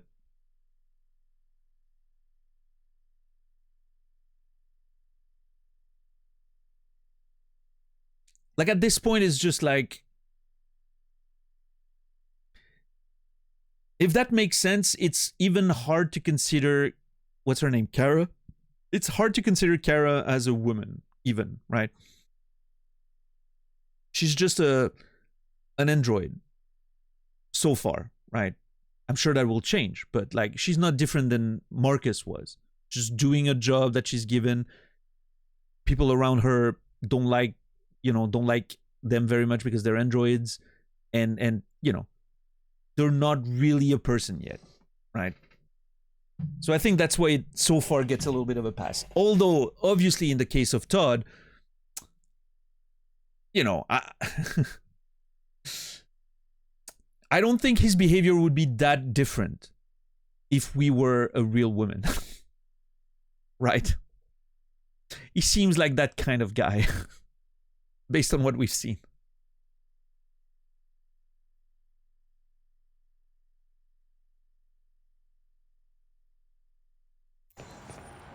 I've made a good start down here. I'll head upstairs. Do what you have to do, but stop bothering me. Okay, Jesus.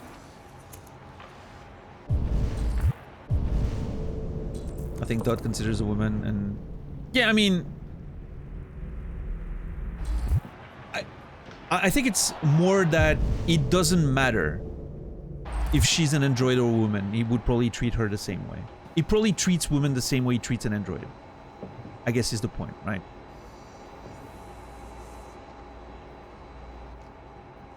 I mean, look at how he's behaving with his daughter. That's a pretty toy. What's its name?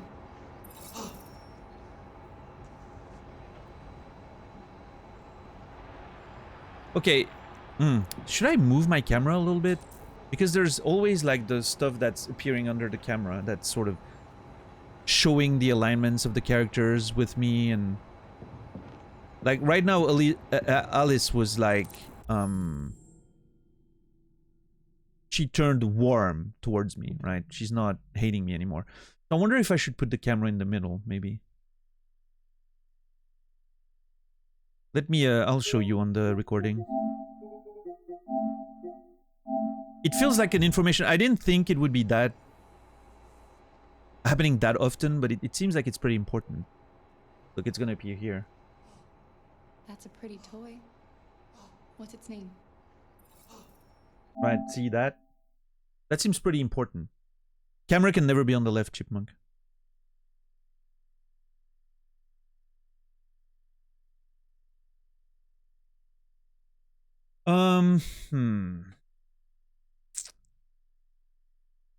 Hold on. I think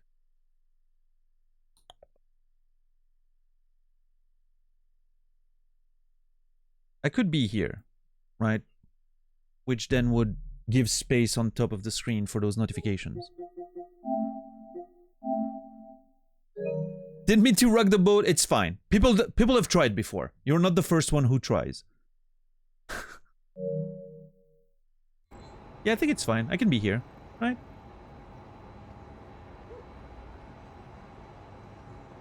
What if you've swapped your face in the game?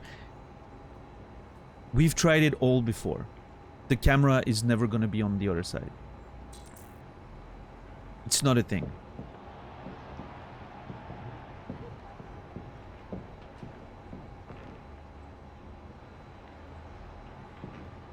Oh, nice. All sports. Android power. Should it be outlawed? Football frenzy. The latest transfer speculation. Oh shit. Are androids sort of getting involved in human sports? Well, that's a can of worms right there. Like,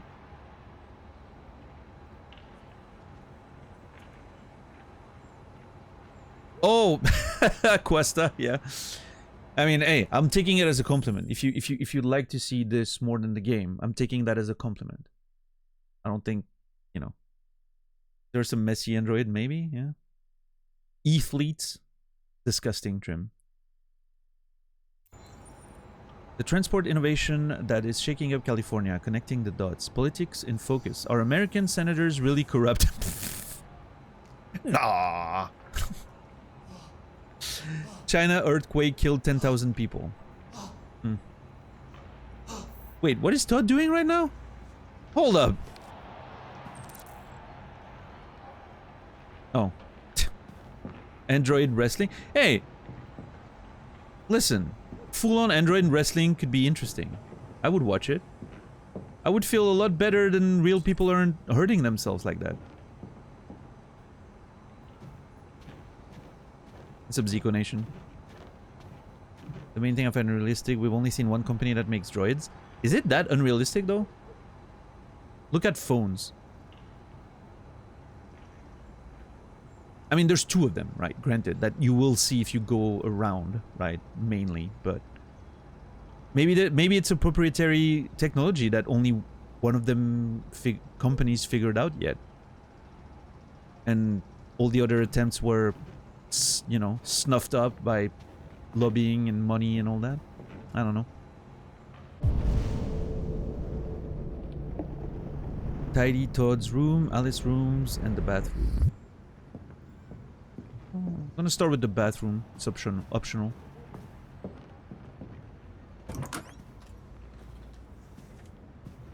Oh, that's Alice's room. Never mind.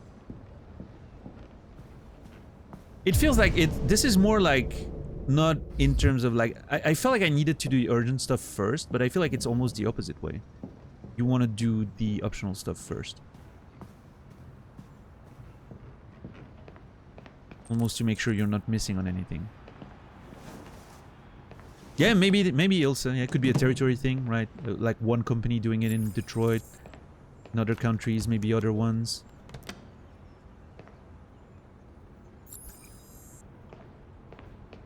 Mop the floor! I haven't done that since Fahrenheit.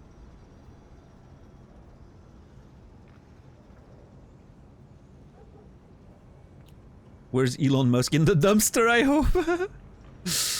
Yeah. I'm sure there will be... I wonder who's this game's Elon Musk is going to be. I'm sure there's going to be one. I'm sure the fucking Android making company has an evil CEO that we'll eventually meet or some shit. Or at least hear about. Okay. This touchpad thing is not great. I'm just saying it right now. It does not work super well. I don't know if it's a thing with like the PS5 controller as opposed to the PS4 one. But yeah, it's not ideal. I'm gonna clean Todd's room first.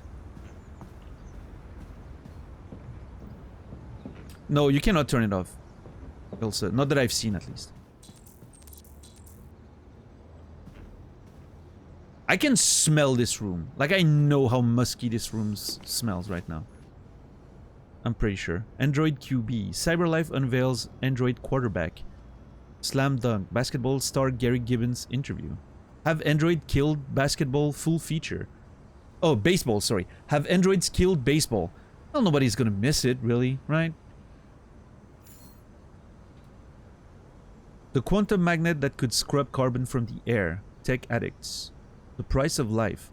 How driverless vehicles make life and death decisions. Space tourism. Is Mars your next holiday destination? Oh, is that a thing? In this world, are we going on Mars already?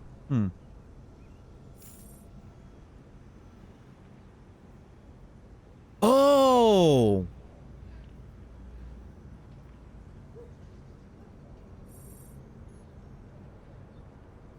I've missed on some content! I didn't understand how you were supposed to read this.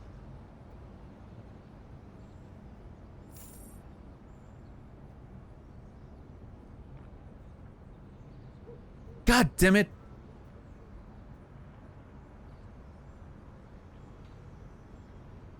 I think it said that you can get the books again in the main menu, so I'm probably gonna go back there and see them at some point.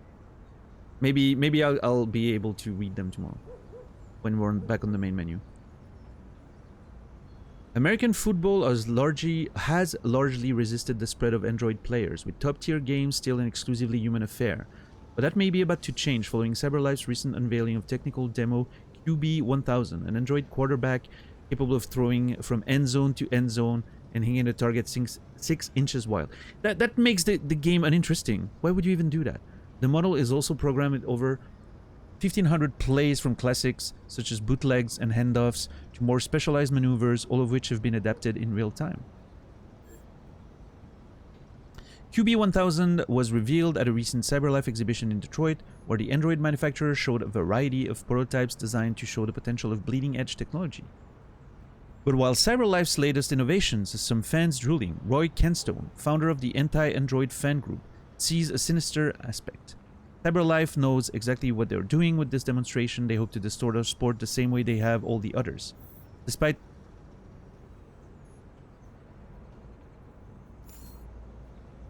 I barely touched the fucking thing, and it changed the page. I hate this. Despite these reservations, some consider this simply a matter of time. With basketball and baseball already contemplating Android players, a LED sporting QB might be just around the corner. Archery is about to evolve with the reveal of gun. I mean, I feel like that's very different though, right? Because it is ultimately a different sport with a different approach. I understand the comparison, but I think it's different.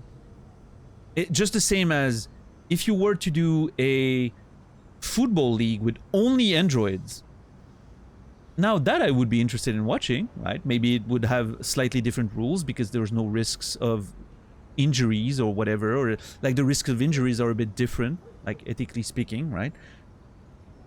And it would be something completely different to watch, right? But putting androids in human sports alongside humans obviously raises questions, right? Because there's no way a human quarterback is gonna beat an android quarterback, right? There's no way. So it's very interesting. Yeah, Questa.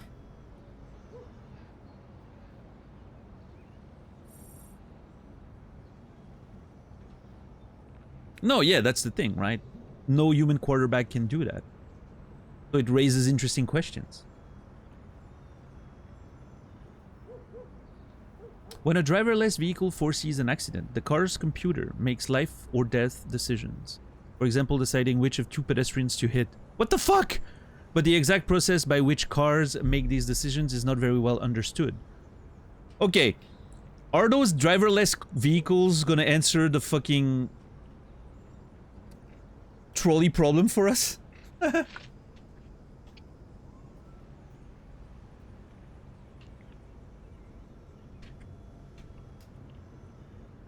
Martin Forlong of Crone Cars tries to clarify.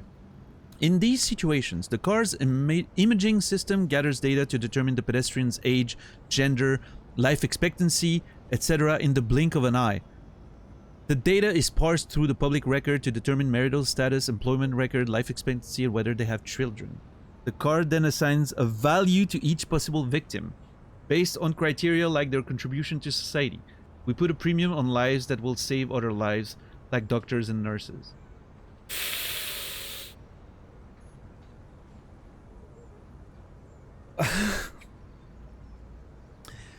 Uh-oh. Uh-oh.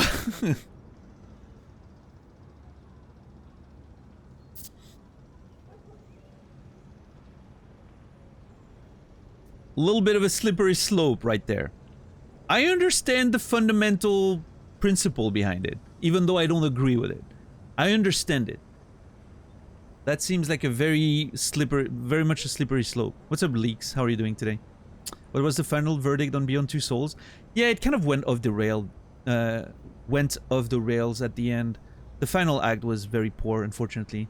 And the ending kind of ruined its own story, sadly. But, oh well.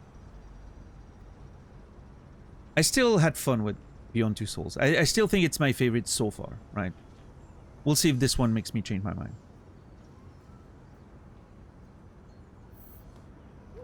All this may sound very reasonable. Well, but Felix Gamble, head of Anti-Automation League, AAL, says the system has no right to make such judgments. Somebody with a criminal record is not necessarily less valuable to society than a doctor. That kind of information is irrelevant to the sanctity of human life. But Forlong dismisses such claims. We want our cars to make the best possible choices, and that means acting on the basis of all information they can gather. The more, the better. Urgh. Yeah, this is very dystopian. Love it! I actually like those kinds of settings. So, I'm very excited to see where this goes.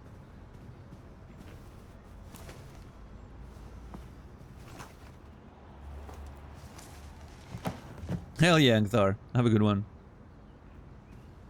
Well, I'm saying have a good one as you were living, but you're not. You just landed. But congratulations on the landing. I hope Geneva's airport buffet is treating you well. Oh. Alice is going to her room.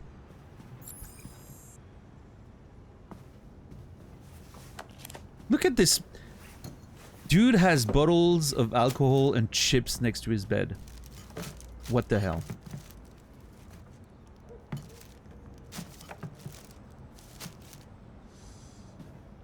And even then, like Chipmunk, even then, is the value of a human life only really like measured by how much they contribute to society?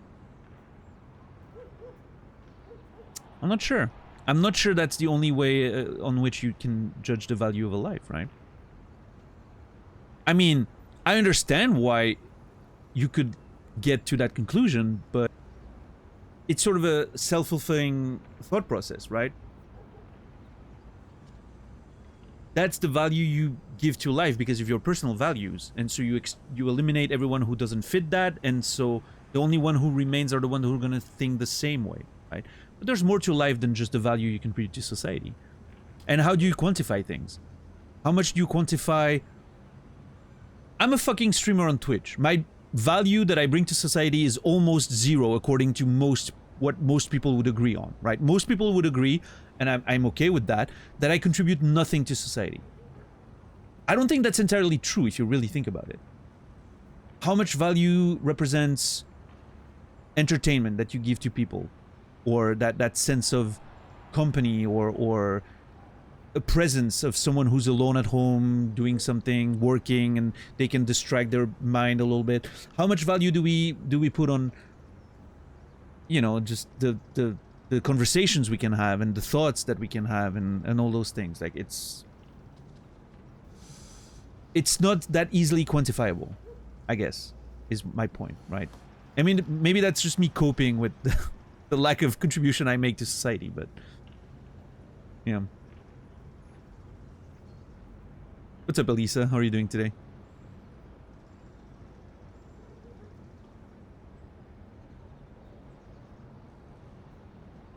Numbers are by themselves an abstraction. Yeah.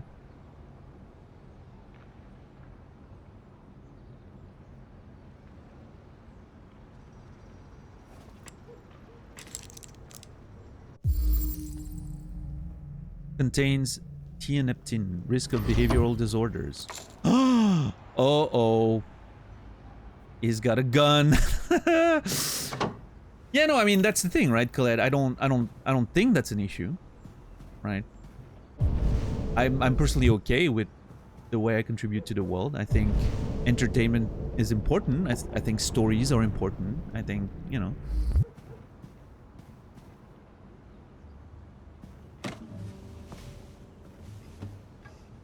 I personally probably would not be alive anymore if it weren't for entertainment and stories and, you know, whatever it is. So, I definitely think there's value there.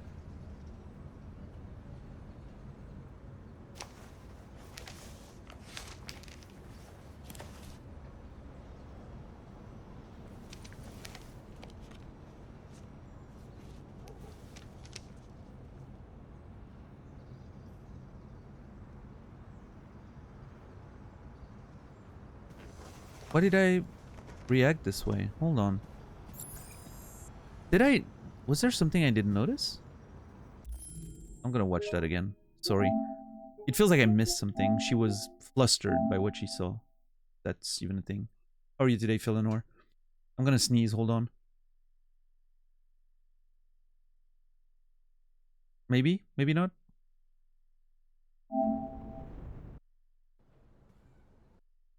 That's true, Elisa, in many ways, right?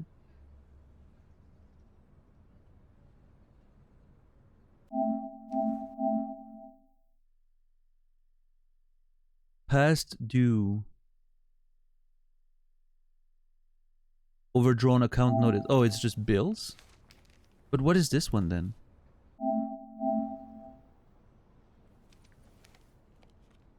We don't really get a look at this one. It seems like an ad or something. I don't know, it's strange. I don't think I missed anything though. It's supposed to be a bit mysterious.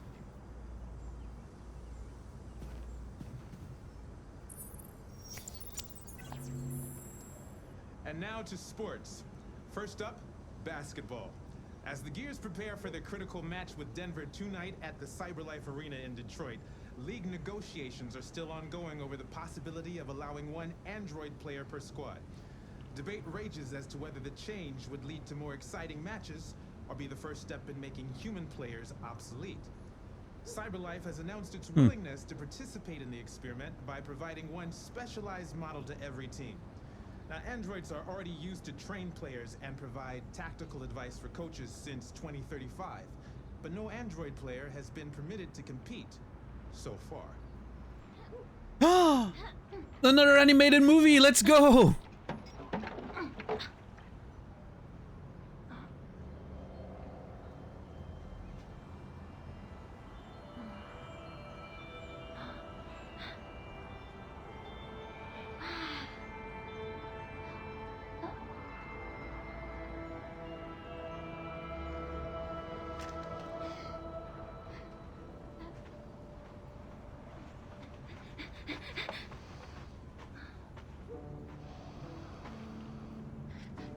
Yeah, that's another thing that's been in every Cage game and very consistently good. That's true.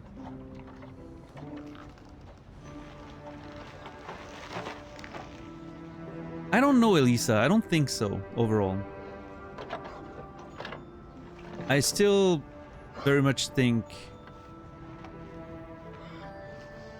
Oh, this is already looping? Aww. 225,000 jobs were lost from the U.S. economy in October, according to the Department of Labor, bringing the unemployment figure up to 37.3.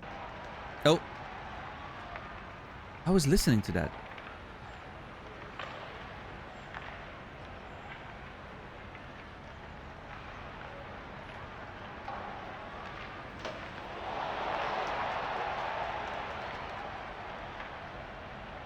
Of all the animated movie, which one was your favorite? I'm not sure.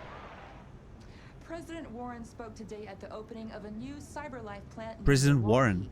At the event, the president again praised CyberLife's role in the exceptional performance of the U.S. economy. She further announced that the Department of Defense will acquire 200,000 android combat units as part of her increased military spending. Uh-oh. Okay. A lot of androids, military androids, I guess. Oh, sorry, I hit the mic. Alright, Todd's room is fixed. So yeah, I don't think my opinion changed very much, Elisa. I can notice some improvements right over time. Watch it. Fucking asshole. Like a better understanding of like... Wait, what? Clean bathroom, clean the restroom. Ah, I have to go wash just after Todd's dirty ass? Ugh.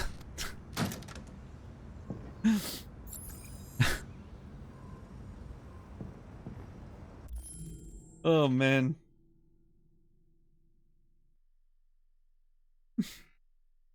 No peeing scene yet.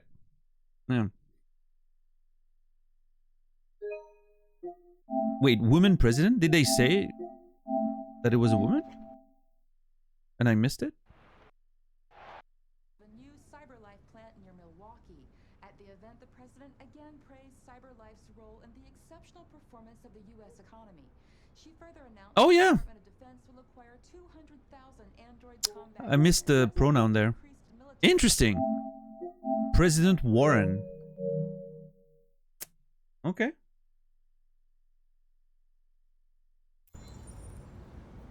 Hey, hopefully by 2038 there will have been one, at least. I don't know. I'm being a bit less hopeful after the last ones, but I mean, there's been in other countries, right? Just not the US, I guess.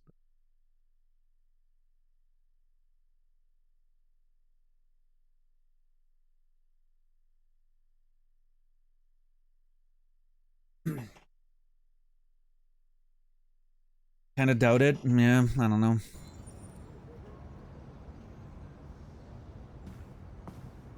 Androids don't have bodily function. Maybe they do in this game. Who knows? Maybe that's how they clean something, like some fluids in their bodies, and that makes them more realistic and therefore more acceptable for other humans to be around. You don't know that. And if you do, don't spoil it.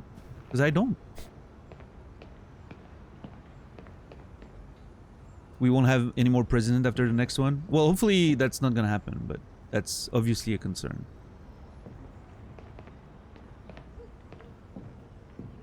But hopefully, you know, hopefully it's just not gonna be as bad as it could.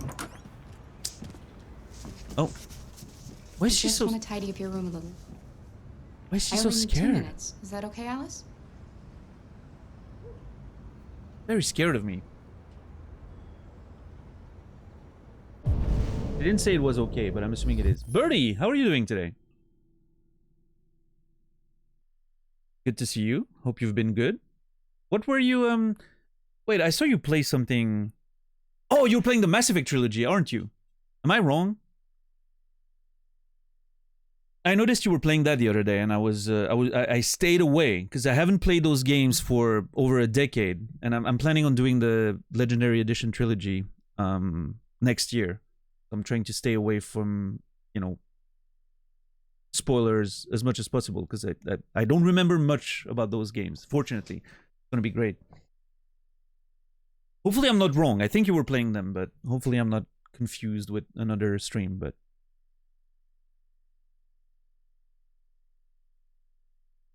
yeah, DJ. Yeah, bed.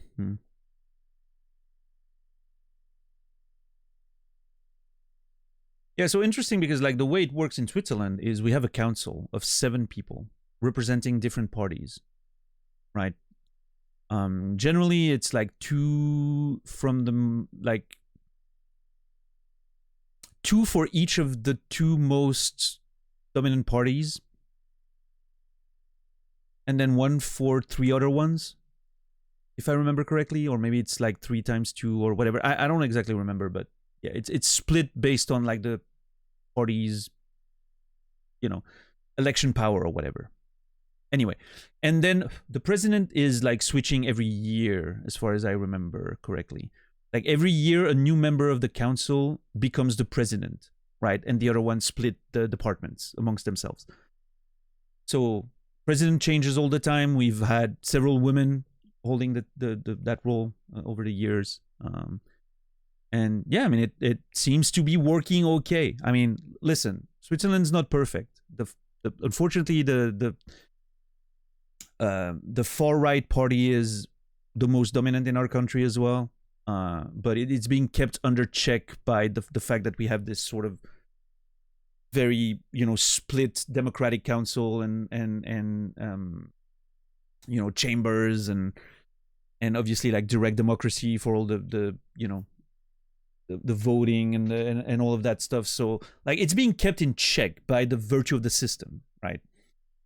But at the same time, we also see a tendency to, you know, leaning more and more towards the far right and all that. So we're not, unfortunately, not immune to that trend we're seeing all across the world, right? So, well, at least the Western world, I should say. Switzerland, Birdie, yeah.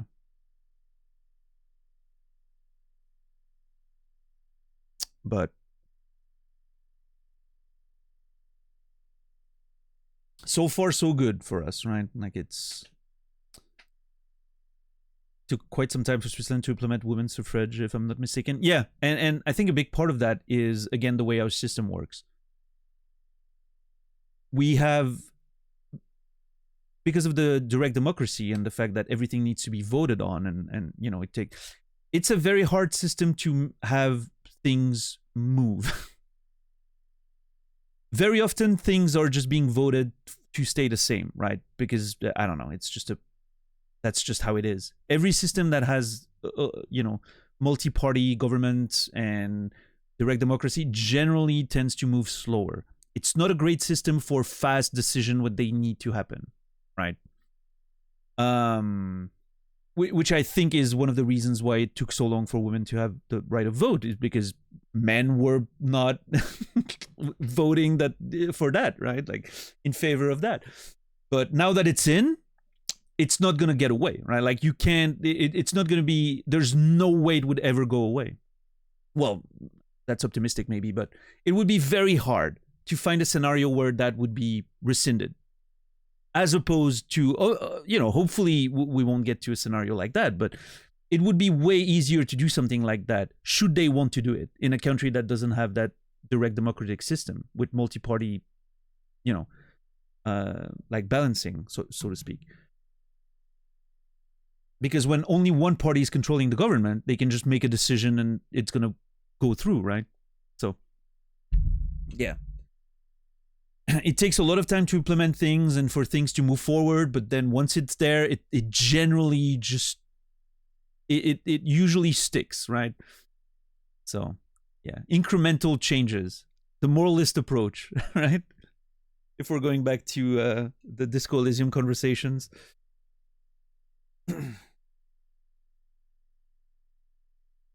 But yeah, I'm enjoying Mass Effect. Yeah, I'm glad, Birdie. Is that your first time playing them? Or just the first time playing the Legendary Edition? Great games. Man, I'm so excited to play them again at some point. I'm so glad that my memory of them is very limited.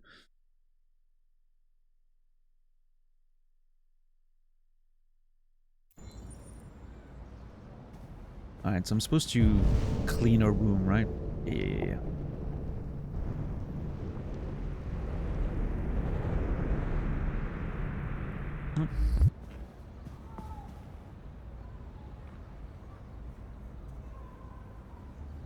Seems you like reading.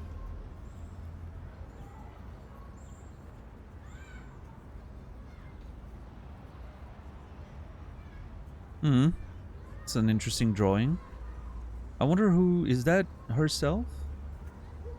I'm like trying to find traces of potentially drawing of the mom or the way she perceives her dad and all that. I'm not finding much.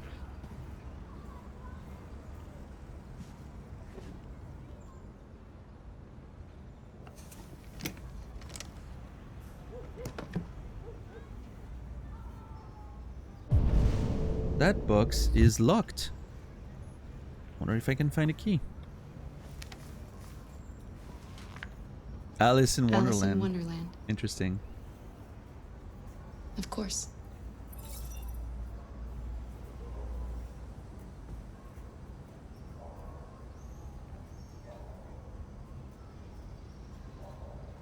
Yeah, DJ, I mean, that's one of the benefits of slow and incremental, right? Over time, you build to a lot of hopefully positive changes, right? It's not going in one direction really fast and then completely backtracking the other way a couple of years later, right? Which you can see very often in more like one-dimensional governments. Oh, wow, she stepped over the magazine. That's a nice touch, animation-wise.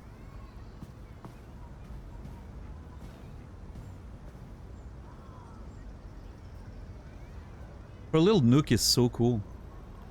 I would have loved something like that when I was a kid.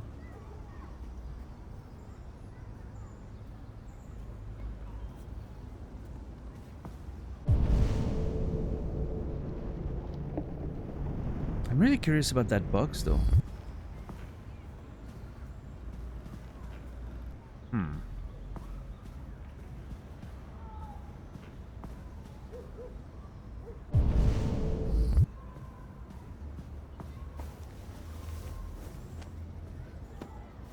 All right, Ilsa, have a good one.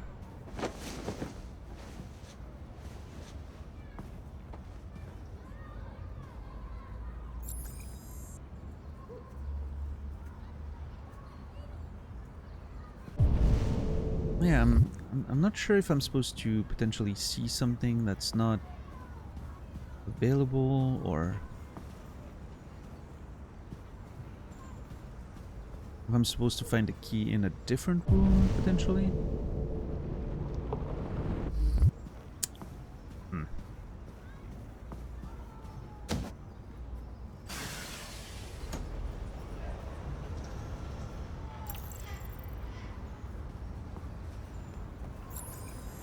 Okay. Notice the ledge there.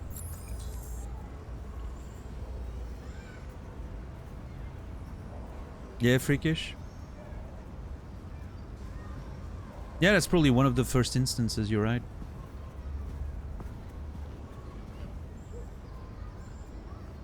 I remember being very impressed with one of the early Uncharted games. How the character would move through the environments and just like look around as you were moving and putting his hand on the wall and all that. Like all those little things, right? Details that didn't really exist back then, right?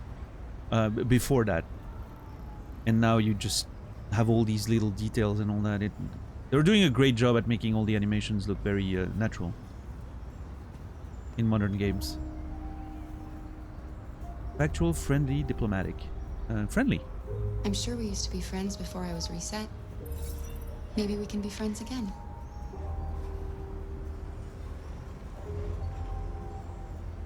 My name's Kara. Your father said you chose my name. Kara, it's nice. How did you choose it? Interests? You should tell me about yourself. What you like to do, where you like to go, your favorite foods. That would really help me.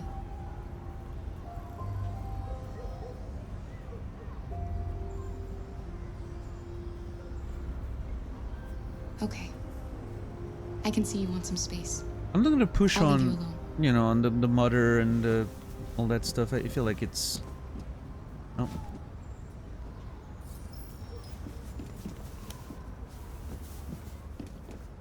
Oh? Yeah, the music is great. Is that the key? Oh! She trusts us. She gave us the key. What kind of secret am I gonna find in there?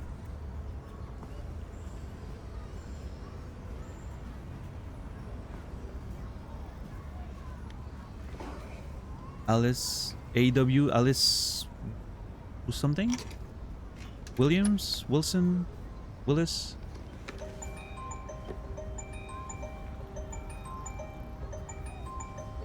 Oh, the music. Dude, it's so good.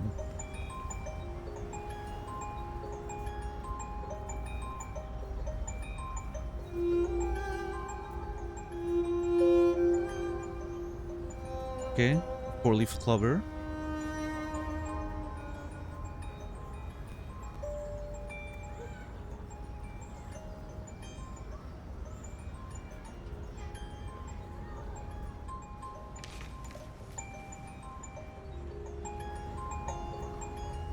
That's a real picture.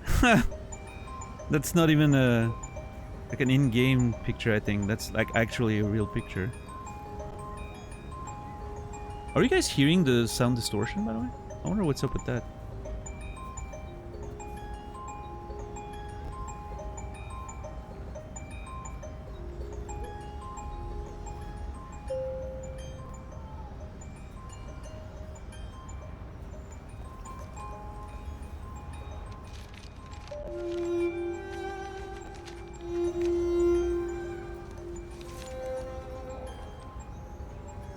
Oh.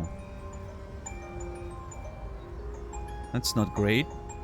Was she getting beaten by her dad?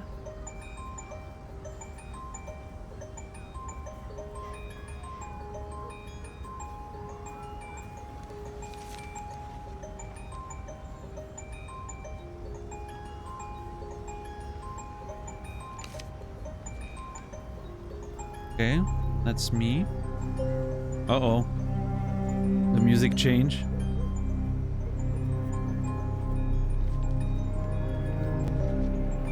Ah, shit. Yep, just as we guessed.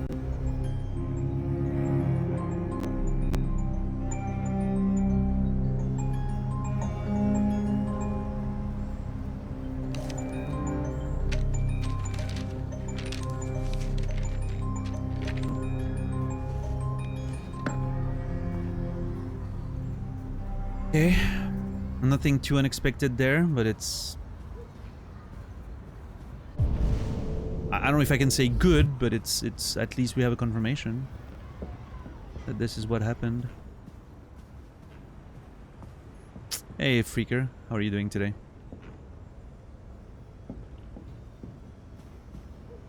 Thank God for Crayola journalism. I think that was an interesting way of doing it. I like that. I enjoyed that scene. The music was great, except for the... I don't know if you guys heard it. Could you guys hear the crackling, or was that just on my end? What are you doing? I'm playing. You're playing. Heard it? Okay. I know what you're thinking. You think your dad's a lowlife? Huh? Fucking loser? Can't get a job, take care of his family? Well... Don't you think I tried to make things work? What are you projecting? Whatever I do, when someone comes... Okay, hold on. What are you projecting on that poor fucking kid? She didn't say anything. Oh, jeez. I hate that dude. Along, they just fuck it all up! Well, that escalated quickly. I know what you think of me. You hate me. You hate me, don't you? Say it! You hate me!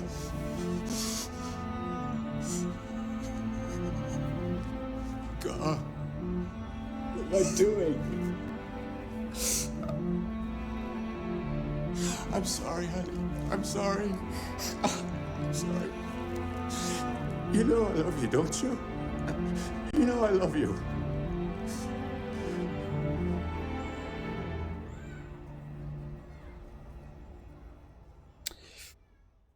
Okay. That's not ideal. Poor kid, yeah.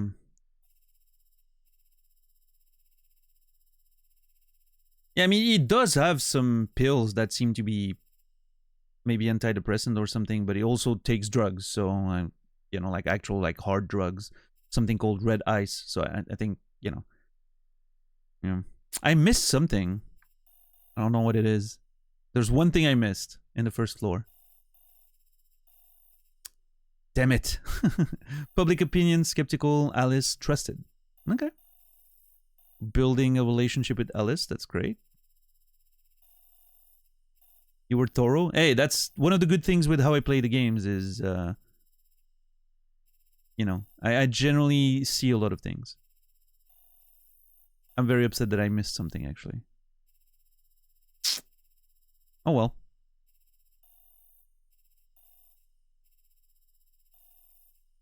I have a feeling this. I'm not. Obviously, I'm not seeing yet a link between all of those stories, right? I'm wondering how it's all gonna like sort of come together. But interesting setups so far.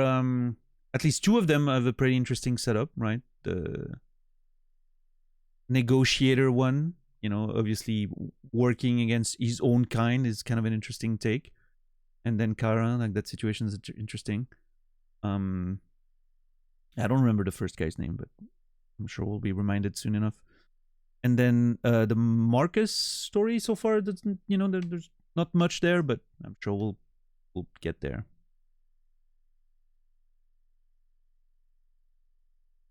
If David Cage showed up in chat, would he be immediately banned? Oh no, I would love to talk with David Cage about his writing process over the years.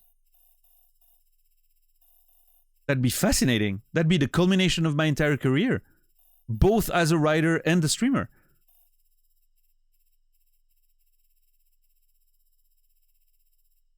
No idea, person. No idea.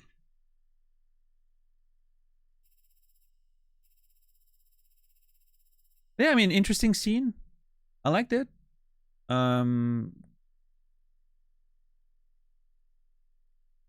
I think the character of Todd is a bit caricatural, but it seems to be sort of working so far.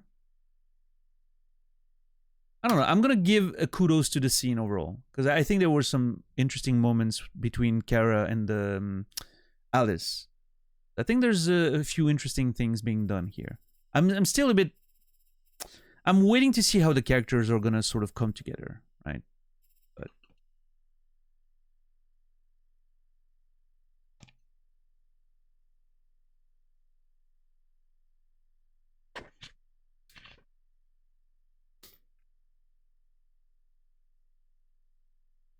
All right, let's see. I wonder why the game is sort of glitching out a little bit. I wonder if I need to reload the game or something. Let's see if he keeps doing it.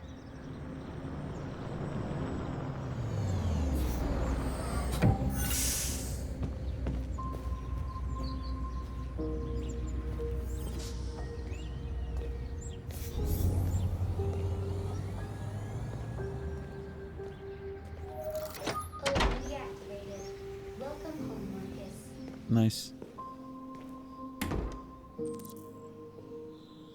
I like that we're going with this character now because he's the one that we have the least of a sense of what the sort of story is for him, right? I'm glad we're going to this one first.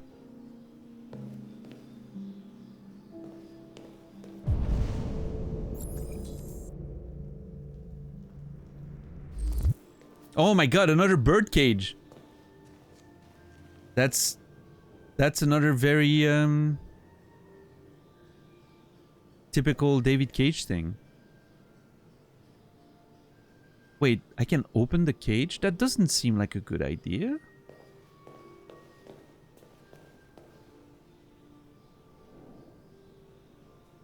Metaphors, yeah.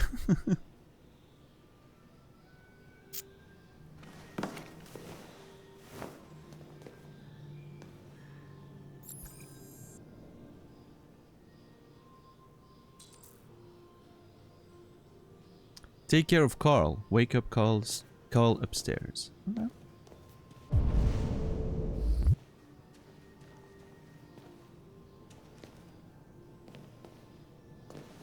I want to let the birds like it's here. It's hard for me not to interact with it because it's here, right? But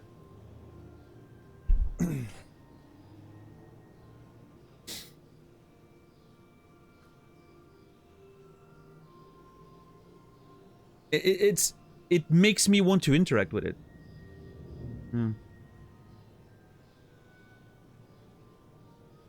Yeah, there's been a few things leaks, right, that came out of Quantic Dream with apparently the misogynistic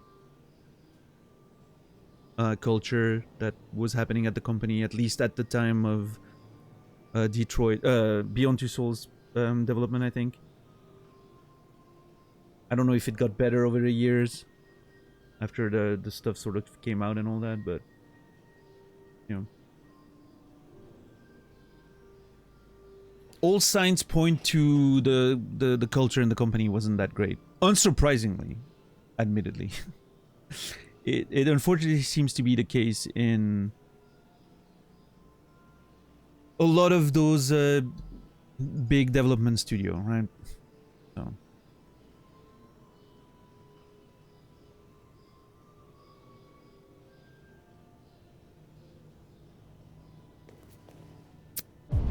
Oh, jeez.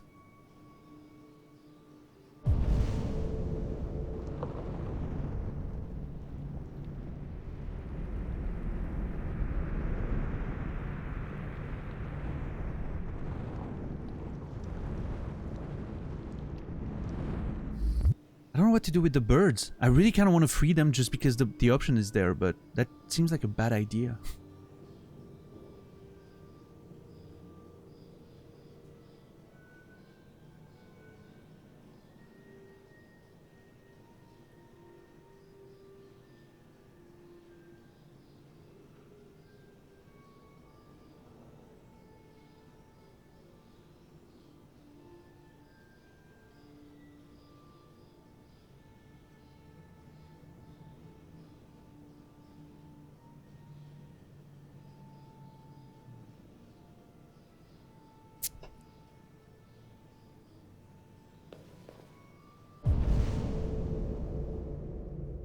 I don't know what to do.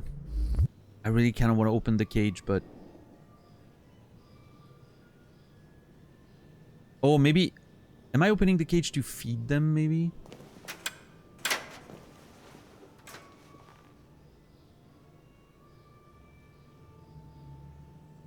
Those are very stoic birds.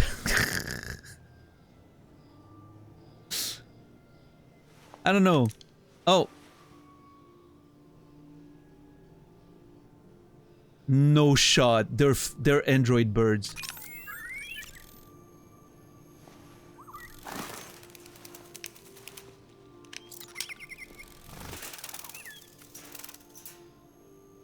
Amazing. I didn't realize they were android birds. I was like, they're very immobile, but it's a video game. You never know, right? Oh, that's very cool. There you go. Do they shit? Maybe? I don't know. How far do you want the simulation to look? Like the you know, how faithful to life do you want them? Right? Why were they off? I don't know.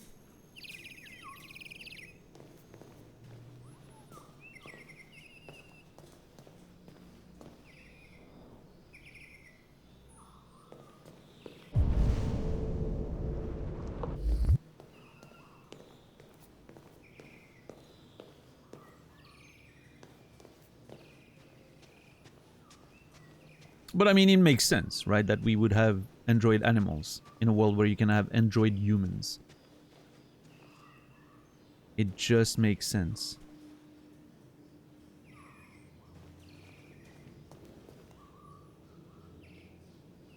Cool painting.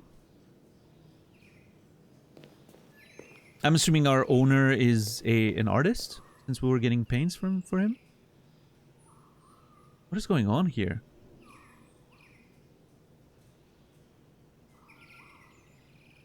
I'm assuming they're running away, but it looks a bit suspicious.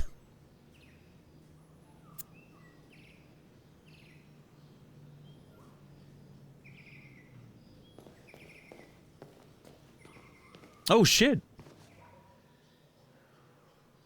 He's got its own he's got his own okay, our owner is rich as fuck. Holy crap.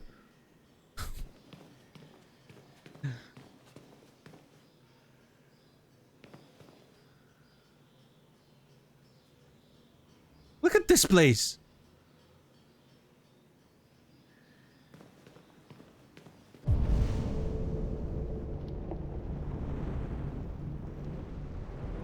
Looks cozy, yeah. Love it.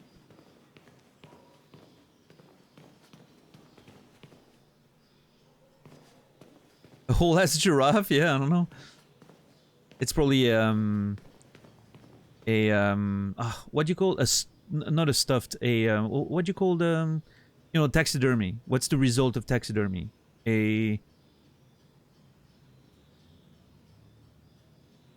Something animal. Monstrosity, that's not what I mean, a therma.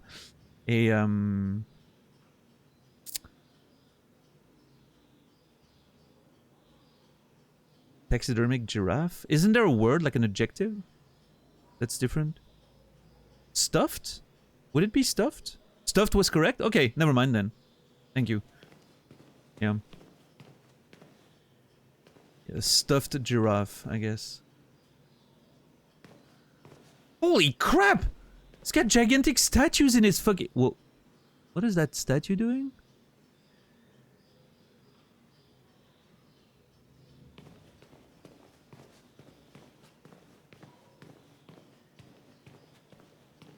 Seems like we won the lottery of owners there.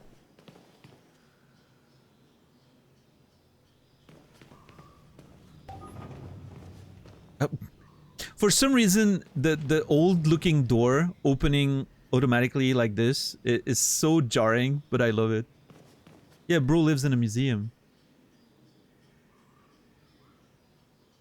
I'm not sure about the ceiling though.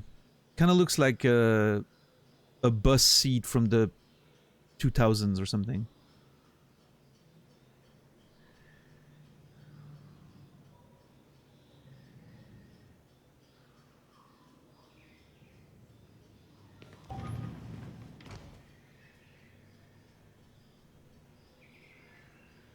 That man dead. Draw the curtains. No, he's okay. I hear breathing. That's good. An example of rich doesn't equal taste. Yeah, but I mean, he's an artist and a painter, right? You would expect him to have at least some taste for... Well, I mean, not necessarily. Maybe he's a bit eclectic. Cool paintings, though. Look at that.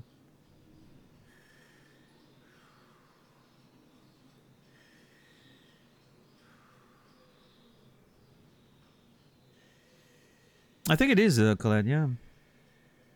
He's not wearing like a typical uniform. Although I think he was wearing it when we were outside during the first sequence. Maybe when he's at home, he's just relaxing.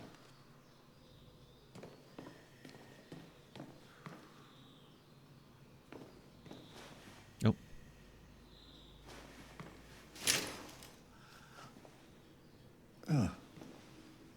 Good morning, Carl. Good morning. Hey! It's 10 a.m. The weather is partly cloudy, 54 degrees.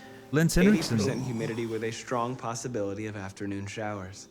It sounds like a good day to spend in bed. I did go to pick up the paint that you ordered. Oh, yes, I've forgotten. Oh. That is the difference between you and me, right, Marcus? You never forget anything. That is true. I can't. I'm an android.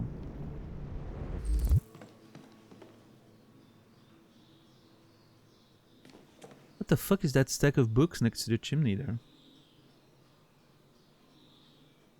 Oh my god, some of these drawings.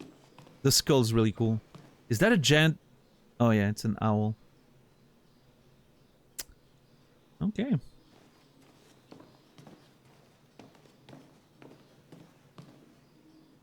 Grumpy old man. Show me your arm, please, Carl. No. Carl. Thank you. I just opened my eyes and I'm already gritting my teeth. Humans are such a fragile machine. They break down so quickly. All this effort to keep them going. Hey, what happened to your clothes? Oh, it's nothing. Just some demonstrators in the street, Carl. Oh, that's why he's not wearing What a them. bunch of idiots. They think they can stop progress by roughing up a few androids? I hope they didn't harm you. Oh, no, no. They just pushed me around, Carl. I'm fine.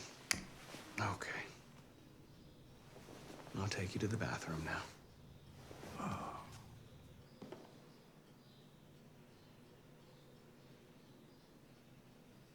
I love the tattoos on his arms. Also, like, he's a grumpy old man, but he's very nice to his android, right? That's an interesting...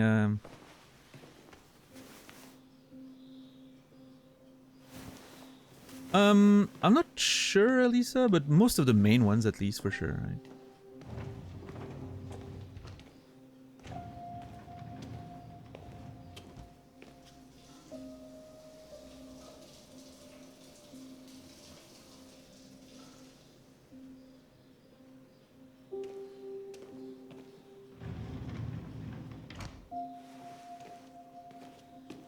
The music is so cool.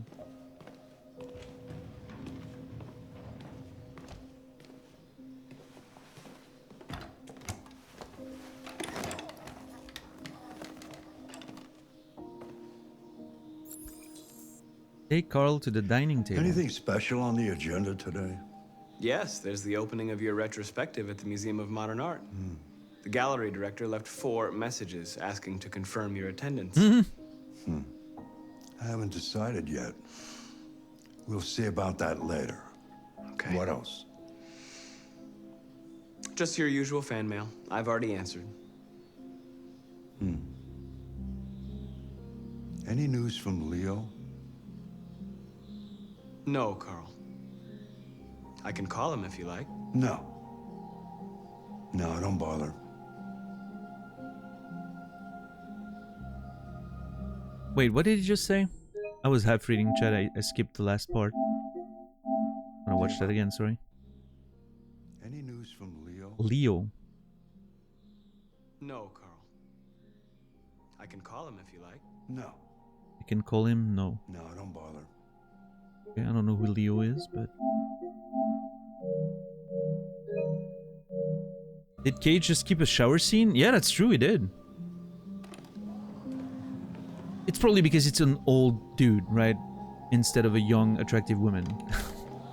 I'm sure we'll get our mandatory shower scene. Don't worry about it. It will happen.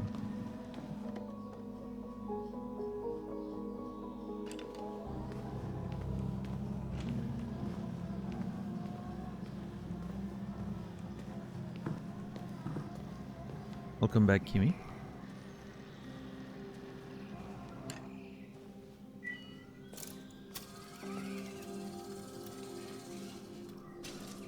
Nice.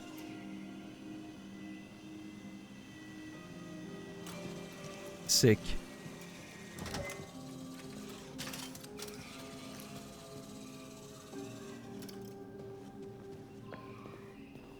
Is chat distracting you? A little bit, but that's okay. That's part of the deal, right?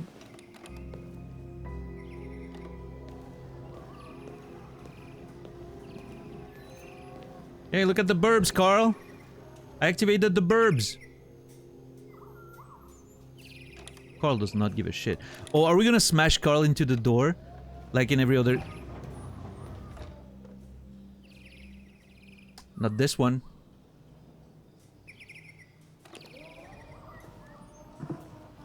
I'm starving. Well, your breakfast is ready. Bacon and eggs, just the way you like them. Thank you, Marcus. You're welcome. Wait, how is the breakfast ready? We were gone for literally like an hour.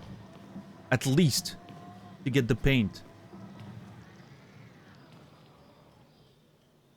How fucking rich are we? Yes.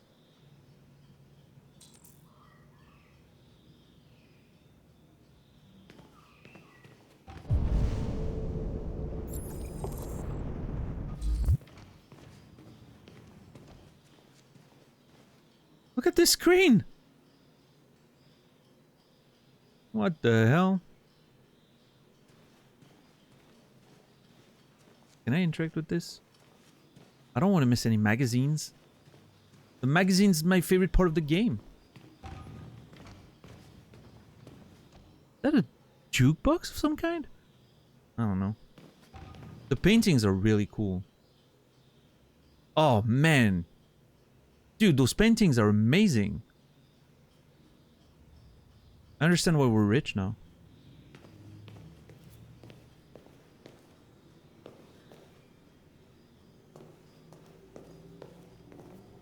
Am I actually gonna cook now?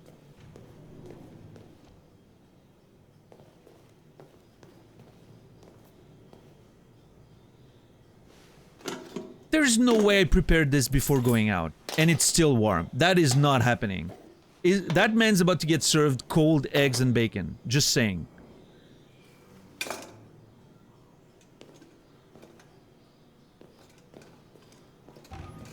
It's the future. It's...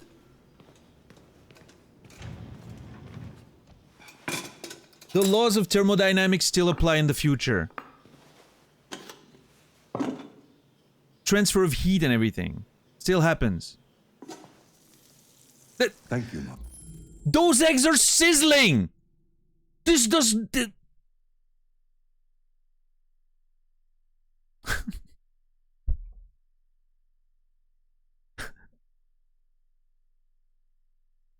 Maybe a robot chef prepared it and is hiding somewhere in the cupboard? Maybe. Who knows? Thermonuclear plates, yeah. It's a tiny convection oven. Yeah, whatever. It's bad Cage writing. We could have had a minigame of us preparing the eggs. And do better than Scott Shelby in Heavy Rain. Because those eggs look disgusting. We had a second chance there. And we missed it.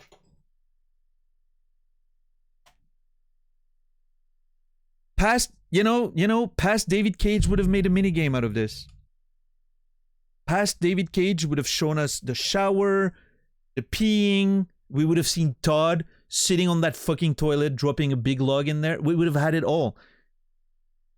We would have had a Kara unnecessary shower scene for some reason, even though she's an android. We would have had a cooking minigame. I'm telling you, David Cage is falling off. He doesn't know how to make his own games anymore.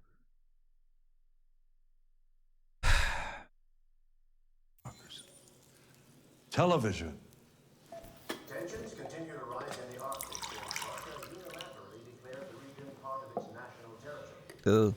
Several Russian warships have taken position in the Barents Sea since Saturday, and a Russian flag now flies over the ice. The Russian president repeated in Why don't you find something to do while I finish my breakfast? Sure. Okay, Carl. On the other hand, last night, the American ambassador again informed an emergency meeting of the UN that the United States would not accept this annexation under any circumstances. Several American... Okay, Russia is taking over surrounding territories. Seems pretty realistic. Destroyers are reported to be headed for the Barents Sea. Douglas Cornwall, chairman of the UN, announced at a press conference that we have never been so close to a third world war. He called on Russia and the United States to promptly renew talks before things get out of control. Okay, the fact that there hasn't been a third world war by 2038 is starting to feel less believable.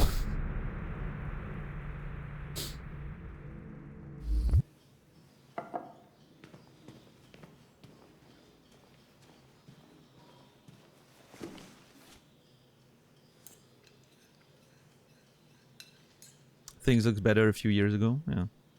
Let's not get into politics again, please. Are you telling me what to do on my channel, Drama? I don't think that's the path you want to take.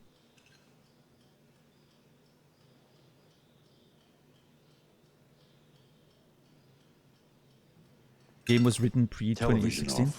Wait, when was the game released? I thought it was 2018. Was it 2016?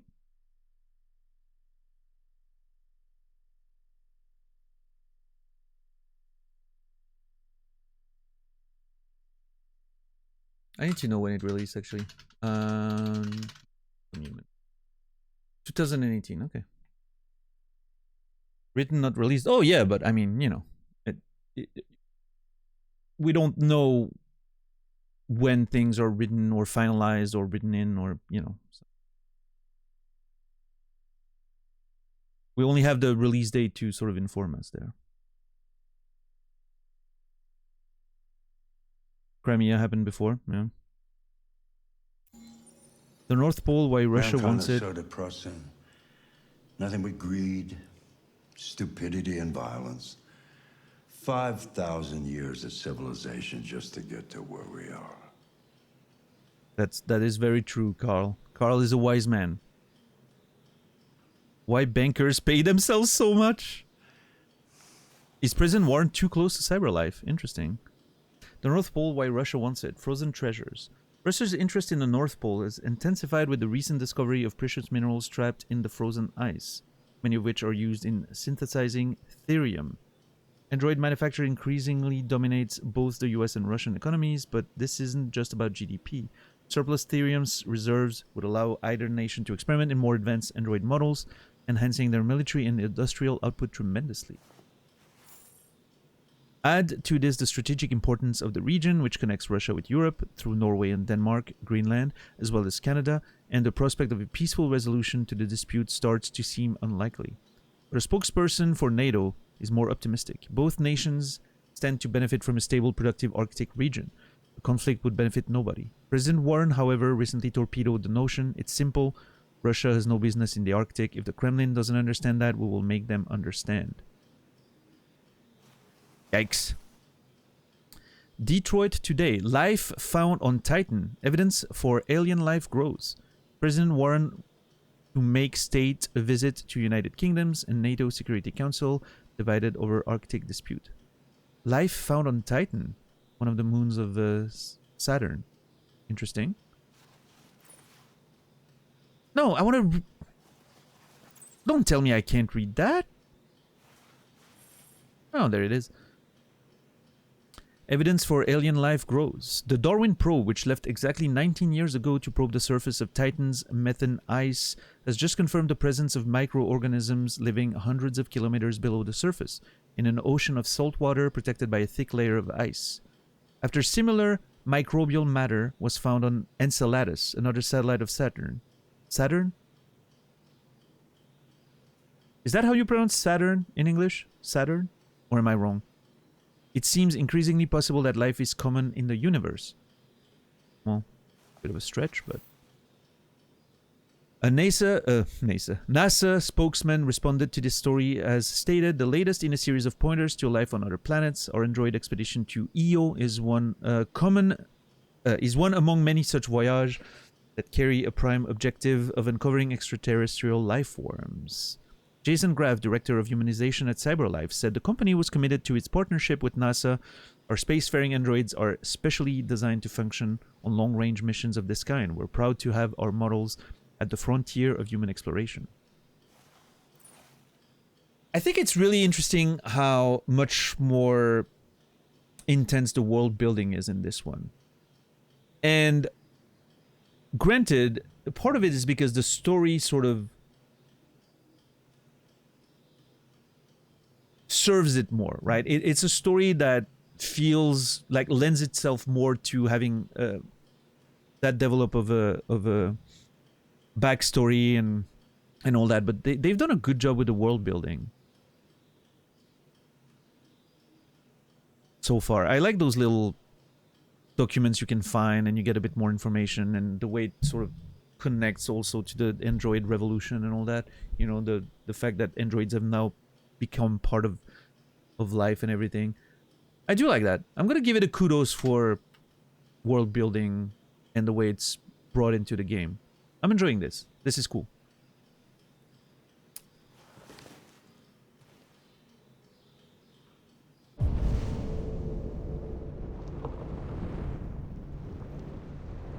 I kind of want to go to the piano. Can I play music? Oh man, that'd be fucking amazing. Quantic Deluxe. Of course. I'm surprised it's not called like the fucking Cage something. I don't know. Wait, can I saw some books there.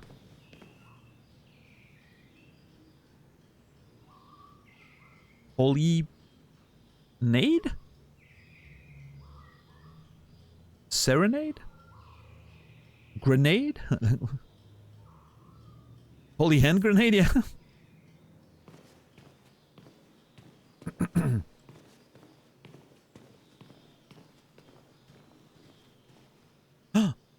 Chess game. I mean, I don't know if I can do only one of these things or if I can do them all. I'm gonna start with the piano because that's the one I'm the most interested in, just in case there's only one choice. That is a cool chess set, yeah. Is it gonna be a mini game? Hold up. Melancholic, hopeful, intimate, enigmatic. You know which one I'm gonna pick, chat, of course, right?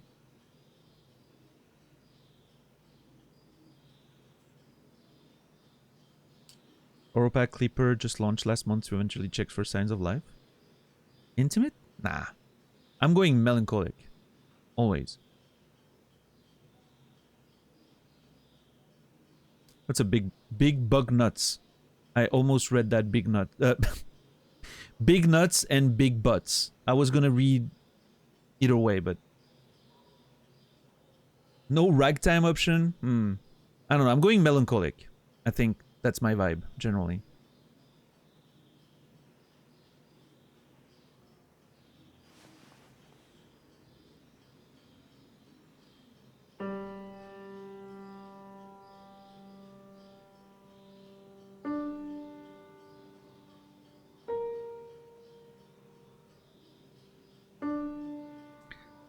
I'm not exactly sure what I'm supposed to do.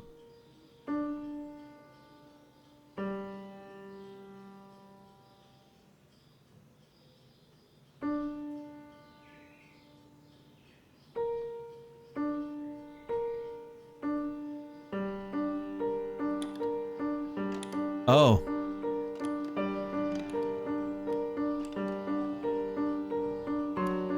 I didn't understand how the controls were working there.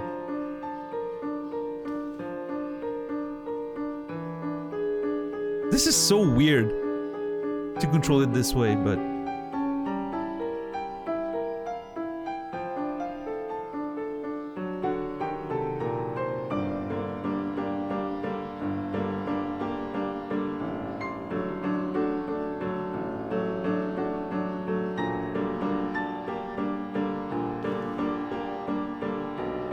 I wish I had a metronome to tell me what tempo I'm supposed to play at.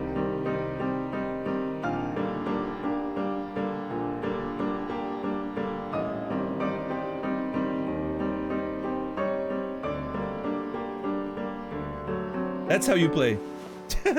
So weird. Something has changed in the way you play. Sometimes I think you have more humanity than most humans. One day I won't be here to take care of you anymore. You'll have to protect yourself and make your choices. Decide who you are and want to become. This world doesn't like those who are different, Marcus. Don't let anyone tell you who you should be. Let's go to the studio. No, I want to play more piano. I want to play chess. I want to read books. Oh, I'm so pissed I cannot play all the fucking tracks. That was beautiful. It's a Volpin.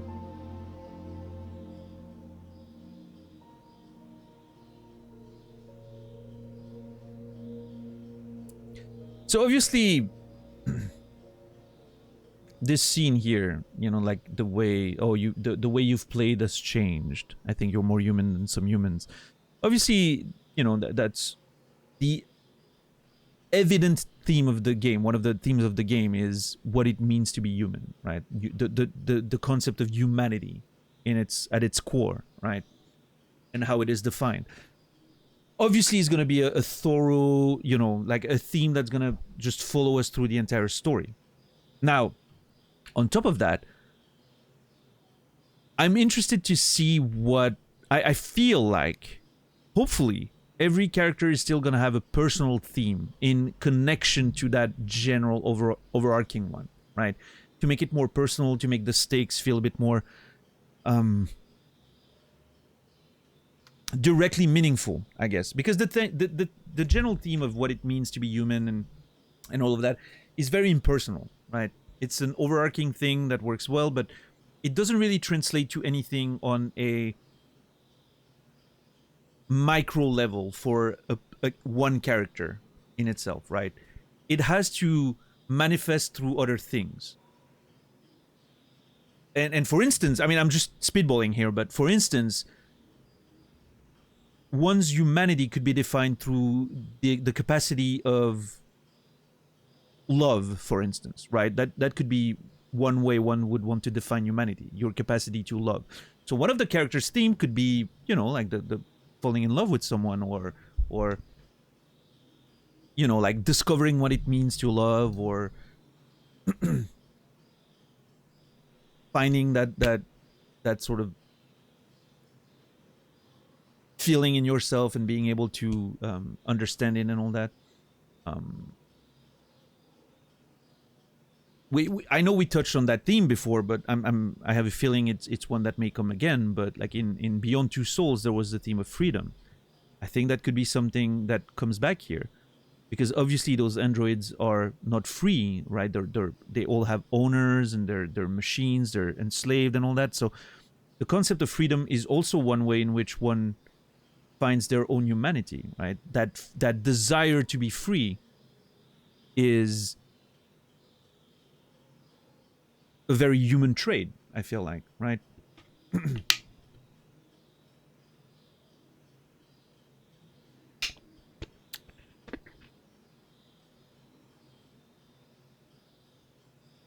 So it's going to be interesting to see how each character sort of... What I'm expecting is that each character is going to represent a facet of what it is to become human. And not trying to do a title drop there, but it seems fitting, right? But yeah, we'll see. We'll see. I'm not expecting David Cage to be very subtle with all those things, but one can hope. Listen, there was definitely some subtlety in Beyond Two Souls. At least for the first half of the game. And then it got progressively less and less... you know, like it grew less and less subtle and a bit more heavy-handed, but who knows? Who knows? So far, I don't know. It seems the game is really trying to make you understand what it's going to be about. Like, it's not being very subtle with its analogies and all that. But hey, well, we'll see. I'm not gonna judge the game too early. That's for sure. Still gonna keep going and doing the things as I usually do.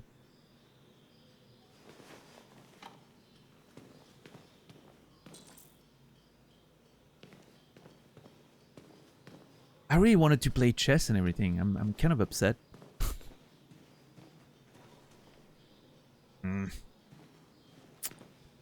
Well, like I said, if I only could pick one, I'm glad I picked the piano.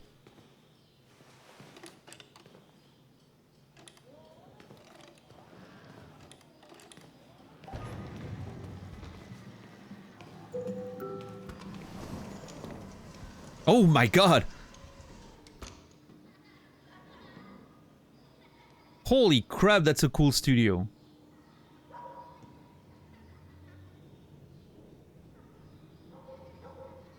I still question the interior design choice of the giraffe. To each their own, I guess.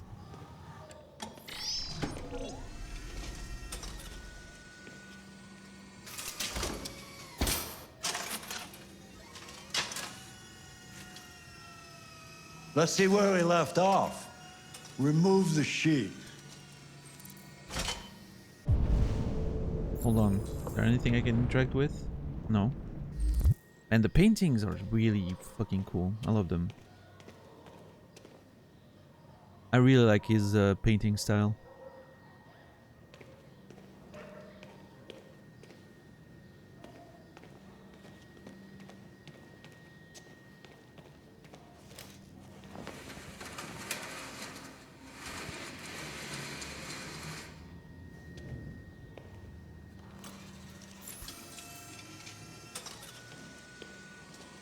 Yeah, the hand is really cool.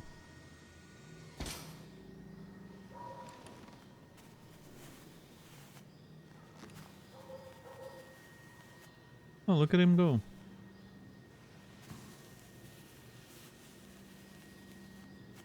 Where is he getting the blue paint from, by the way?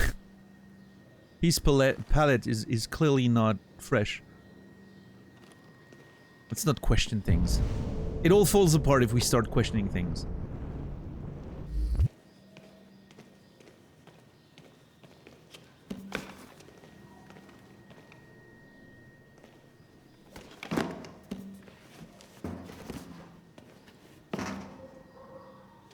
Future paint? Yeah, it's like the eggs are being kept warm after hours. The paint is being kept fresh, you know.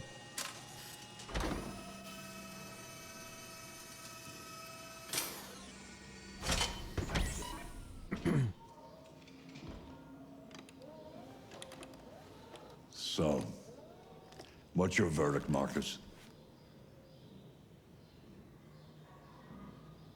I like it. Yes, there is something about it. Something I can't quite define. I guess I like it. The truth is, I have nothing left to say anymore. Each day that goes by brings me closer to the end. I'm just an old man clinging to his brushes. Carl. I kind of feel that. Except I'm not that old. But enough about me. Let's see if you have any talent. Give it a try. Try painting something. Oh, jeez. But would I... Painting what? Anything you want. Give it a try. It's really interesting.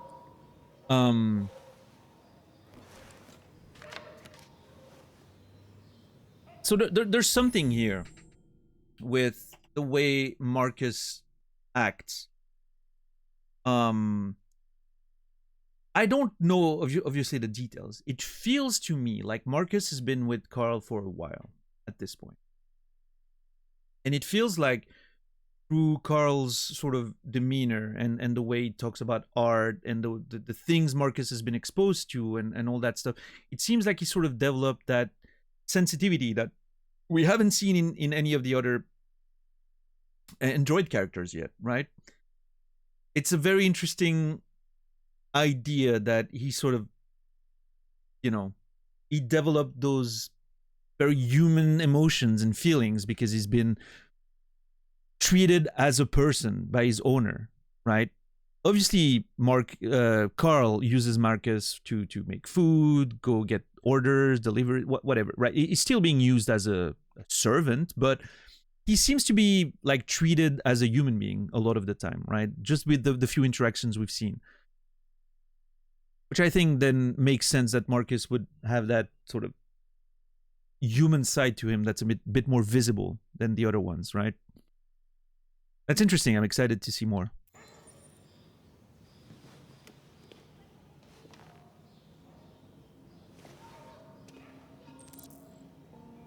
Find a subject to paint. Oh, geez. Paint a statue. Paint the desk. Can I paint myself? No? Paint Carl's painting.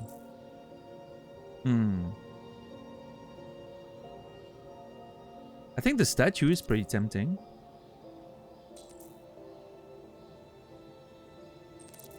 I have a feeling there should be another one. We don't have any X one, right? Where's the X?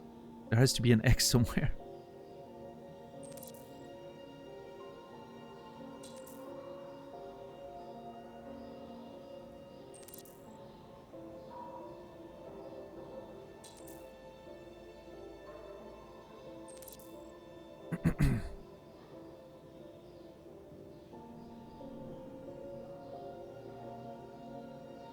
Yeah, I guess I'll go with the statue then.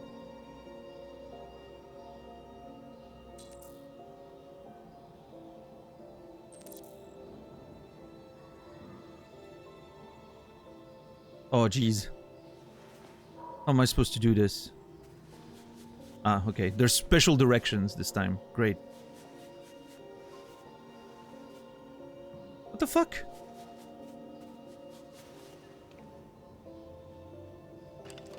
What the fuck? That easy, huh? That is a perfect copy of reality. But painting is not about replicating the world. It's about interpreting, improving on it, showing something you see. Carl, I don't think I can do that. It's not in my program. Go on, go. Try it. Grab that canvas.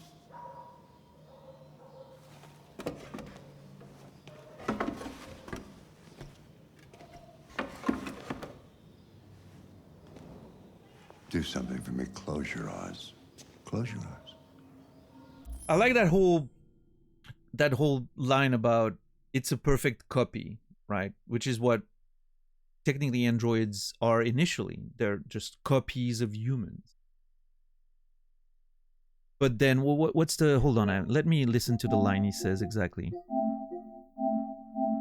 I think this feels pretty important to the general theme of the game. Overarching theme. The world. That is a perfect copy of reality. But painting is not about replicating the world. It's about interpreting, improving on it, showing something you see. Yeah, it's interesting because it connects to the conversation we always have about... We've talked a lot about AI art on this channel, right? And how I personally never will be able to consider AI art as actual art. Because it doesn't fit the minimum requirements. Which to me are that art is supposed to be someone sharing their vision of the world. Right? through their art, whatever it is. It's a vision of the world that you're sharing. And so an AI, at least the way we understand it now, which is just an algorithm, can never do that. It doesn't have a perception of the world, so it can't by default, right? I would only start being interested in AI art if AI became sentient and they actually started having an experience of reality, a conscious experience of reality that is different than ours. In which case, I would love to see AI art because it's going to tell me a lot about how they experience the world, which is going to be vastly different than human. And it's never going to be able to replace it because it's going to be so different. What AI art is doing right now is literally just trying to emulate what humans do. It is not doing anything that is worth being qualified as art. It's not sharing anything. It's not, it is just literally soulless reproduction of what humans do. And there's nothing of interest there for me, right? And I think in many ways, this is also what defines humanity in the context of this story. The character of Marcus at this point is unable to create something that involves sharing. He says it's not part of my program. He feels limited by his own by his nature, basically. And I'm sure in the scene that's about to follow, he's going to start breaking that barrier of being able to share something that actually comes from himself and his perception of the world, right? So that's going to be interesting.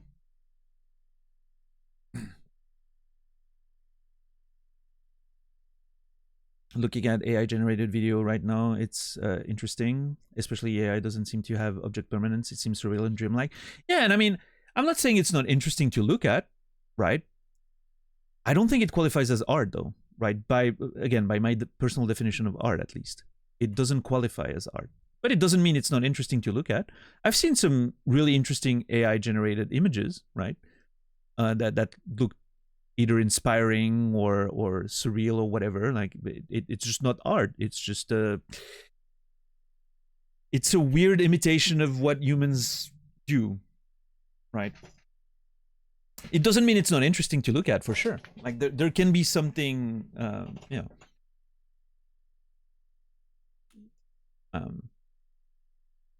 it can still be interesting in different ways, right? What's up, Blood? Blood Flowers, I think is your name, right? Yeah.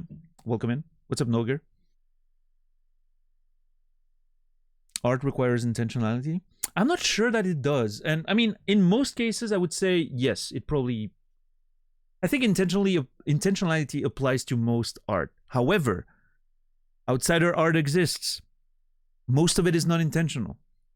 It is still sharing a vision of the world, though. It's unintentionally sharing their visions of the world through something that ends up being artistic. But it's not intentionally so, right? But that's a bit of a fringe, right? It's a bit of a fringe of like art in general. So in most cases, I would agree with you, person, for sure. Yeah, Big Bug. Yeah, I hear that argument a lot, right? Like it can be considered a tool, but to me, there's a massive difference in that a paintbrush is a tool, right? The artist picks up the paintbrush and does something with it. The way the generative AI works is not the same as a paintbrush. It's more similar to me. It's similar to commissioning someone else to do your work, right? And you give them a few prompts of like roughly what you would want. And then someone else is going to do the work for you. Except that person that you commission, in the case of generative AI, is just stealing and doing a collage with other people's work, which is obviously a very big problem, right? So yes, the consent for the data it scrapes makes it problematic. You're totally correct on that. I just don't agree with the tool part, right? And again, I'm not trying to, I'm not being confrontational. I'm just saying, like, I don't like that tool argument, right? I think it doesn't fit. Yeah. It feels like commissioning someone who's gonna then just steal others' work and give it to you as a result. I don't like it. Yeah. I think the tool implies that the person is still doing the work themselves, right? I don't think is the case when it comes to generative AI. What's up, Brendan? How are you doing, dude?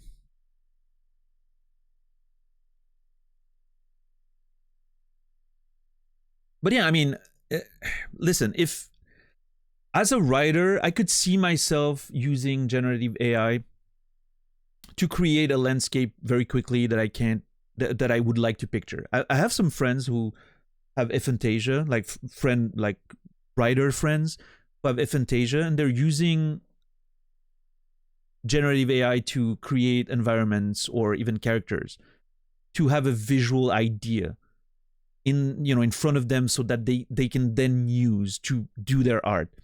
But I feel like that's a bit different because and the way in which it is different is that you can use reference art, like you can use other people's art as a reference to make your own. The way they're working on then their book or their story is still completely authentic. They're just using someone else's work as a source of inspiration, so to speak. And in which case, I feel like since the AI production is not the product that they're working towards, I feel like the sort of, obviously the copyright nature and the stealing nature doesn't really apply anymore, right? In those cases, I feel like that's a fringe case that I can tolerate because, it's not even like they don't even create the visuals they're creating as a form of art. It's just a reference. So in this case, I think it's a little different, right? And I think it's a great way of using it. Just as I think generative AI and in general, like machine learning, deep learning and all that is a fascinating way to do development of new medicine or, all those tasks that can be done faster for the benefit of mankind, right? Those things are great. Please, more of that. And less publishers using generative AI to create their book covers instead of paying an artist to do so, right? Can we agree on that?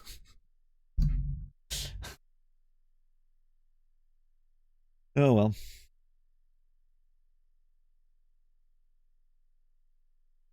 What I want is an AI program that will help 3D modeling software easier to use. Yeah, I mean,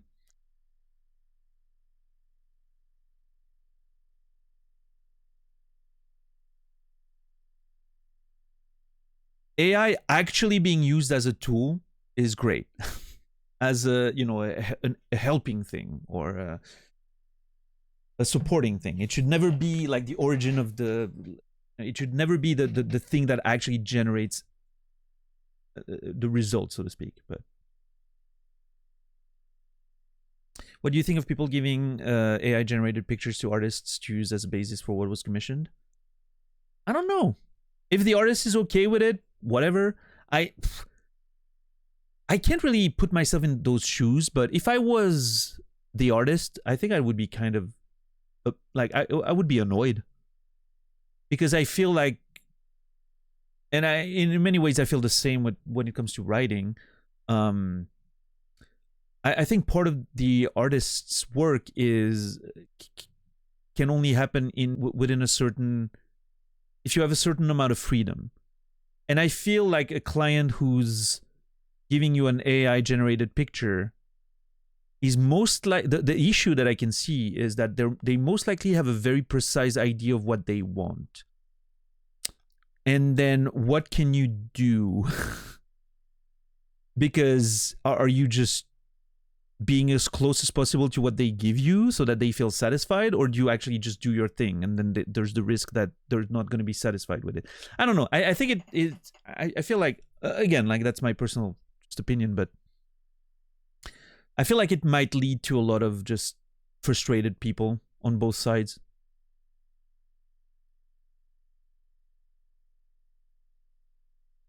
But I don't know. I feel like personally, if I was an artist, I wouldn't want that. I would rather, you know, work without a preconceived notion of what the client expects precisely, right? But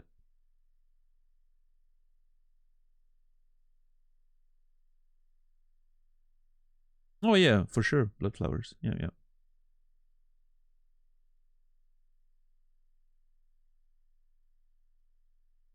Yeah, Volpin.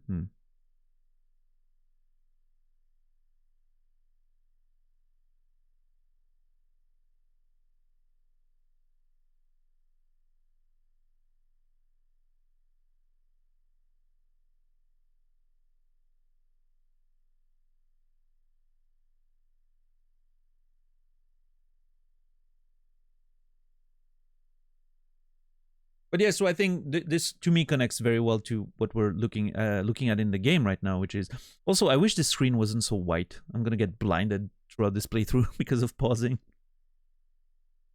And I pause because I'm worried about the game moving forward and making me skip things if I'm not fast enough. But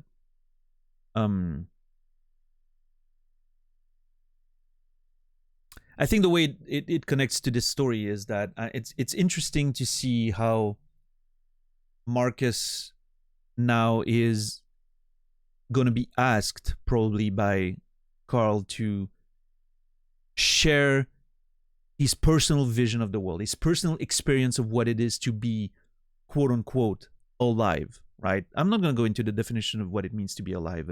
Let's assume Marcus is alive, right? What Carl is going to ask him, I'm expecting, is something that makes him share his experience of what it is to be alive. And that's when art becomes interesting, right? It gives you a window into someone's... I'm going to use the word soul, but more as a... not necessarily as a spiritual thing, but more as a, you know, it's a window into one's existence, one's experience, one's feelings, emotions, all of those things that are so interesting. That's what I call the vision of the world, right? When I talk about art, is that's what you share, right?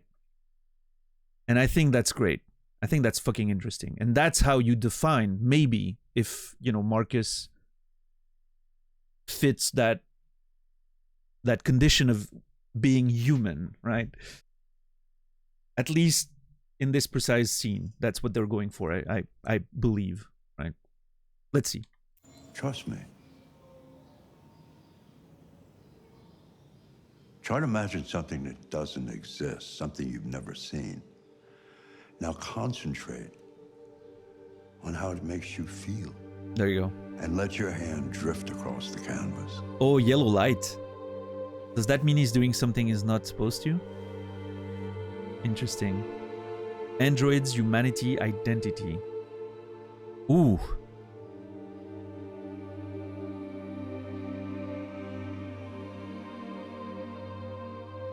Those are very broad themes. Oh my lord.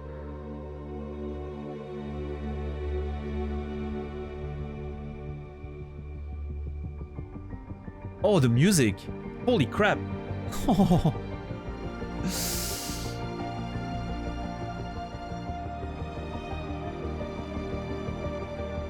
That's fucking cool.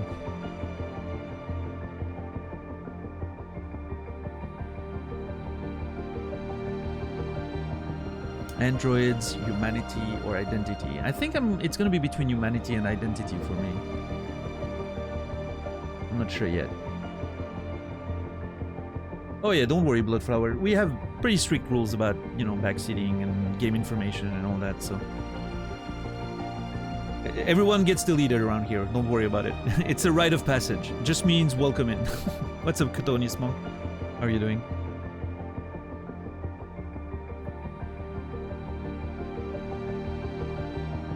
My mind is a lens through which only I can view the world. Yeah, I'm torn between humanity and identity. I think I'm gonna go with identity.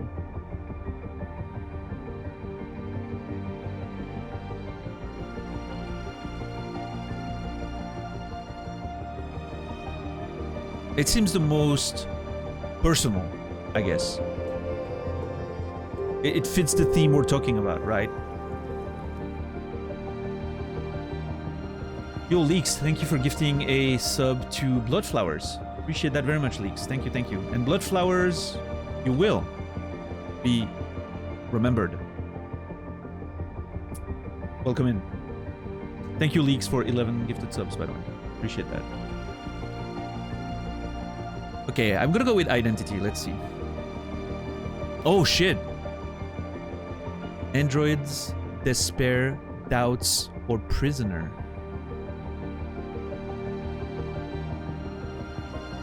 Doubts?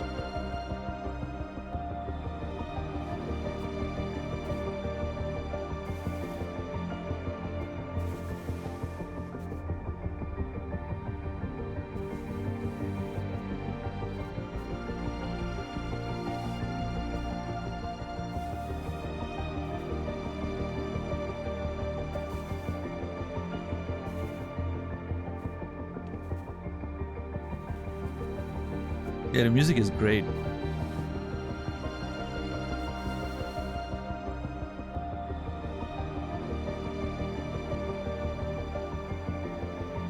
Oh, damn, look at that. Oh my God.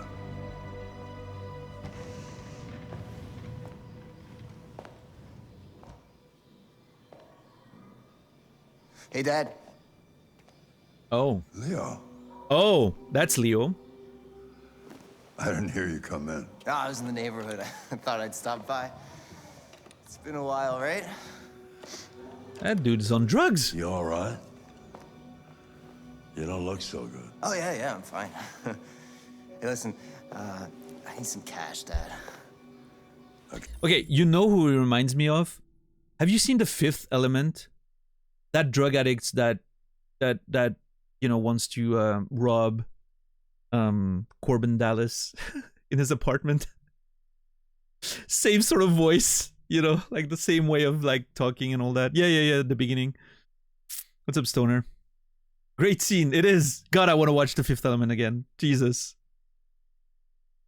Yeah, the tweaker that ends up dancing. So good. Give me the cash. Yeah. I want to watch that movie again. So good. Again? What happened to the money I just gave you? Well, it just goes, you know? Yeah, you're on it again, aren't you? No, I swear it's not that. No, don't lie to me, Leo. What difference does it make? I just need some cash, that's all. Sorry. The answer's no. What? Why? You know why. Yeah, I think I do know why. You'd rather take care of your plastic toy here than your own son, right? Tell me, Dad, what's it got that I don't? Smarter, more obedient, not like me, right? But you know what? This thing is not your son. It's a fucking machine. Leo, that's enough. Enough. You don't care about anything except yourself and your goddamn paintings. You've never loved anyone. You never loved me, Dad. You never loved me. Okay. I think he's on red ice. That same drug we saw Todd use. I wonder how it's going to play into the plot, by the way. That it? Okay. Well, that's it for that scene, I guess. Interesting. The Painter, 63% complete. Alright, okay. Obviously, a lot of choices that couldn't, you know, do, so. But we did pretty much everything else. That was cool. Hell yeah. I mean, yes, the son character, I will admittedly is a bit caricatural, but I'm willing to give it a, you know, I'm willing to give it at least a couple more scenes to see where this is going, right?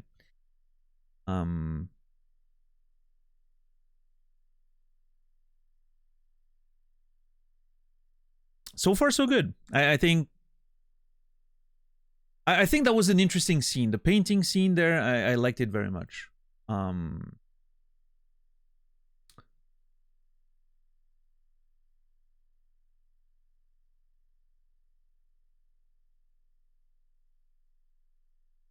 Do you remember what was the last kudos we gave?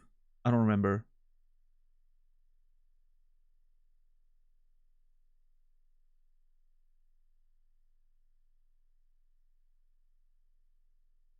Was it the piano? I don't remember. I'm gonna, regardless, I think I'm gonna give it a kudos because I really like that painting scene. I thought that was a really interesting sort of way to express that idea of like the humanity that's in using art to sort of question the humanity of an android. I think is a very interesting way to do it. I think that's it's a very apt way of sort of entering the conversation about what it means to be human, right? I'm not mad about it. That was pretty good. Pretty good. Hell yeah.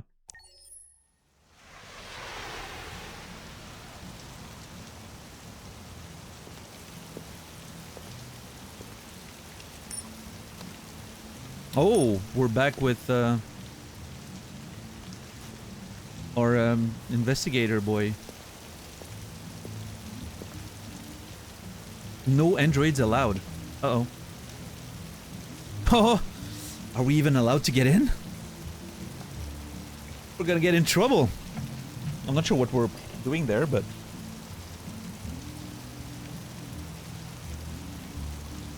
He really is Norman Jayden 2.0. Maybe he is, yeah.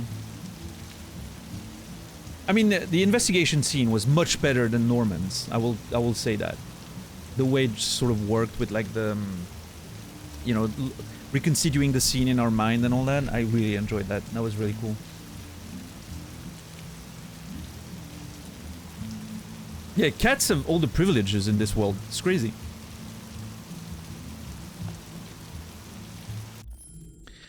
But that, ladies and gentlemen, will be where we stop for today. I think. I want to check in the main menu if I can access those documents that I didn't know how to read earlier. This is the extras section. As you play, you'll unlock all kinds of content that you can find here. Thanks. Oh yeah, okay, so the magazines I found are indeed in there. So next stream, first thing we'll have to do is go through those magazines because I didn't know how to browse them until a few scenes in, so I missed a few ones, so we'll go back and look at them. Hell yeah! The Cageathon continues. Thank you everyone for watching. I hope you guys enjoyed this first episode of Detroit Become Human. I'm excited to get back to it tomorrow. So far, very exciting beginning of the game. The themes are, you know, something I've always enjoyed games that, you know, go into that existential approach of what it means to be human and all that. So I think I'm going to be very interested in this one. This is going to be very cool. If you don't mind waiting a few minutes, I'm going to raid out. I just need to pick a target.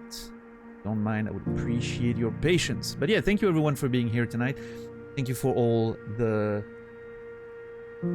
gift subs, the resubs, the tips, the $1 for real streaming Rich Soul. Appreciate it. And yeah, we'll be back at it tomorrow. Thank you for the lurks and the conversations as well, as always. Did you play Disco Elysium? Yes, I did. It was probably my most successful stream, like, playthrough ever. It's still bringing new people to the channel through the YouTube uploads and all that. Yeah. It's a big one. It's my favorite video game of all time. I think it's the best video game ever made. It's my favorite video game of all time, equal with Outer Wilds. Both of them are my favorite games. But Disco is the best game of all time. I can like, if I'm looking at it critically, it's the best video game ever made. According, you know, from my opinion. So. But yeah, anyway, let me find a raid target.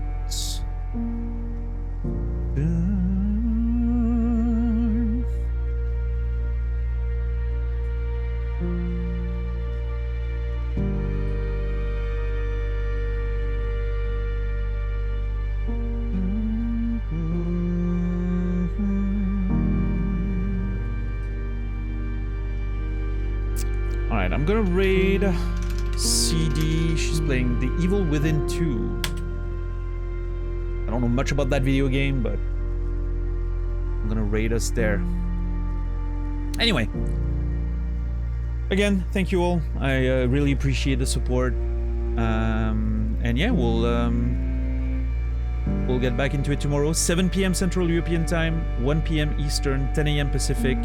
That's about 19 hours in the future. For more adventures of Detroit Become Human. The Cage-a-thon continues. It's been a ride so far. Hopefully it ends well. And once we'll be done with this, the next game in the pipeline is The Last of Us Part 1. That should be interesting. And then Undertale after that. And then Last of Us Part 2, and then a bunch of other video games. Great lineup coming in the future. I'm excited for all of it. I hope I'll have you guys on the journey with me. I wish you all a beautiful rest of your day, evening, or night. I will see you guys tomorrow. And until then, remember me, and I will remember you.